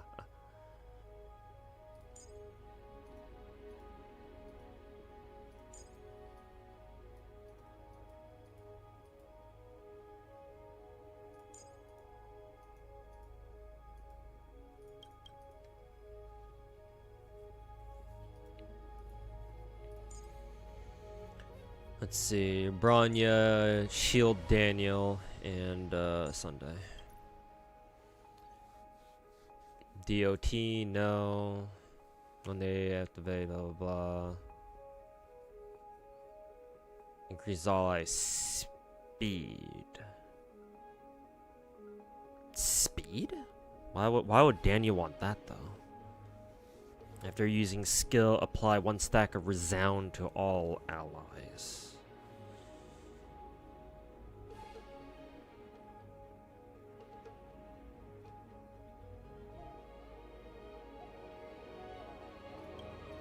I guess we'll just take that then. What about this team?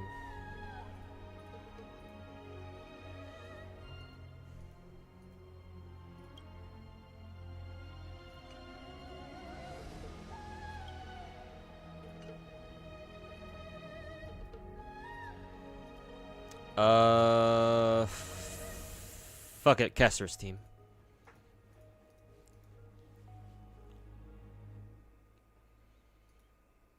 What was my team? What even was my team setup for this? Casterus, Dark, RMC, right? Yeah, RMC and you. Okay.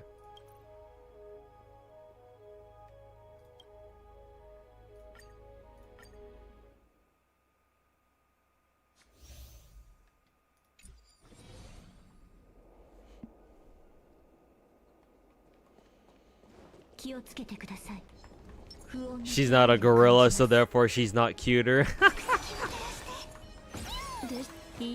I like the way you think. Am I missing any 5 stars? Yes, unfortunately. I lost my coin flip for Sarija, so I was unable to pull her. So I'm waiting for her I have to wait for her rerun now. I'm also missing Rappa, and I'm also missing Argenti. So those 3. Rappa, apparently, according to rumors / leaks on Twitter, should be getting a rerun soon. Finally, after like a whole ass year. So I'm hoping that I can pull her then. Now that I've got a side hustle and I have some extra money coming in. Argenti's already had a couple of reruns, so I have no idea when he's gonna come back. And then Sarija's banner was just the other. Obviously, it was just the last patch, so no idea when they're gonna bring her back. But currently, I'm missing those 3.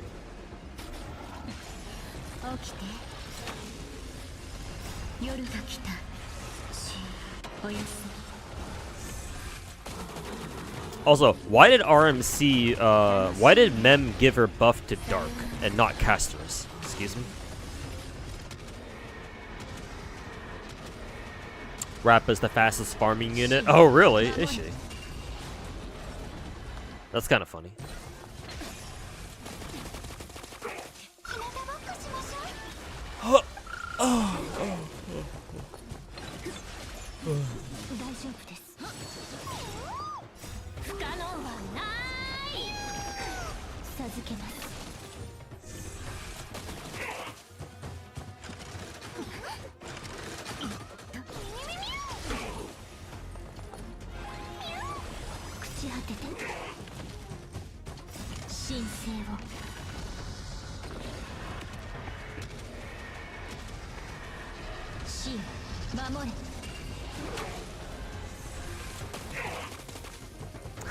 We do a bit of trolling. We do a bit of trolling. Indeed, she does.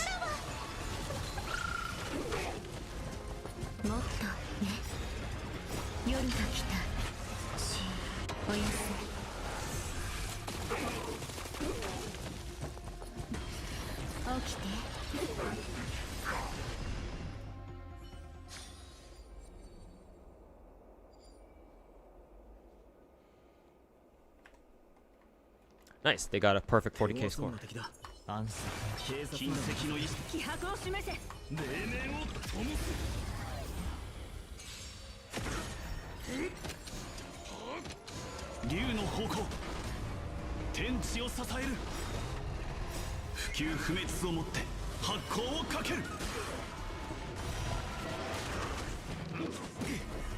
Okay. Normal week is late surgery. あなた守り導こう未来は絶対だ Alright, peace. Alright, take care, Finkel. I don't know if I'll still be streaming by the time you come back, but hopefully you have a good rest of your day, man.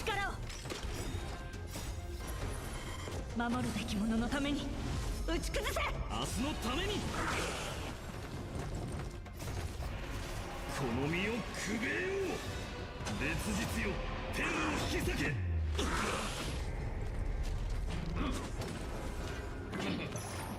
血で鍛えようその程度 God damn it. Fucking night owl. 紛争を刻む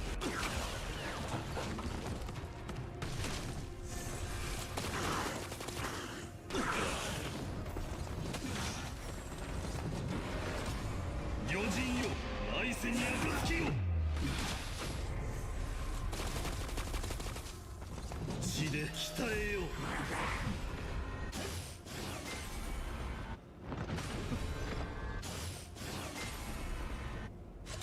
その程度心に刻め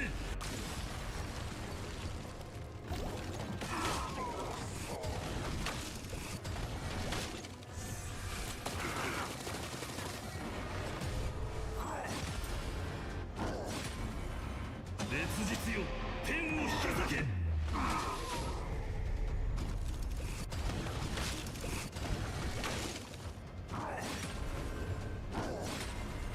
血で鍛えようその程度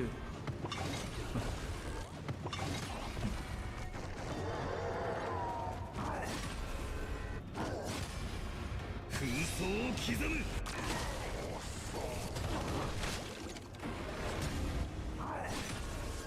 余人よ来世に暁よ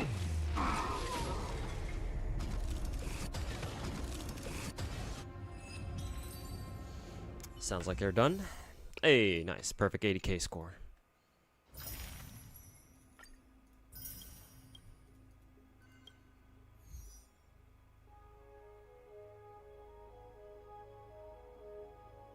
Okay. Alright, Argenti fight. And, let's see. Can't we just... Yeah, can't they just fucking swap these and we're good to go? Actually, instead of Kevin, I think I'll bring, who is it? I think I will bring... I want to bring Herta in this.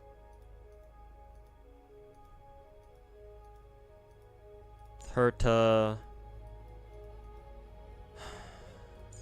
Hanabi...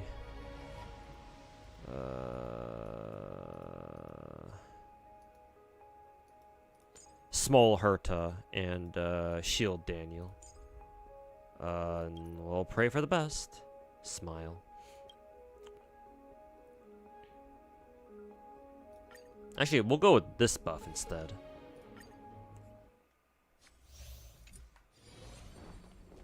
Nada. 期待して損した。パーツアップグレ。金石の意志天地を支える竜の方向不朽不滅をもって発光をかけるこんなもん。 Summer training 2 turns from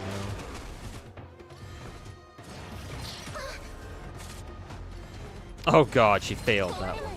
18%. 答え見つけてごらん。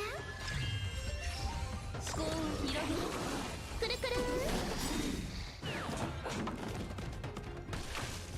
答えはないんだから。こんな大きなダイヤモンドあげるね。くるりん。ひらげごま夢中になってくるくる。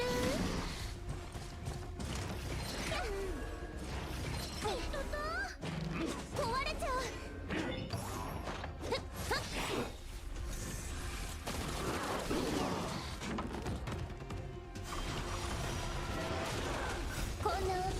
ヤモンドあげるね。天地を支える。頑張って。思考を広げて。プルリン。答えはないんだから。くるくる。ひらでごま崩れちゃえ。プルリン。不朽不滅をもって発光をかける。 PA15's memories for sus AF. Yep. She was like that in the first game too. If anything, you can argue she's gotten even worse.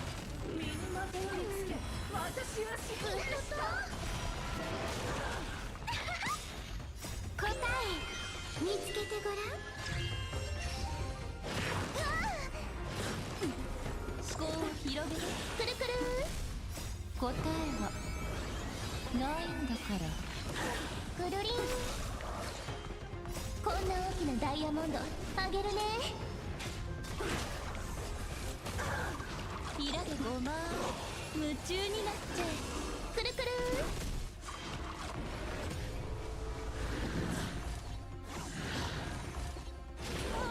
竜の方向。やる。動じないで。思考を広げて。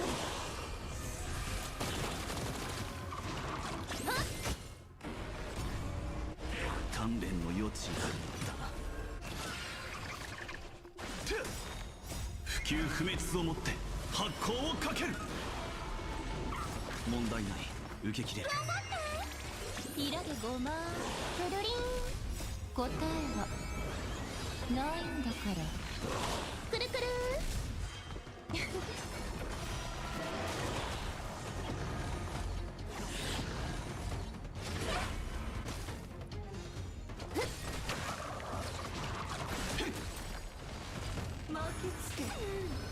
答え見つけてごらん。生死の変化。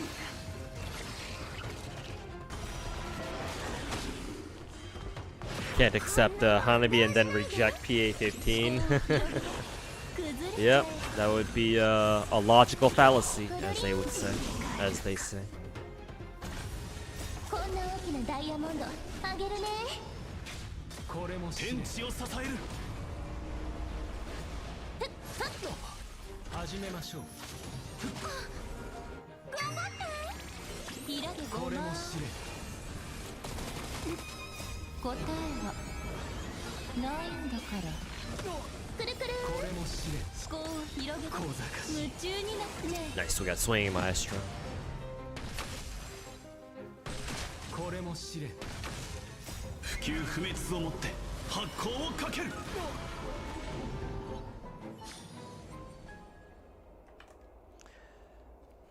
Ooh, they only got 26k points there? Okay. Let's see if my caster's team can carry instead.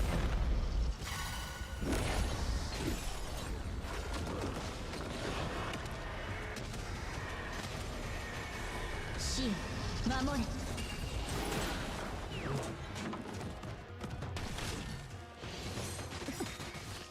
夜が来た。おやすみ。起きて。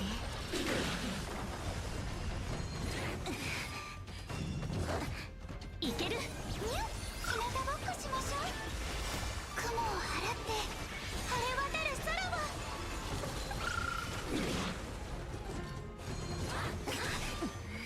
不可能はない。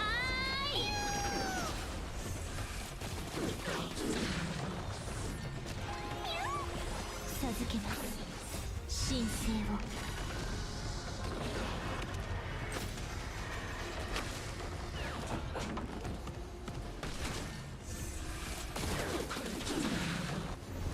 もっとね。さようなら。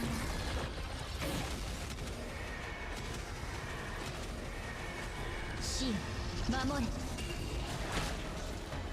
お待たせしないように。People like to complain about Lucia wearing Yishuan's clothes. You're like, yeah, they work for a reason. Not only that, but like people don't realize that for at least the Hoyo games, they have like a lead art director or like a character designer. So like I'm assuming just going off the observation that in all the Hoyo games, characters usually dress pretty similarly, right? Or like a lot of characters happen to share like a certain trait or two. It's like, to me anyway, it's very obvious that Hoyo have like general like art directors or like character designers where they have the final say in like how the characters look at the end of the day before they ship off to the live servers.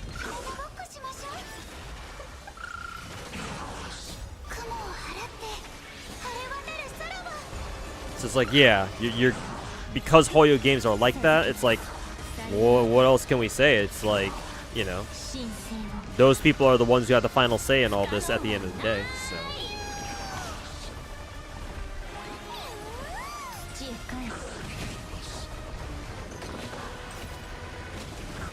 Almost a full-on Amphorius rerun banner. Hopefully they rerun Ceredra, because I wasn't able to get her this time. I should say last time.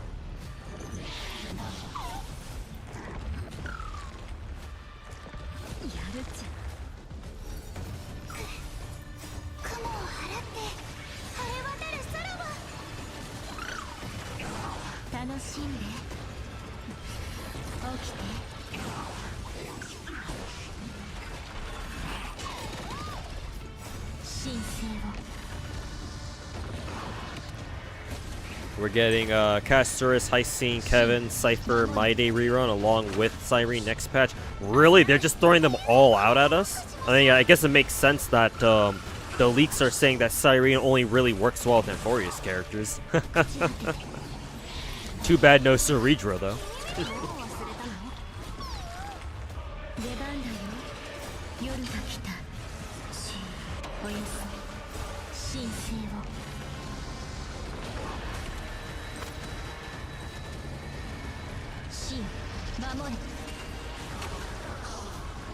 Damn, plus 41 speed? Are you fucking serious?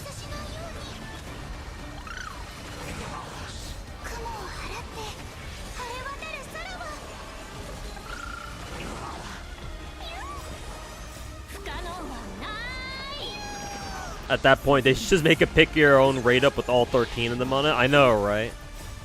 That would have been nice. At least for me.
Alright, let's see.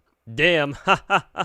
Caster's team actually fucking scored, what is it? Perfect score. Got a perfect score on their side.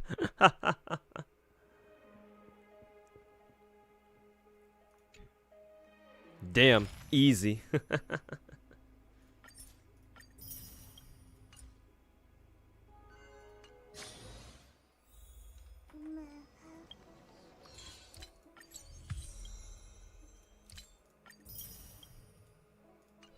Alright, battle pass is done now. Well, I say done.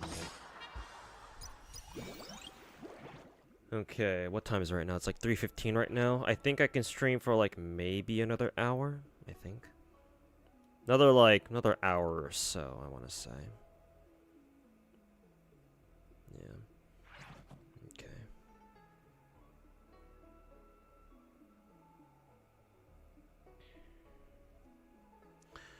Okay, so I still have to do this Colorful Mayhem event. We also got this new Try Not to Laugh challenge. No idea what this is about. But I'm assuming those two are just like smaller events.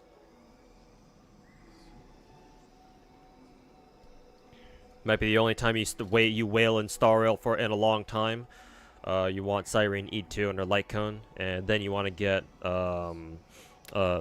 Icene. I'll probably go for Cyrene and her signature, because you know, big fat titty pink gacha lady. So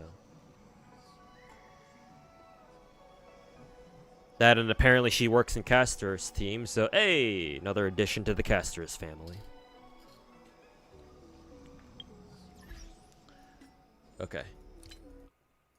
Enough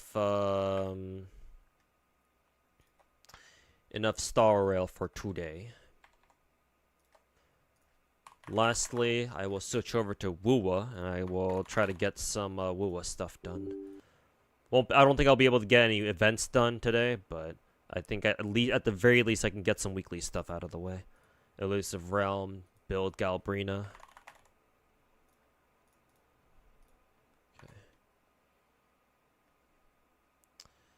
Stuff of that nature.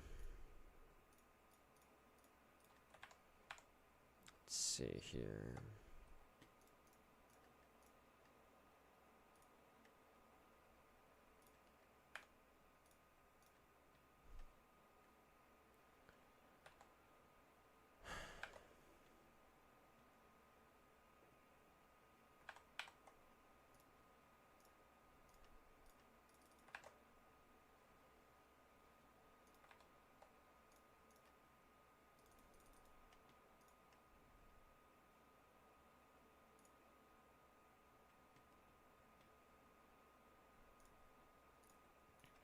Mommy Cyrene. Everywhere you go, you see her face.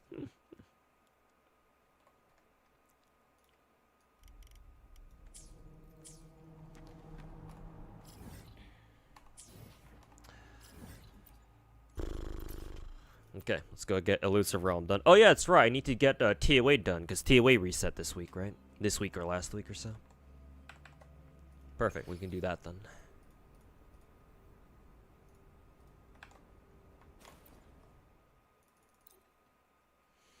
Ooh, the Electro characters now, huh? Ooh, interesting.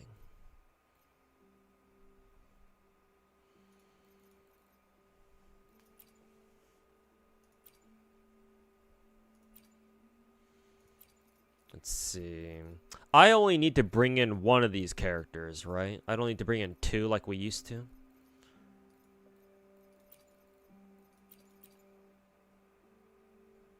Yeah, looks like I'll get the full 6K points here, so yeah, fuck it.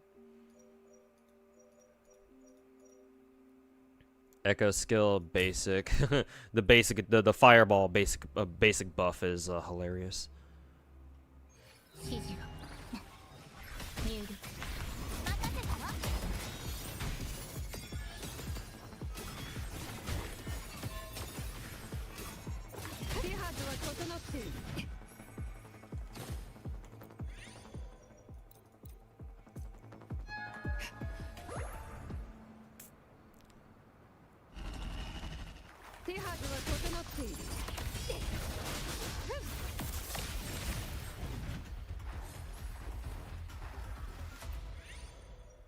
Resonant skill damage? Now we want, I think we want heavy attack.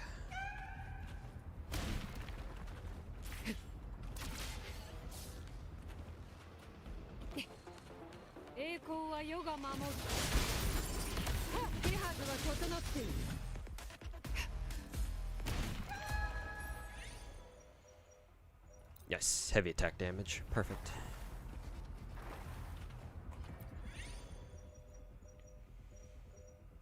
More heavy attack damage.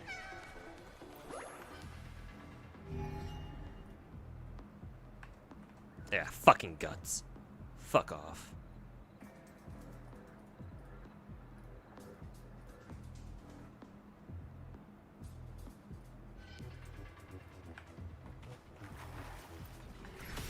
入力任せたわ。与えなさい。はっ、私が見届けるわ。行き先はすべて狩り場。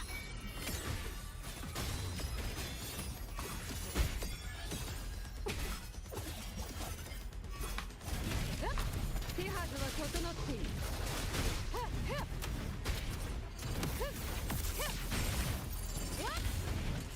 手はずは整っている。隙を見せたな。手はずは整っている。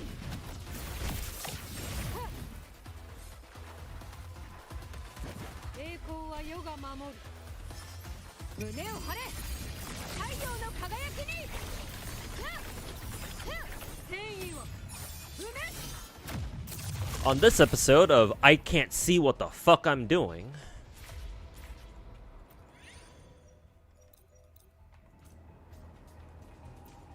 glad you could join us for another episode.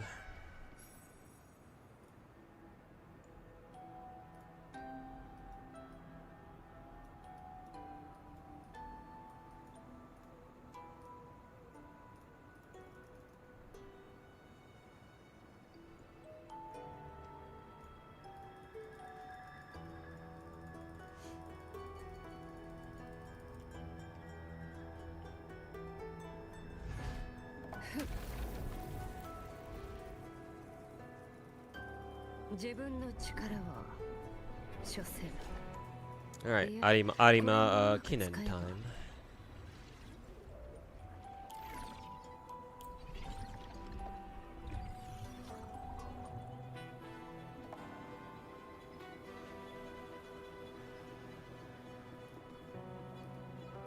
Can now buy Swinging Maestro. There we go.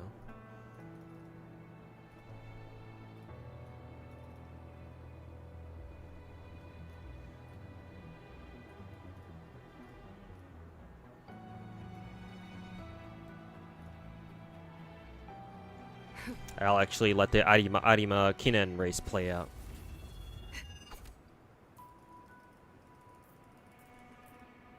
戦いを経ることで剣は研ぎ澄まされていく。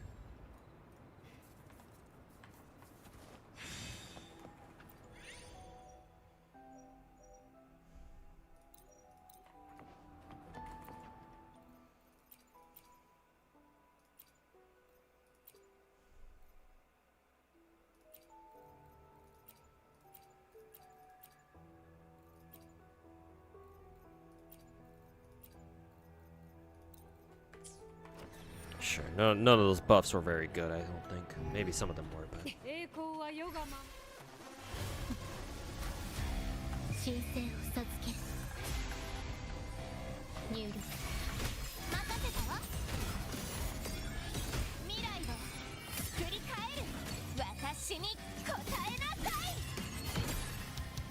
さすが答えるのだ、我が友よ。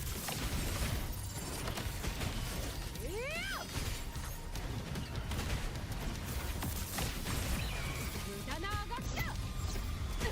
これぞ王道の勝利。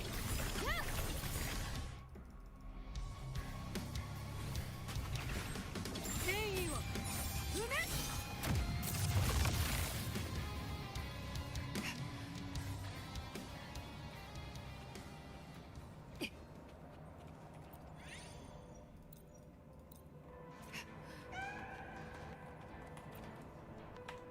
Hey yo, King of Gacha, how's it going, man?「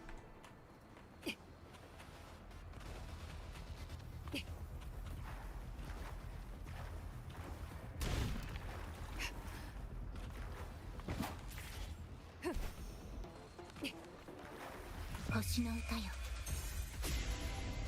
入力破壊任せたわ。与えなさい。ふっやっ因果を覆すわ。照らし合う神。栄光は世が守る。受けてみよ。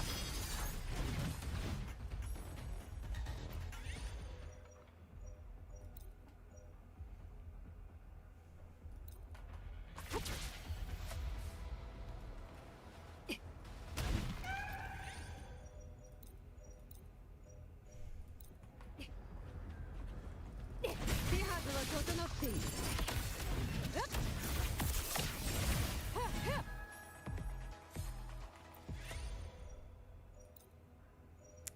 Crit rate increase, sure.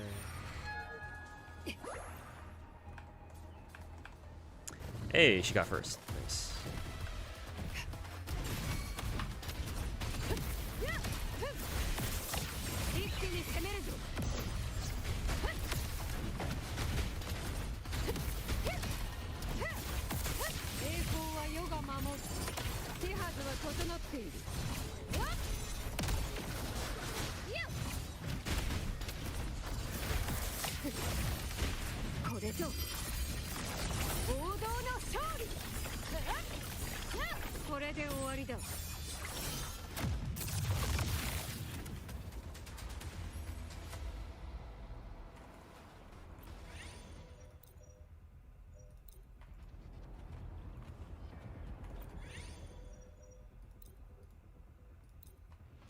世に続け。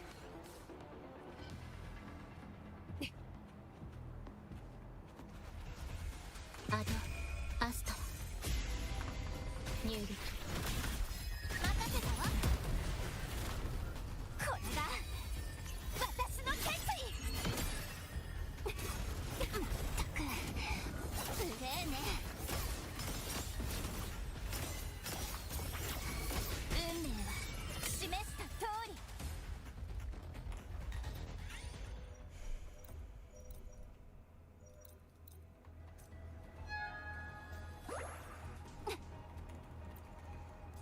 Did we get a new endgame in Zenless? Actually, yes. Kind of surprised me too, but we did actually. It's called Threshold Simulation.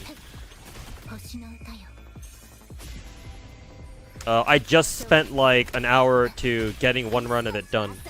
I plan to finish it up later at some point, but yeah, I did a run of it just earlier today, and it was a lot of fun actually.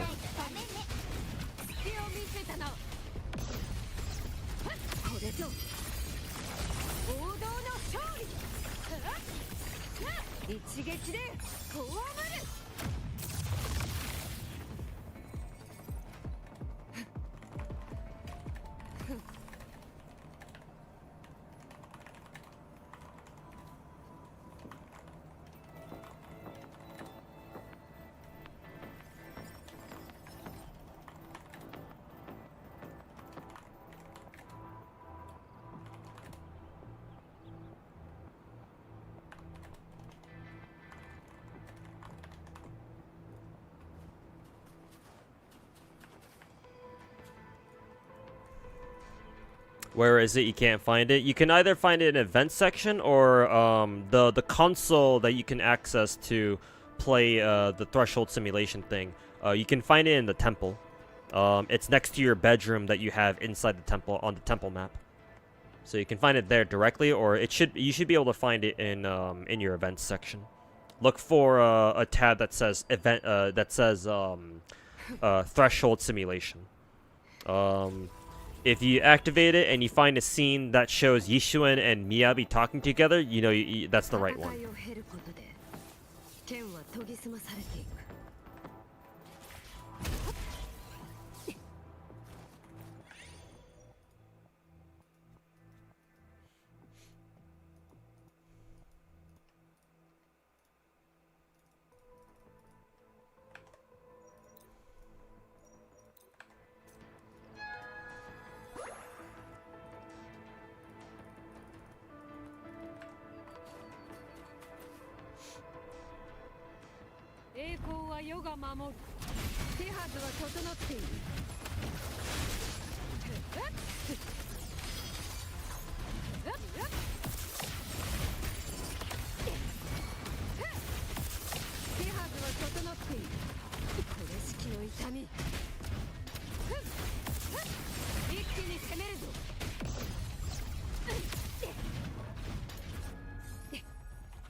が守る。手はずは整っている。終わりにする。アドアスト入力。任せたわ。手はずは整っている。これ式の痛み。栄光は不滅。平気。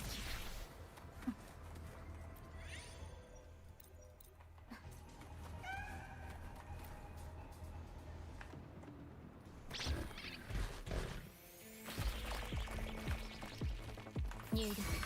任せたわ。ひざまずきなさい。たたえなさい。私に答えなさい。矢の隙を真実に。未来を作って帰る。征服を始める。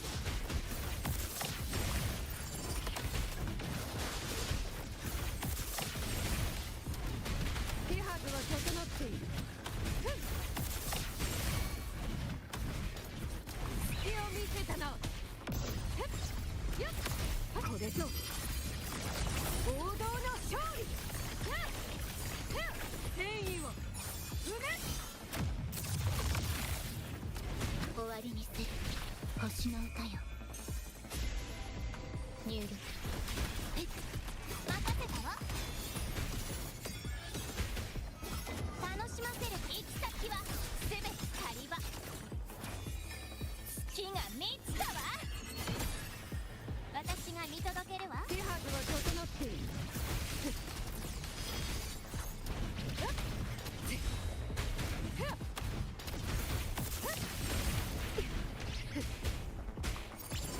手はずは整っている。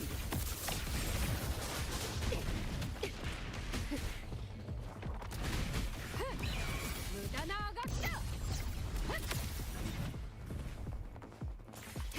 Finally.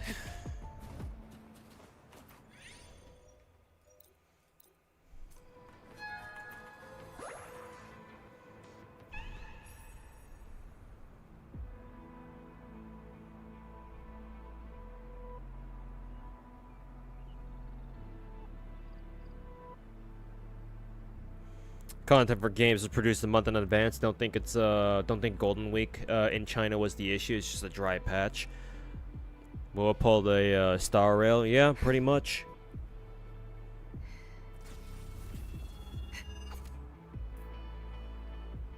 Yeah, they focused all their resources into story, and they pretty much neglected everything else.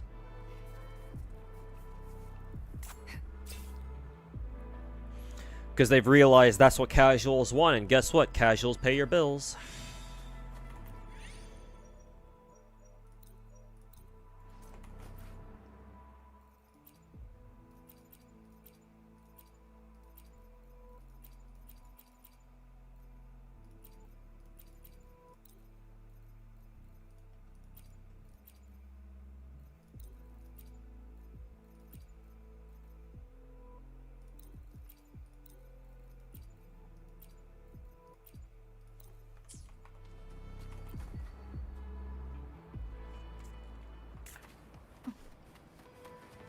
指示を。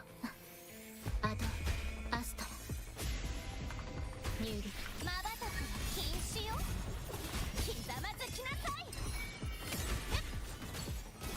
満月ね。これが私の決意。はっ、楽しませることね。やっ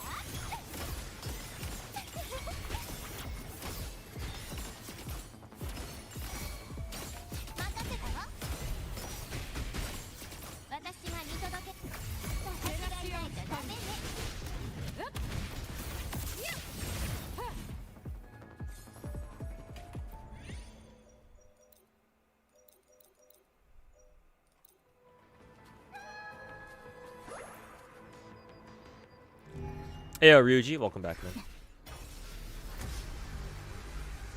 神聖を授ける。入力。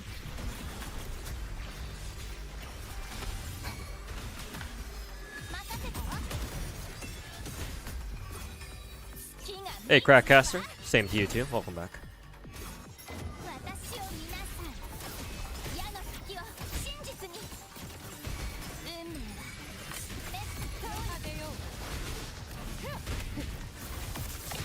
これしきの痛み。隙を見せたな。栄光をセブンヒルズに。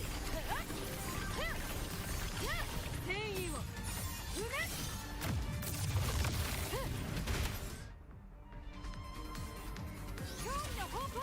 At least Zenless has plenty of content. I mean, a lot more than what Wuwa has. At least, you know, if we're comparing patch to patch.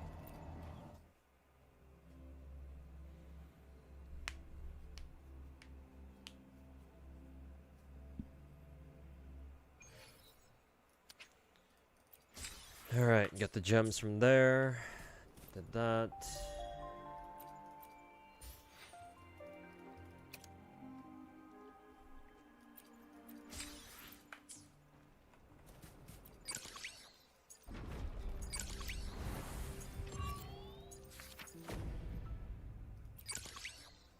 Okay, I believe Lament Recon is our major event. I don't even know what style of event this is, but this is, I think, just a parkour event, so that should be relatively easy.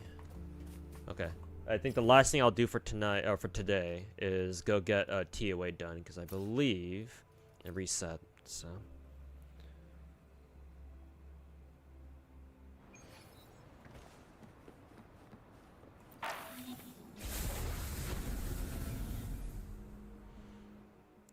The exploration one is a flying event. Oh, that's cool. And the other one is basically vampire survivors. Really? Nice.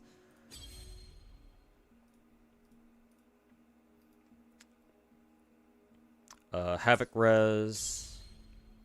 Fusion res. Let's see. Arrow res. Okay. And what about this one? After battle starts, blah blah blah. Oh yeah, that's right. They probably want me to use Galbrina here. I guess I'll try this without Galbrina. If I feel like I need Galbrina, then I guess I'll build her.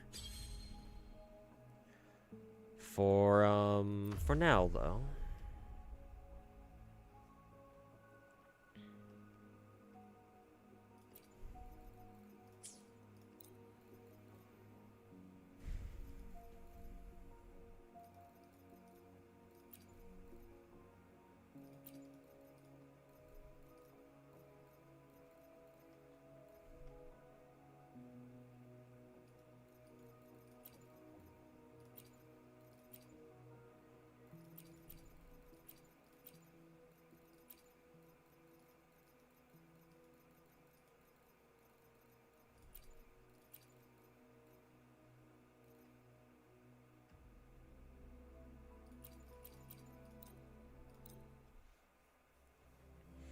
Don't think Frolova is good for left tower, is she? Well, I see Havoc res, so. I mean, it shouldn't really matter. This is just left and right towers, so these shouldn't be an issue.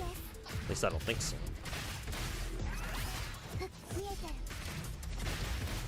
No command grab.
fusion res, so what that means is fusion team.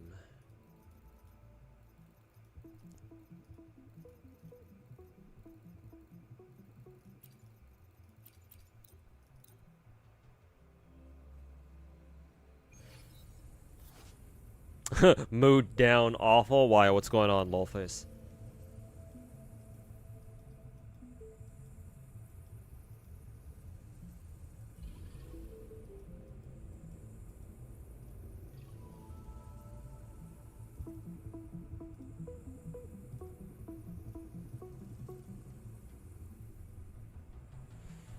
Frolova is built pretty well, but no bis. Ah, well, that must be why then.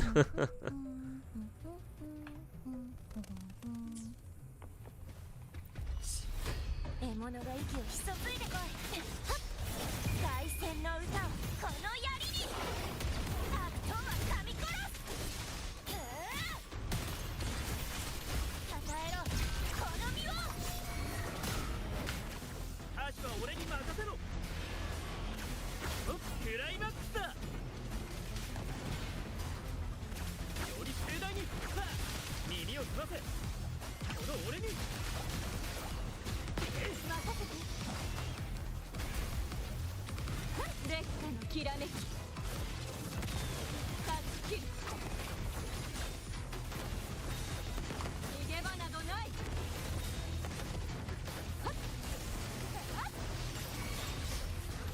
時に戦士の必要。おたけびをあげろ。ついてこい。殺し合いの始まりだ。暗闇を打ち破る。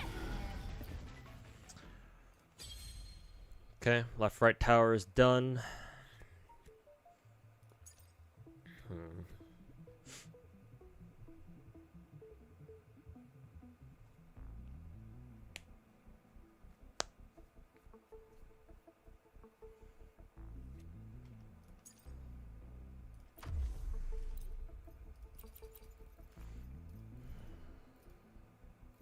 I think I have to run Shorekeeper with Cartathia because Cartathia doesn't benefit from attack buff, so Verena is kind of a useless support for her. I'm just kind of afraid if I run Shorekeeper first side, second side might be a wash. I guess we'll find out.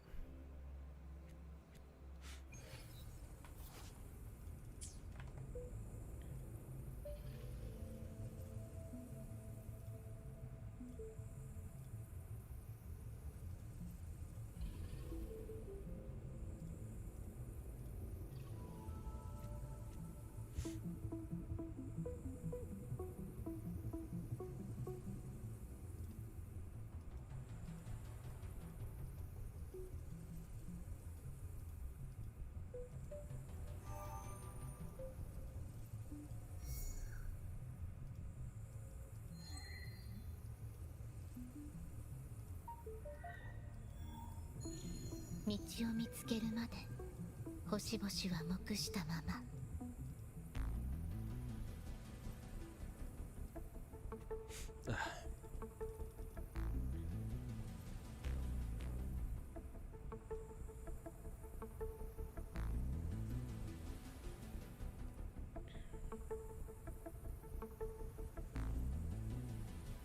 You're more excited for Yadhari? Yeah, she'll be great when she shows up. アド、アスト、入力、消結。ご清聴ありがとう。はあ？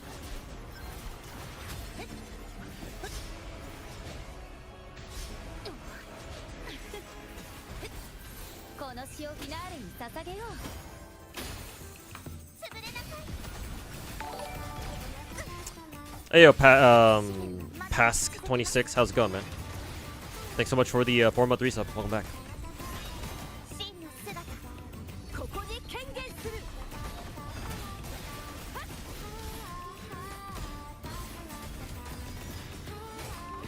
打開する荒波。天幕に魚の影が。高波よ。天地を切り開け。終わりにする。修正を授ける。入力。ご清聴ありがとう。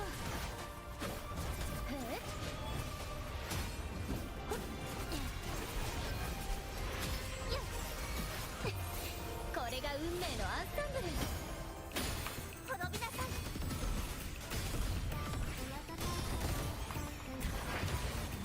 神の王朝。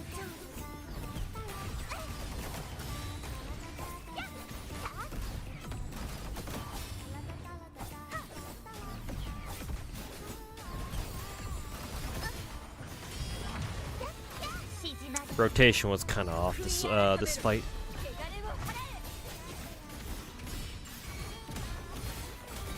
共に戦おう。シャザイ、潮風よ、吹き荒れろ。ご清聴ありがとう。 Didn't end up mattering, but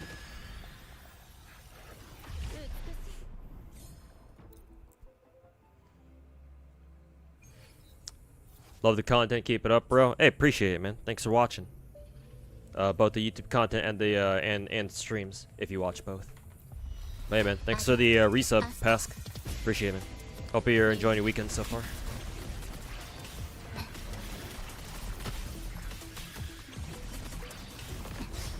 ご清聴ありがとう。よっそう、プレリュードは華麗に。これが運命のアンサンブル。滅びなさい。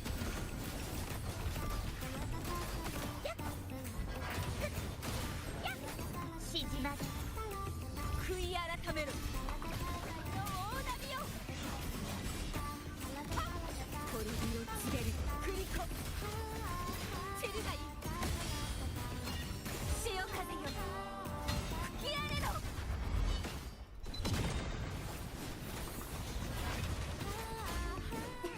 It's this bitch. 終わりにする星の歌よ。入力。ご清聴ありがとう。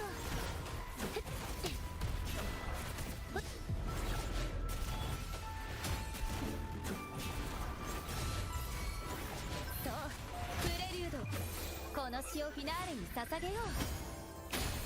潰れなさい。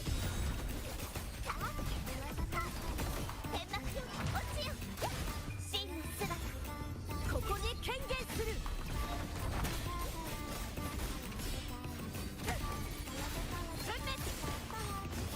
滅びを告げるクリコ。高波よ、天地は切り開け。終わりにする修正を授ける。 For 35 seconds left. ご清聴ありがとう。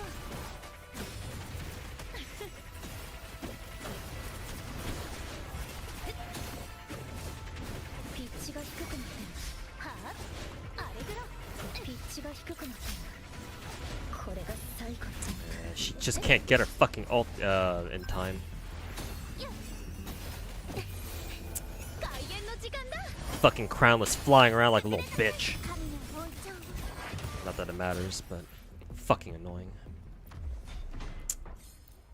Okay, I don't know which team I would want to use for this, so I'll just fucking use who is it? I'll just use Yuno and who is it? Yuno and Augusta, and I'll see how should I say? I'll see how they do, I guess. 痛いの？飛んでけ。進化をお見せします。瞬く禁止を捧げなさい。これが私の決意。楽しませることね。 She says Ravia had a modern city behind her. Yeah, with her release, we'll probably go into the 3.0 client, most likely.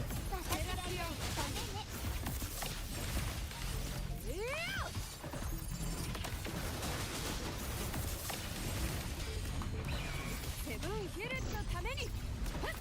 これぞ王道の勝利。一撃で葬る。手はずは整っている。花よ日向ぼっこの時間ですよ。進化をお見せします。華麗に優雅に月が満ちたわ。私を見矢の隙を真実に、未来を作り変共える。に戦おう。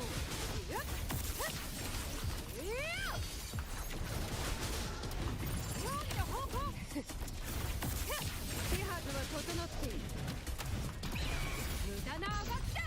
やっこれぞ王道の勝利。戦意を踏め。任せてください。植物だって生きてるんです。進化をお見せします。まばたきは禁止よ。ひざまずきなさい。たたえなさい。すべて導きよ。これが私の決意。因果を覆すわ。よかぜよ。もらった。これ式の痛み。手はずは整っている。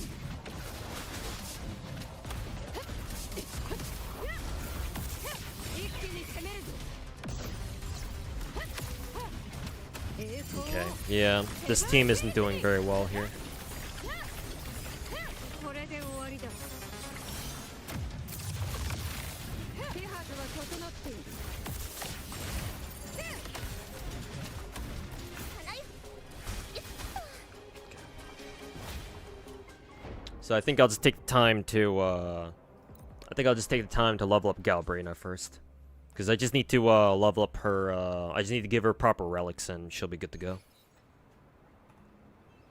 公平な戦いを怪我しちゃいけねえ。 So let's get her done now then. Did I farm today's worth of, did I farm today's shit? I think I did. Yeah, it says 36 out of 36, so. Just in case, I'll double check.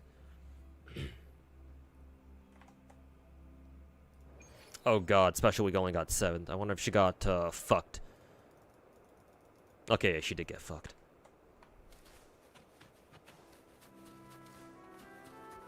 Okay, yeah, I already farmed out today's, Galbrina Echoes for today. 重厚の先はお前に任せる。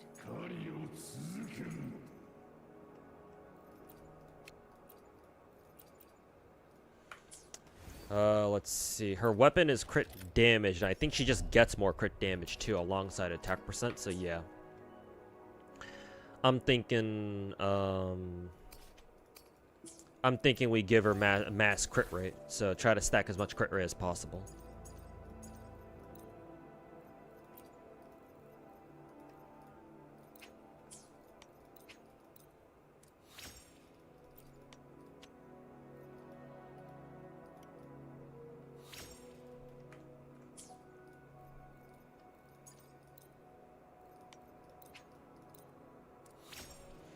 Echo rolling time. There's some crit rate. I don't know how good skill, resin skill damage is. Probably not very.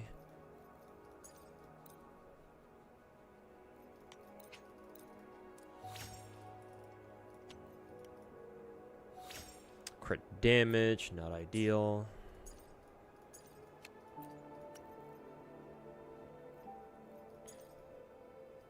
See. Oh, that's right. I don't need to. I was thinking of a fucking 5-piece effect. I don't need all these. I just need. What is it? I just need to go for another 2-piece. I'm assuming we're going with the Molten Rift. Oh yeah, that's right. Totally fucking forgot. Oh, right. Hey, student. How's it going, man? Welcome back. Galbrina drained you, had to buy bundles, still trying to get her weapon. Yeah, I know how that feels. That's exactly how I felt trying to go for Yuno's weapon until I changed my mind. I was like, alright, you know what? Fuck it. Get it? You know what? Sorry, I'll see myself out now.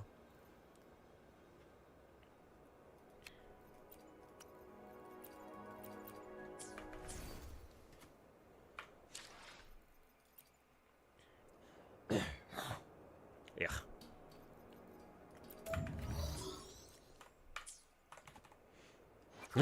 Good one. A approval from the pun master himself. Nice. I have now achieved everything I want in life. Okay. I think they gave us a QOL where we can just fucking, what is it? We can modify it from this window now? Yeah, fuck yeah. Finally.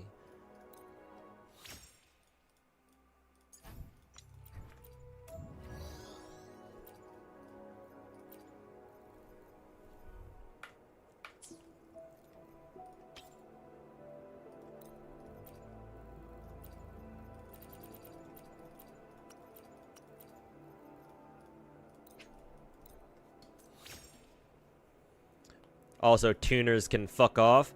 Again, I've never really had problems with the tuners, but obviously I see why they're so fucking annoying, though. Also, what is Galbrina anyway? Is she heavy attack?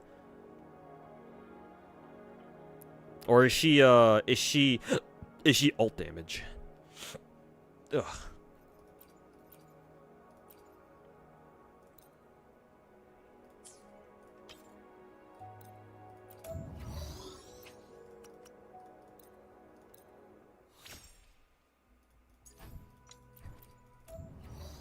Hey, Abandoned Warehouse, how's it going, man? We're doing alright.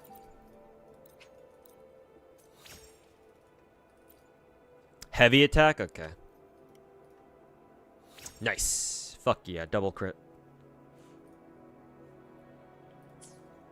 Good enough for me. Low roll, min roll crit rate though, so that's kind of a oof, but hopefully we'll work with it. Actually, min roll crit rate is probably not ideal, unless she just somehow gives herself crit rate. Otherwise, it's looking like I'm gonna have to run Shorekeeper with her, maybe.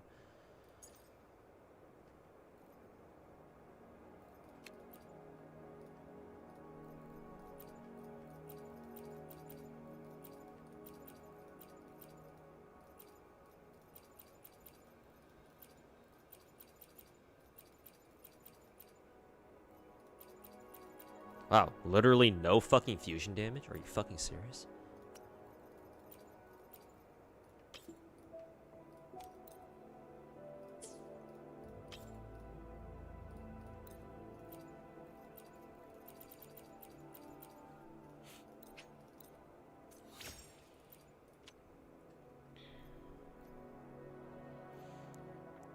Heavy attack stat-wise, you don't really actually want to use her heavy attack itself. Yeah, I figure, because all of her attacks become heavies. Okay, yeah, because after she ults and she pops her skill, yeah, all of her basic attacks are counted as heavies.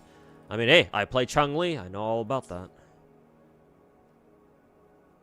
Heavy attack is not a heavy attack, but it does skill damage for some reason. I wonder why.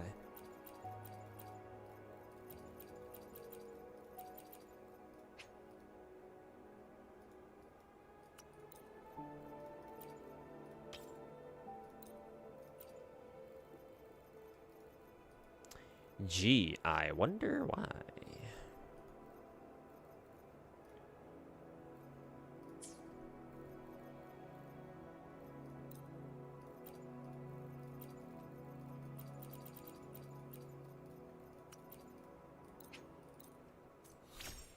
Managed to get Lumen from free rolls and Arknights. Damn, lucky you. So you can save for Tragodia. Thankfully, I actually don't even know who Tragodia is. But yeah, I still have to get Exia Alter at some point. Maybe I can get lucky too. Copper off of a copper off of a free roll, but for some reason I fucking doubt it. I mean, it's happened before, to be fair, but like for right now, like what are the chances?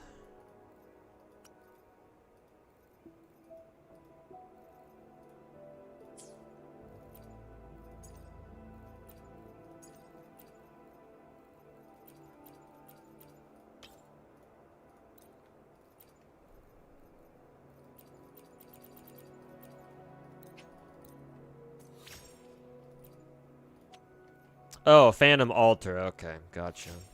I guess that makes sense because apparently they put in Miss Christine into the game already.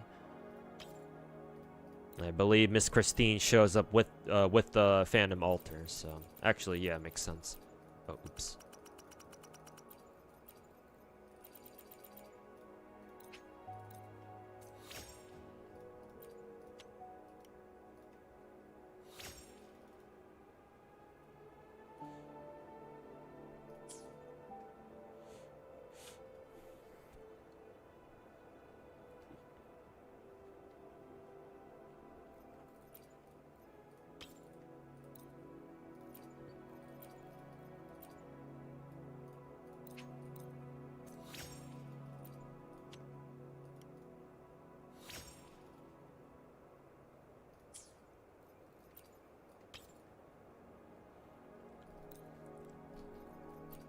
Modifiers have been so useful. Yeah, modifiers are like one of the fucking lifelines that WoWa has.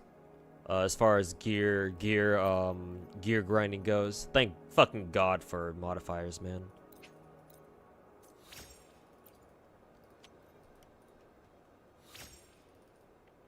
All these fuck ass substats can go fuck themselves though. Oh, oops.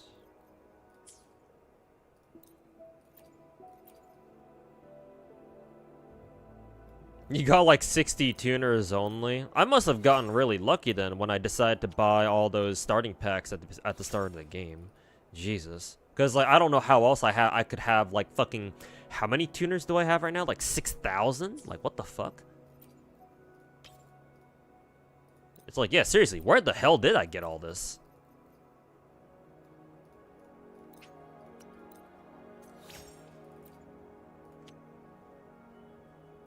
They're like our holy grails, in a way, yeah. Hey, finally, there's our double crit. Not exactly mineral, but I would have liked something higher than that, at least. Account is very, resource rich. Yeah, because I've been grinding nothing but, echo, fields and echo XP, because, grinding echo tacit discord fields and shit like that are the only way to get XP for echoes. Because, Wuthering Waves still doesn't believe in the whole, oh, you can't fucking use echoes to feed other echoes unless you already leveled them up for some reason.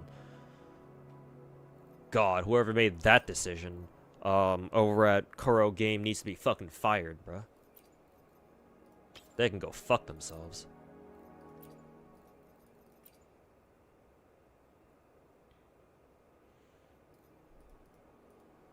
Arrow damage. What was this for? Who was this for again? Oh, Yuno? I think this was for Yuno, right? Yeah, fuck you.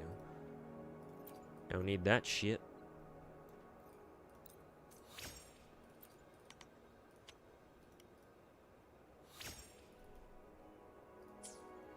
Yeah, she does want heavy attack. Fair enough then.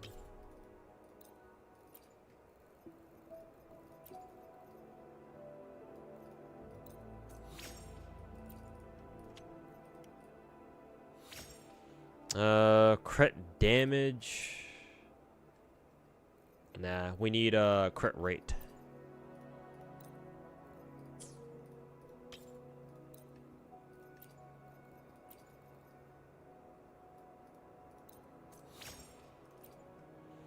You also still hate that you can't turn echoes into echo XP. Mm-hmm. I'm still fucking annoyed by that. Hey, more mineral fucking crit rate. Fuck you.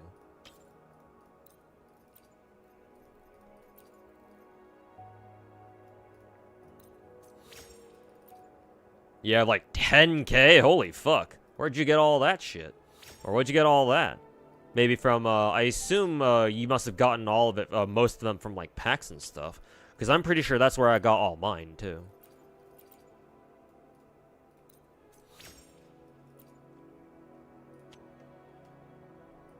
You can turn echoes into echo XP, just not at level 0. Yeah, exactly, but that's the issue. It's like, bruh. Like, I know that I'm using, like other echoes that I have at plus 25 already and feeding them back into old ones, but, like, it's at a loss, obviously. Like all the other big four gacha games let you fucking, you know, just throw out your +0 artifacts or relics or actually disk drives you can't do that, but at least you can dismantle the ones you don't like and it turns into XP. So at least you have that. You can't do that in WUWA. You can't like delete fucking +0 echoes in this game and it turns into like extra echo XP. That's not possible.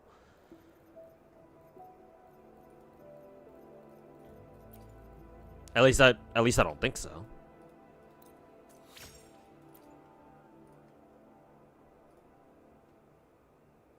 The god of tuners.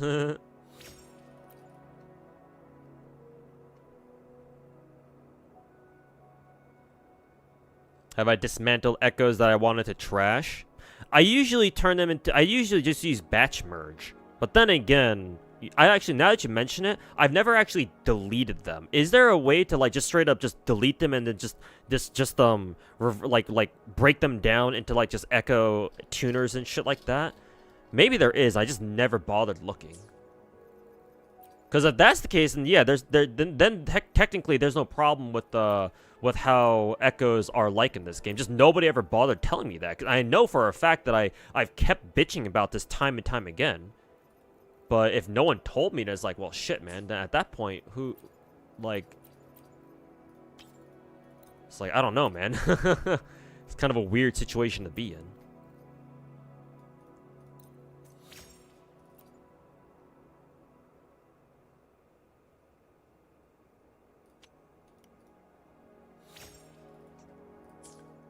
Crit damage, not exactly what I'm looking for here.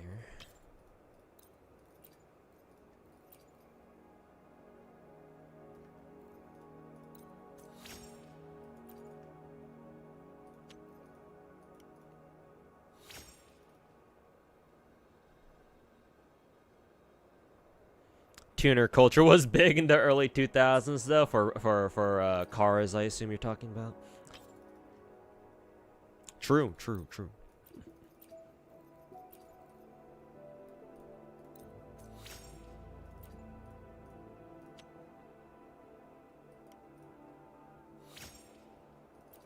No crit rate. Our search continues.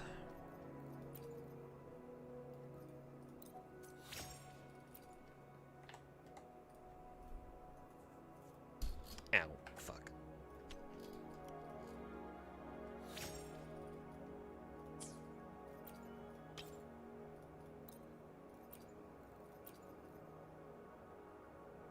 Don't batch merge, it's basically a waste. Damn, I've been doing that shit for basically basically this entire time, so. But I will have to check out like the other ways to dismantle echoes first, though, because if it doesn't work the way I want it to, then what the fuck ever. Alright, finally crit rate, but the other stats are fucking dog shit awful. Fuck, man, this roll max roll crit rate. Holy fuck, dude. Of course it's on a dog shit fucking echo, though. Fuck you.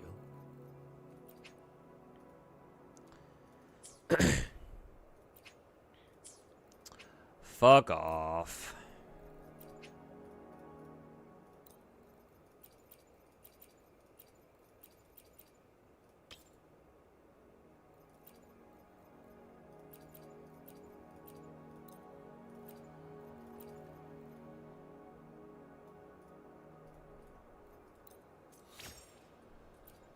The auto deploy in Arknights feels really good. Really? What did they change about it? I didn't realize we had a there was like a new auto farm thingy, or like a new auto farm system or whatever.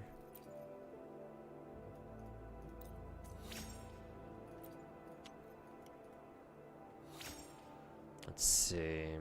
I guess I'll keep this one for now. This one also rolled really high crit rates, so I'll keep that one for now. Not ideal, but workable. Can't bitch about it too much.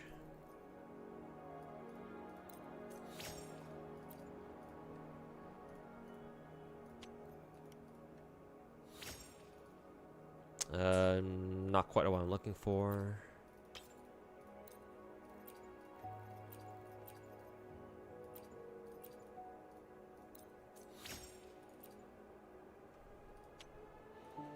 You can auto sync, so you don't have to keep going back and forth with tuning. Widgets and click enable sync tuning. Oh, really? Let's see. Where do I find that option?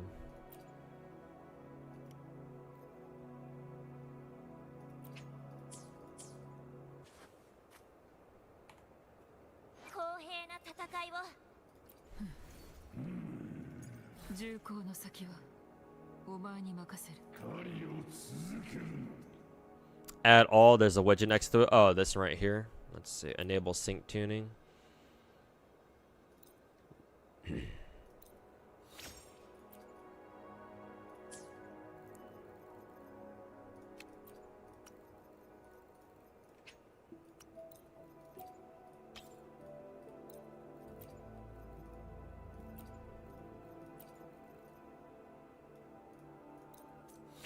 I see. There we go. Yeah, that should be much faster. You're right.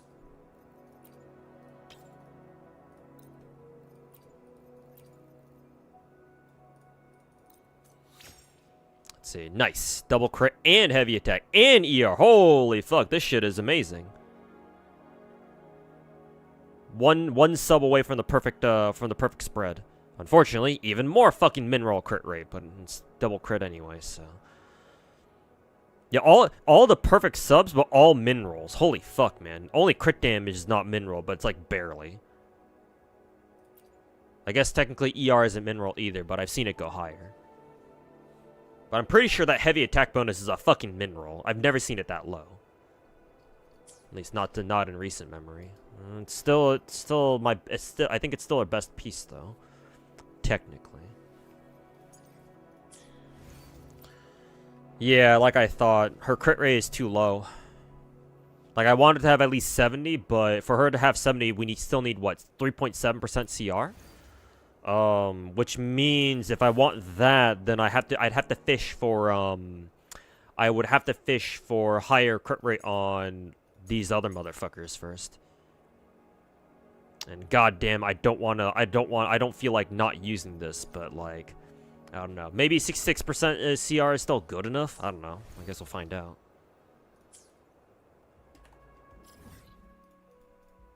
Back to TOA. 65% is good enough. It's okay. Actually, let me check what Pridwin says. Pridwin Galbrina.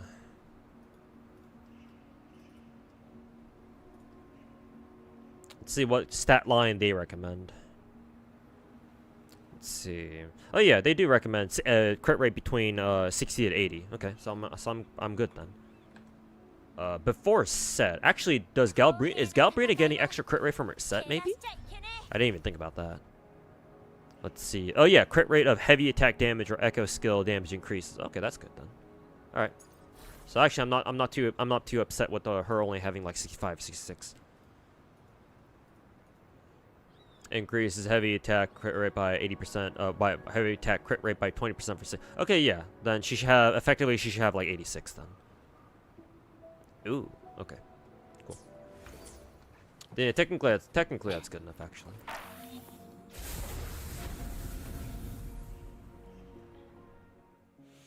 Galbrina, Chiyuan, and Shorekeeper is her absolute best team. Damn. All right. Guess that makes sense given Wuwa's recent tendencies. But since we don't have Chiyuan now, we'll have to make do with somebody. We'll have to make do with somebody else. So Verena, I already used Shorekeeper for my my cartwheel team, so I got to bring in somebody else. Mortefi? This is gonna be really weird. I don't know if Mortefi's gonna cut it here, but. Actually, I could use Yuno, actually. Yeah, I could use Yuno. What am I doing to Mortefi? Because Yuno is supposed to support heavy attackers, right? Just like Mortefi. So instead of Mortefi, I can just bring in Yuno, then. At least for now. God of Bamboo. Am I trying to get Chiyuan? Yeah, sure, why not? I lucked the fuck out on who is it, Galbrina, so I have no reason not to go for Chiyuan. 進化をお見せします。瞬きは禁止よ。ひざまずきなさい。これが私の決意。楽しませることね。未来を逃がすはしない。行け。私が示そう。地獄の扉を。そうかよ。被爆。豪華を燃やす。花よ。日向ぼっこの時間ですよ。進化をお見せします。華麗に優雅に。はっ私に答えなさい。楽しませることすべて導きよ。因果を覆すわ。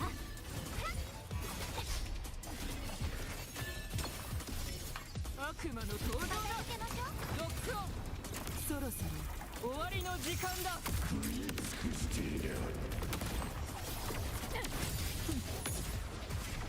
豪華を燃やす。任せてください。植物だ。This team doesn't feel like it's cutting it either. 少し遊んであげる。 I'm not gonna lie. 捧げなさい。これが私の決意。はっ与えなさい。 Yeah, this team is not doing it either.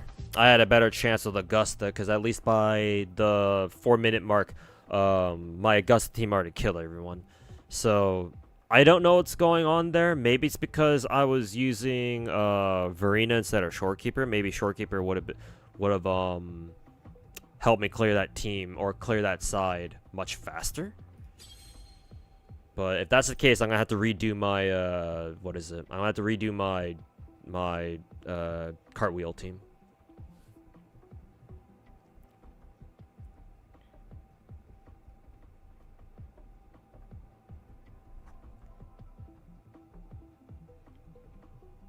Oh, fuck.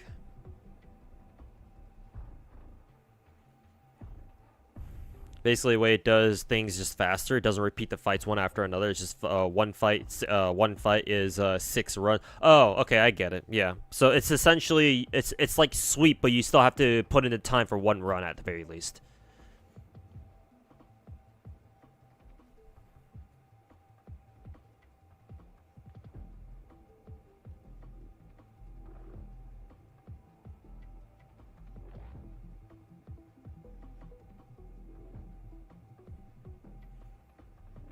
Sadly, Brant, Lupa is Galbrina. Actually, let me try that team. Fuck it. Maybe it's worth running that team. Oh, can't even use them because I already used them for this side. Oh, I guess we're resetting that shit.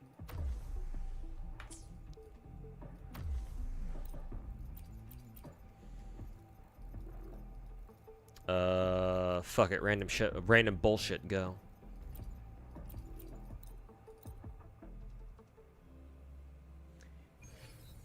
These girlies aren't even fire damage, but I don't give a fuck. 傷つけさせない。痛いの？飛んでけ。進化をお見せします。大きくなーれ。ふっと。華麗に優雅に。私に答えなさい。それだけかしら？楽しませることね。はっ。運命は示した。成長を始める。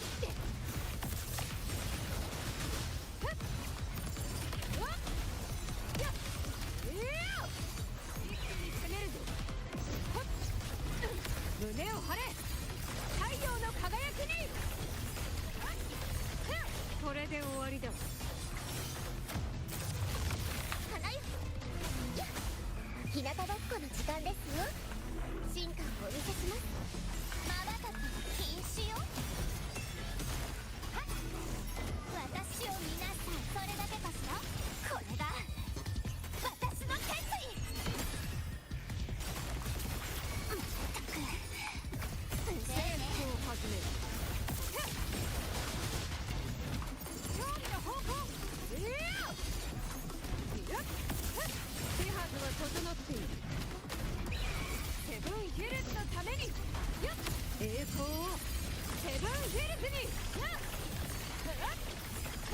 一撃でフォアマル Okay. Actually, Actually, I just realized, if I want to use Lupa Galbrina, I have to use, what is it? I have to reset this entire, floor, actually, to get all their energy back. Ah, fuck me, dude. Oh, well. It should be easier, then.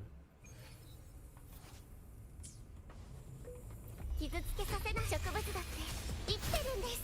進化をお見せしますはっ少し遊んであげる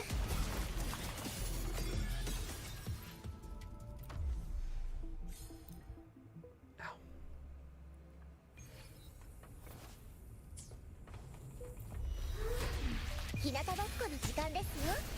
進化をお見せします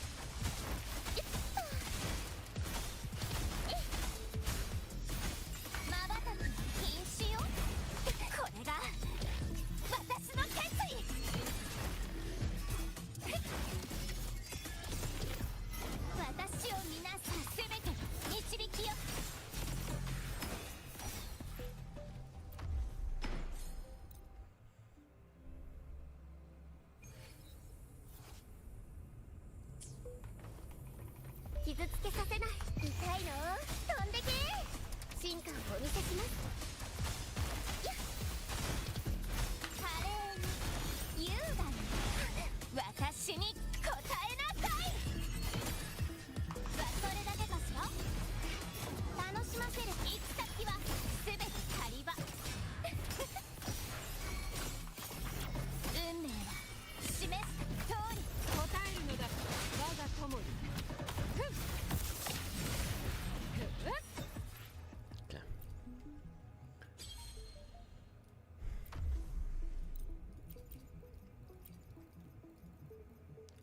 Lupa, Brant, Galbrina. Don't need to reset. I can just use Mortefi, Lupa, Galbrina. I mean, my Lupa was out of energy, so I still have to redo the entire thing anyway. There's only a 5 to 10% difference. Yeah, but even something as low as 5 to 10% can make a difference. Especially in these kinds of game modes where it's like, oh, you need every bit of damage you can depending on how they're built and depending on who you use. So, you say 5 to 10% difference, but hey, if, more than likely what'll happen is, you know, I'll barely miss out on being able to clear, and that's because of the 5 to 10% difference in teams.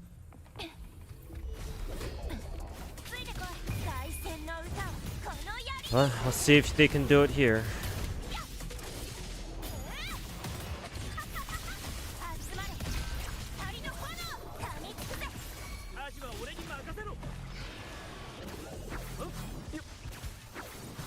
God, Brant, what the fuck are you doing, dude? Hate it when Brant goes so fucking high up that he starts attacking nothing.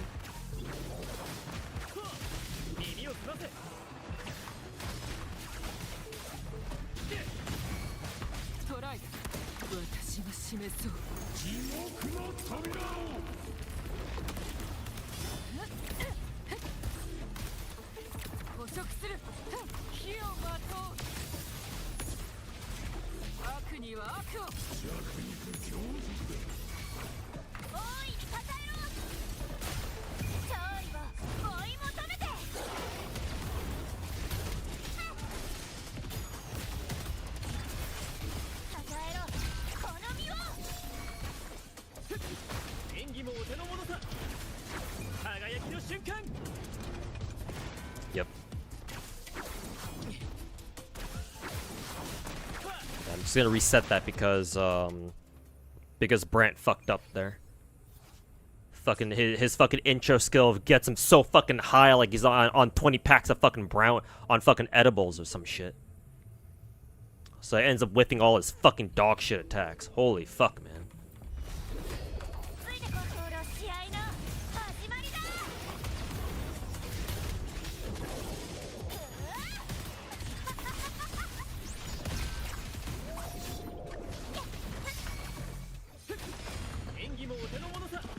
let him drop, then attack. There we go.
I don't know if this will be enough still.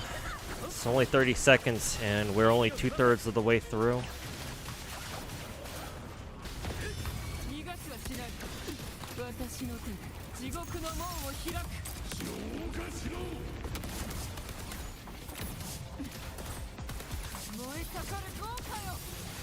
"15 seconds.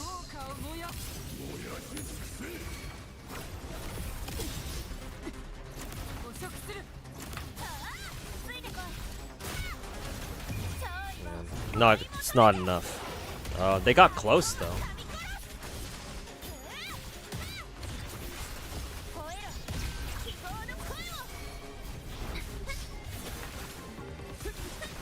I think this is a at this point this is a Galbrina knowledge issue.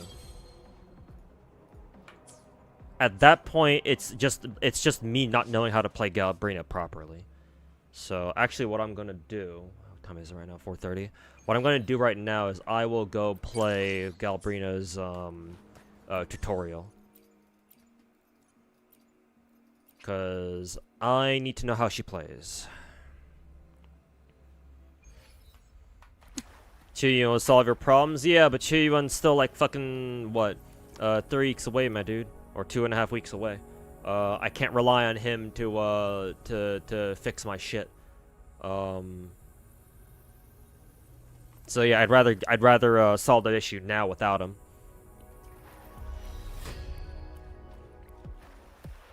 And I'm thinking this is just an issue of me not knowing how Galbrina is supposed to play. Because I know how to play Lupa. I know how to play Brant. I don't know how to play Galbrina, I don't think. I feel like there's some stuff I'm doing wrong here. So hopefully your tutorial will tell me what I'm doing wrong. Galbrina accumulates After Flame and Sin Flame while attacking at threshold state. Alright.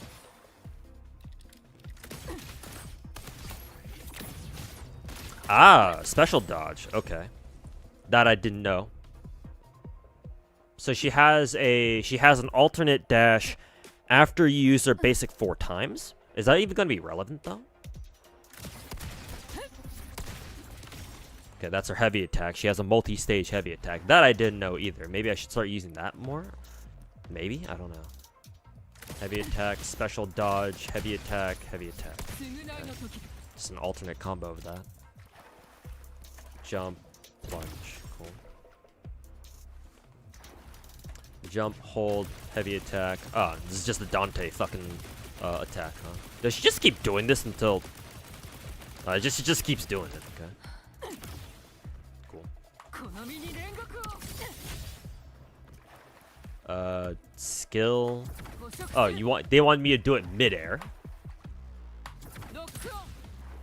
What? Can't use her skill in mid-air though.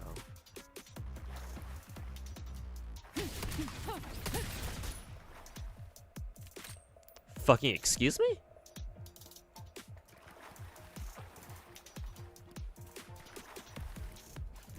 Dash forward, flip backward upon.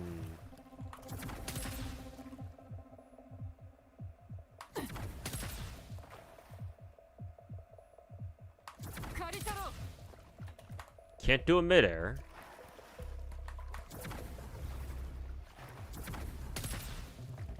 Okay, how'd that work there then? Excuse me?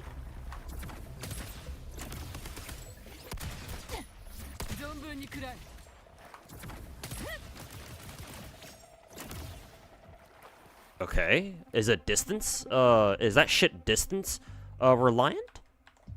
How the fuck did that work?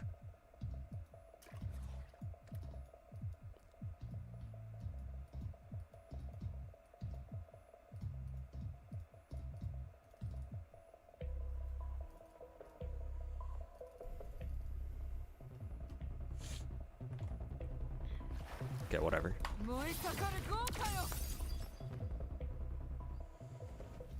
Okay, enhanced skill, basic attacks, blah blah blah.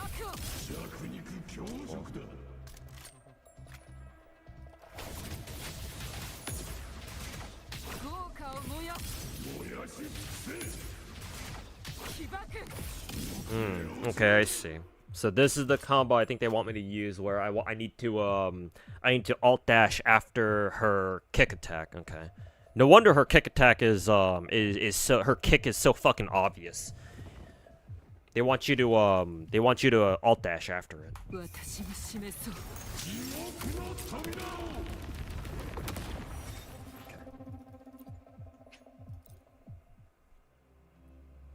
Hey Monkey Boy, welcome to the stream, man. I beat it. You needed only 230, not 3. Oh, really? Oh, did I already beat it? Oh, well, whatever. I'll just do it again then. Oh. Fucking TOA brain thinking I gotta fucking do it under 3 minutes. Or I would do it with 3 minutes left. But you know, you're right. I probably did have it. Actually, no, not probably. I already did do it, yeah. Without even realizing. I just assumed I only got a 2-star on that. Oh. Well, that's awkward. Well, I'm still glad I took the time to go through Galbrina's tutorial though, because now I know to what is it? Now I know to try to remember to alt dash after her giant fucking kick thing.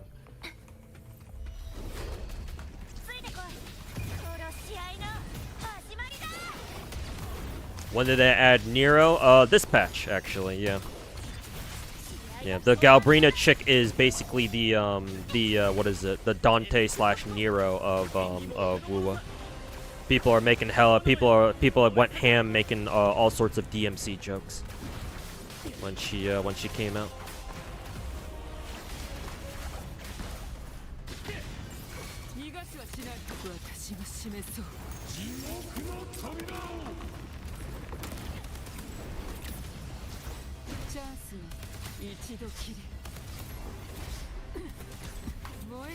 Okay. Kick, dash, and then followed up. Kick, another one again. Boom, then we switch. Perfect.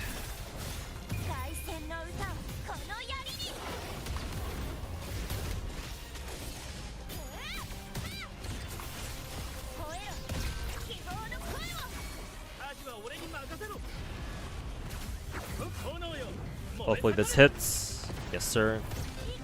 Thank God Berenguel is so huge, Brant can't possibly miss him even when he's fucking higher than a fucking kite.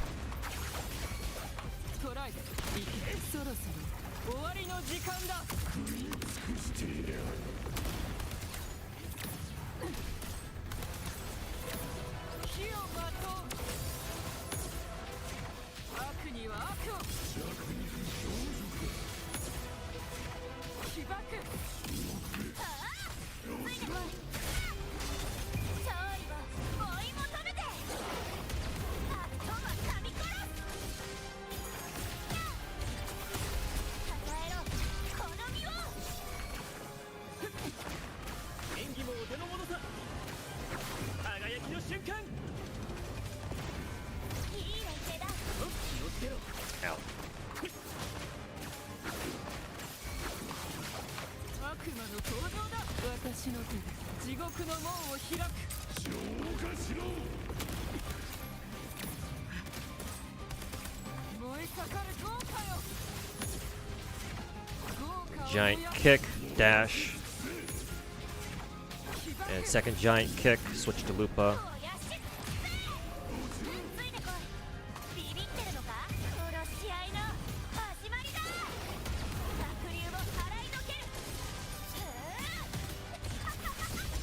集まれ光の花。エピックショット。クライマックスだ。 Nice. A giant anchor to the face. Alright, cool. Thank God they made that only thank God they give you 2.5 minutes instead of only 2. Otherwise I'd be fucking crashing the fuck out over that shit.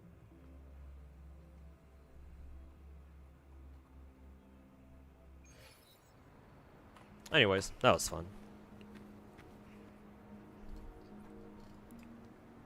But yeah, if Chuyuan is Galbrina's BIS teammate or part of her BIS team, then yeah, definitely be rolling for him. In how many weeks? Week and a half, actually. Oh, he's closer than I thought. Oh, I thought Galbrina's banner still had 2.5 weeks left on it. That's why I was like, oh, wait a minute. I wanna make Galbrina work now.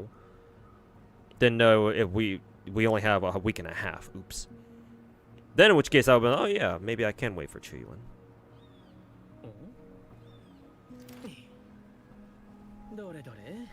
If he's too high up, press the skill so he lands.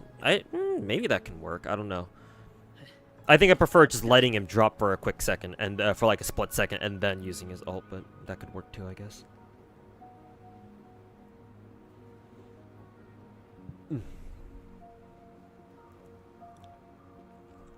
Chuyuan's coming closer.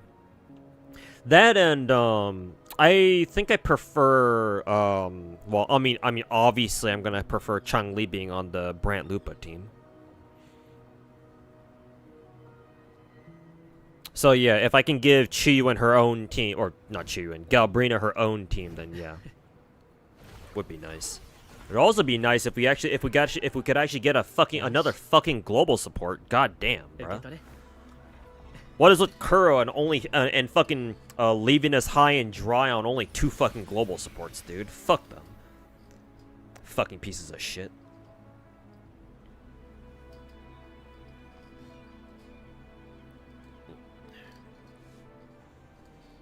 Don't even know what element he is. Me neither, actually. Is he Arrow? I don't know. He has a green he has a green aesthetic or color palette, but then again, Augusta's red, but for some reason she's Electro, so hell if I know.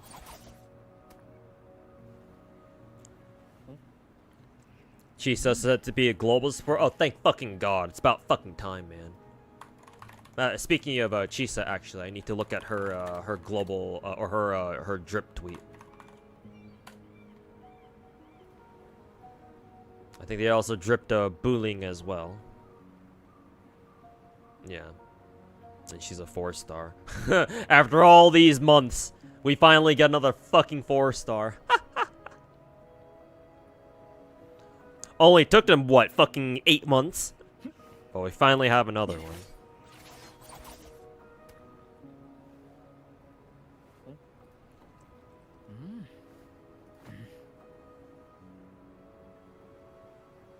It was because Shorekeeper was made before Tencent came to own Kuro. I guess that makes a bit of sense, yeah.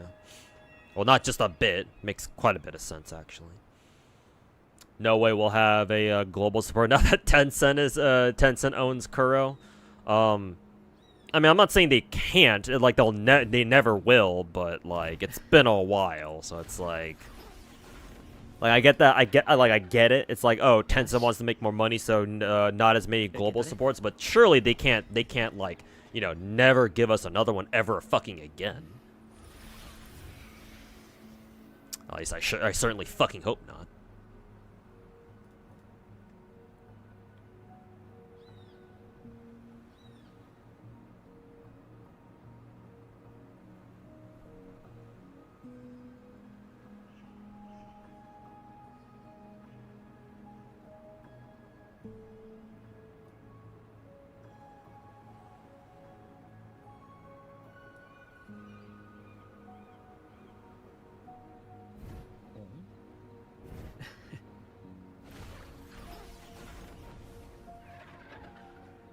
よし受け取れ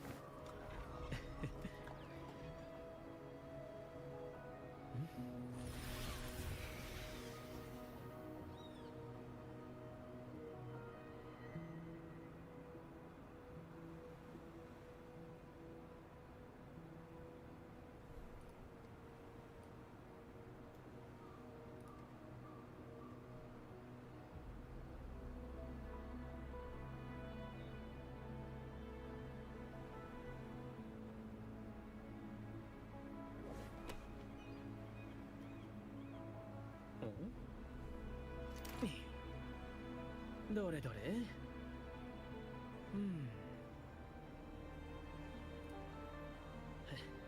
あった Oh shit, my normal week actually got B plus rank. Holy fuck. I haven't seen a I haven't gotten a B plus rank in any of my career runs for like a month.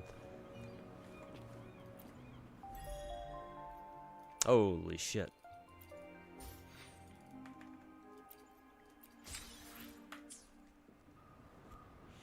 Whole path of Remembrance and Amphorius was rather boring. I mean, Remembrance and Staria was literally just do you have a summon? They're like the archer class in FGO. Do you shoot something? Do you know? You do? Good. You are now an archer. The archer class is truly made up of archers. Pew.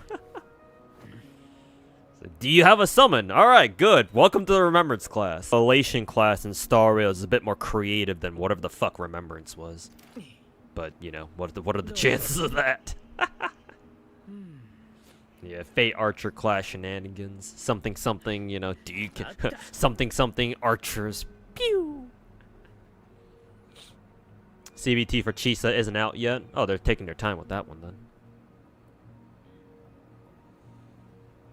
You were hoping she was a DPS? At the moment, we don't know. I don't know. Actually, now that I think about it, whoever it was in YouTube chat who said that Chisa is supposed to be a global support, like, where's your source? My source is that I made it the fuck up. But yeah, no idea. No fucking clue, so. Even if it's not Chisa, it's like, I hope at some point we get another fucking global support. Man, I don't give a shit if they're a 4 or a 5-star, man. Fuck. Give us a fucking 4-star global support. I'll fucking take that shit too. I don't give a fuck. Just give me something, man. That was you? Yeah. Source was just Reddit? Gotcha. Yeah, I wasn't trying to put you on, like, I wasn't trying to put you on blast or anything, just like, I was just trying to point out that, like, we just don't know yet. Like, hell, if we don't even have, if the CBT for Chisa isn't even out yet, then yeah, God fucking knows. Yeah, until beta is out, we won't know for sure. Yeah, I guess not, huh? Hell yeah, Rio. Yeah, Rio, but younger Rio in a different universe. I was seeing some Blue Archive memes and under the official Chisa drip marketing tweet. So that was funny.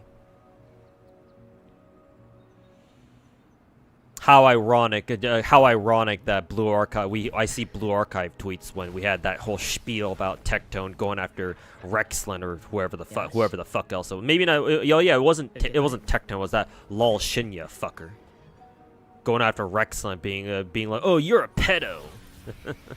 How fucking ironic.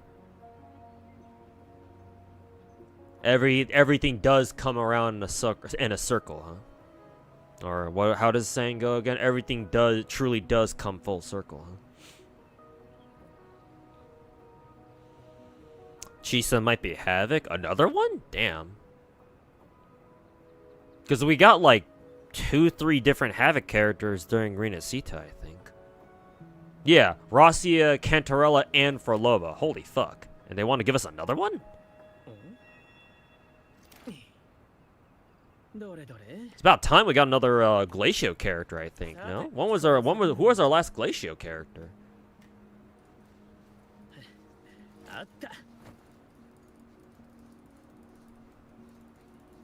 Chisa definitely Havoc. All right, I'll go. With, I'll trust you on that one then.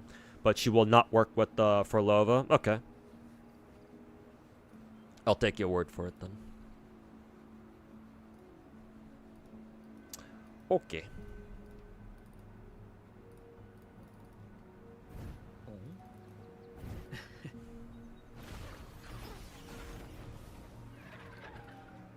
Yash.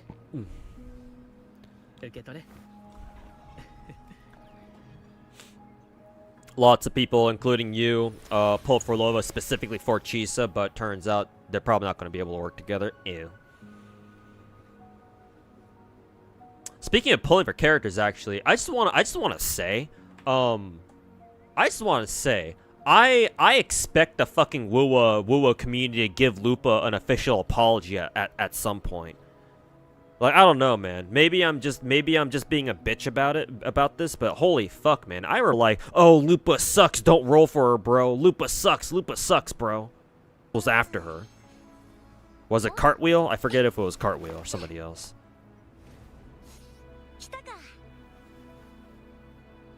Like, holy fuck, the Wuwa player, like, Wuwa players owe Lupa a fucking apology.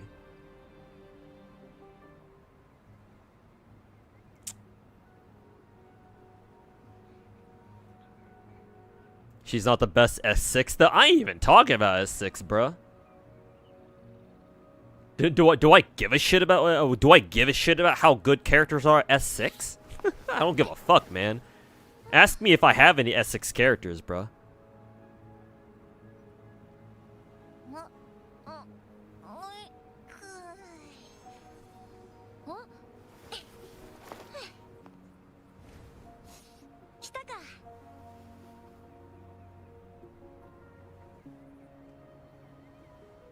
It's like, bruh, I don't give a fuck how good characters are at S6. Do I look like a fucking normie to you, fucking blowing entire grands on a fucking gacha game? I mean, I used to at one point, but I sure as hell don't now. I fucking wish I could, but that ain't the position I'm in right now. So until then, fuck y'all.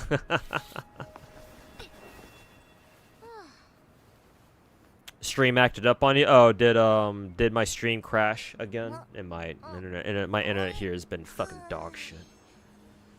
Can't wait until I move back to my old place next week or so. Maybe next weekend.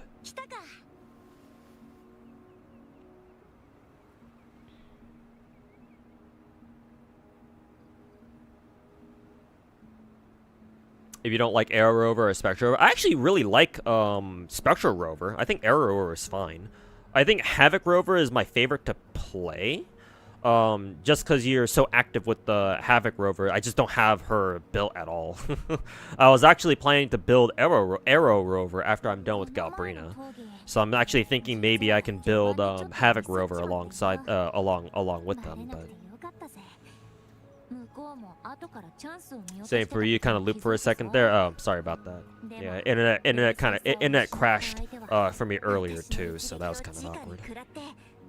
Hopefully Twitch chat is fine, or hopefully Twitch shit.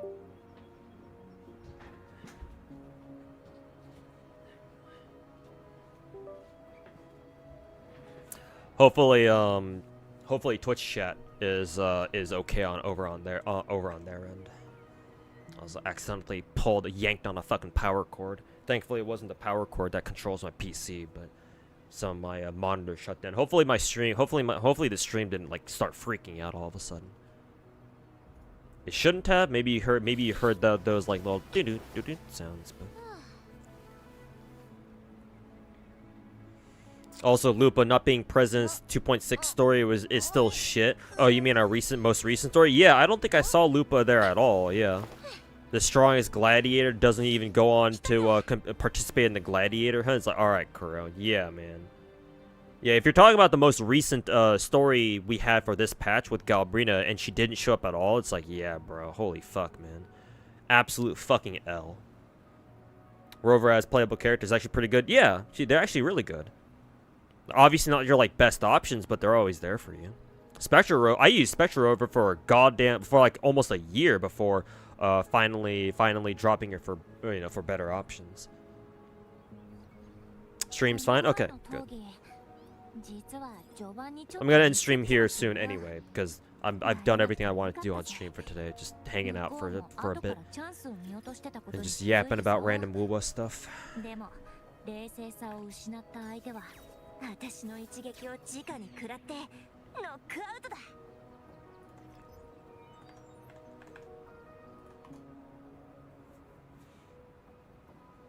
Oh, okay, no, she was in 2.7. She was in the previous patch, because we're on 2.7 right now, but in the previous patch, 2.6, she didn't show up at all. Okay. But yeah, I mean, classic Kuro, fucking... What the fuck is that? What the fuck is this story? Yeah, she was in this patch, but she was just missing during Augusta's patch. Ugh.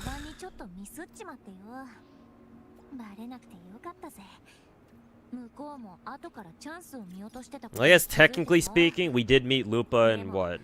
Septimont?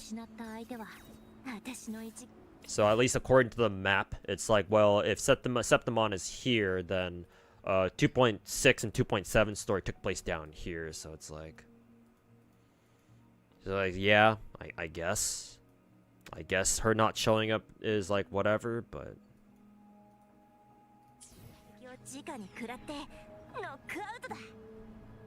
Who is Yuno? This girl right here. You can basically think of her as Blue Ishtar from FGO.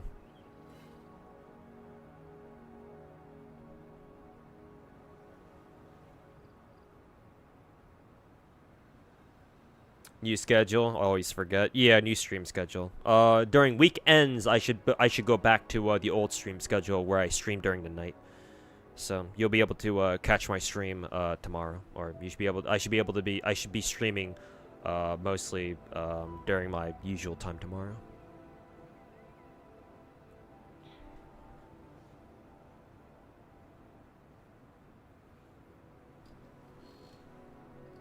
You know who?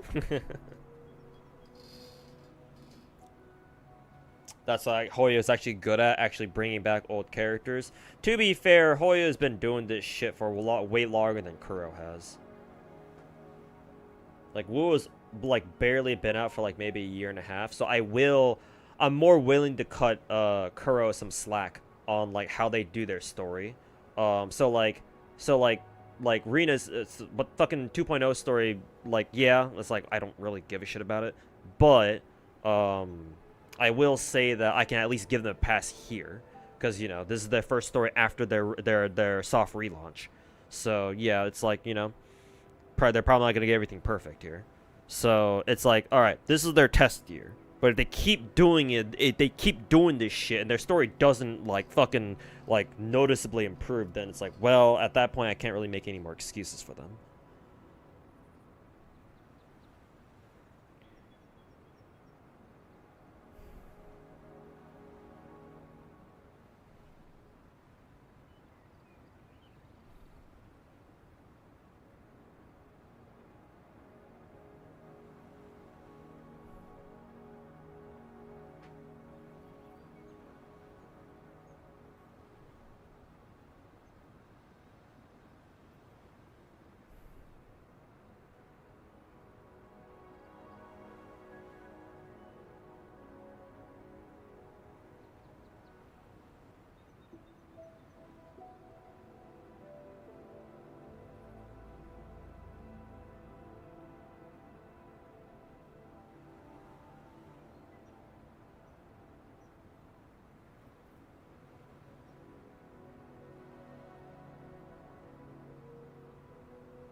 fuck?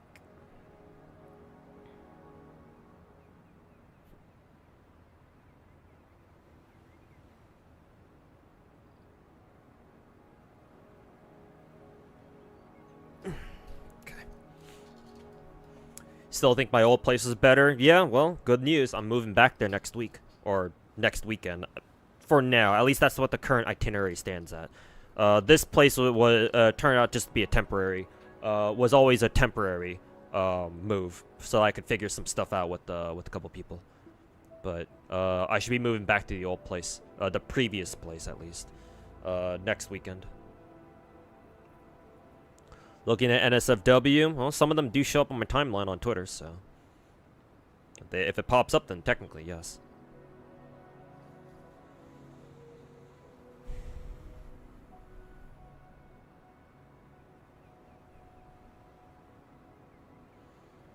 This is how they're gonna incorporate the Cyberpunk collab. They're gonna take us to Japan!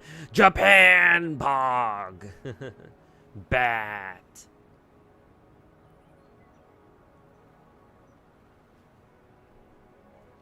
Anyways. But yeah, that was a fun run. Thank God for Lupa. They'll never make me hate you, Lupa. Even if the rest of the Woo community will fail you, I certainly won't. In the meantime, I guess I can try fishing for a better, whatchamacallits? Better, echoes, actually. Because now that I know she's getting 20% free crit rate off her Echo set, then actually, that means that I can actually go try to fish for double crit stats at least. I don't know if I'll give up on the max roll crit rate though. Not so sure about that one, but.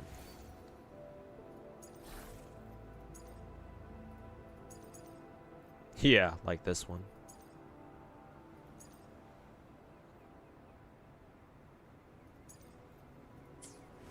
But we'll see.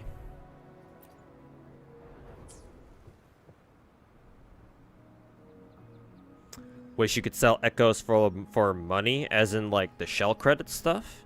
That'd be nice. Pretty sure the other games let you do that, right? Let's see, who can I raid?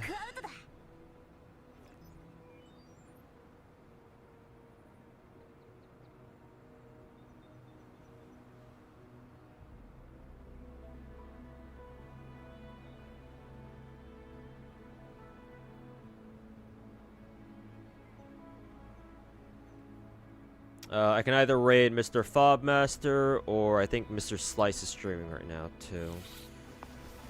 I already raided Mr. Fob yesterday, so I think I'll send you guys over to Mr. Slice today. Fobmaster's streaming, IRL streaming at TwitchCon, because he's there right now, so if you guys want to go over to him, or hang out with him, feel free. Otherwise, I'll send you guys on Twitch, over on Twitch. I'll send you guys over to Mr. Slice's chat. So anyways, take care, everybody. And yeah, catch you all tomorrow. Tomorrow will be the old stream schedule where I stream at around this time, where I start streaming at around this time. So keep an eye.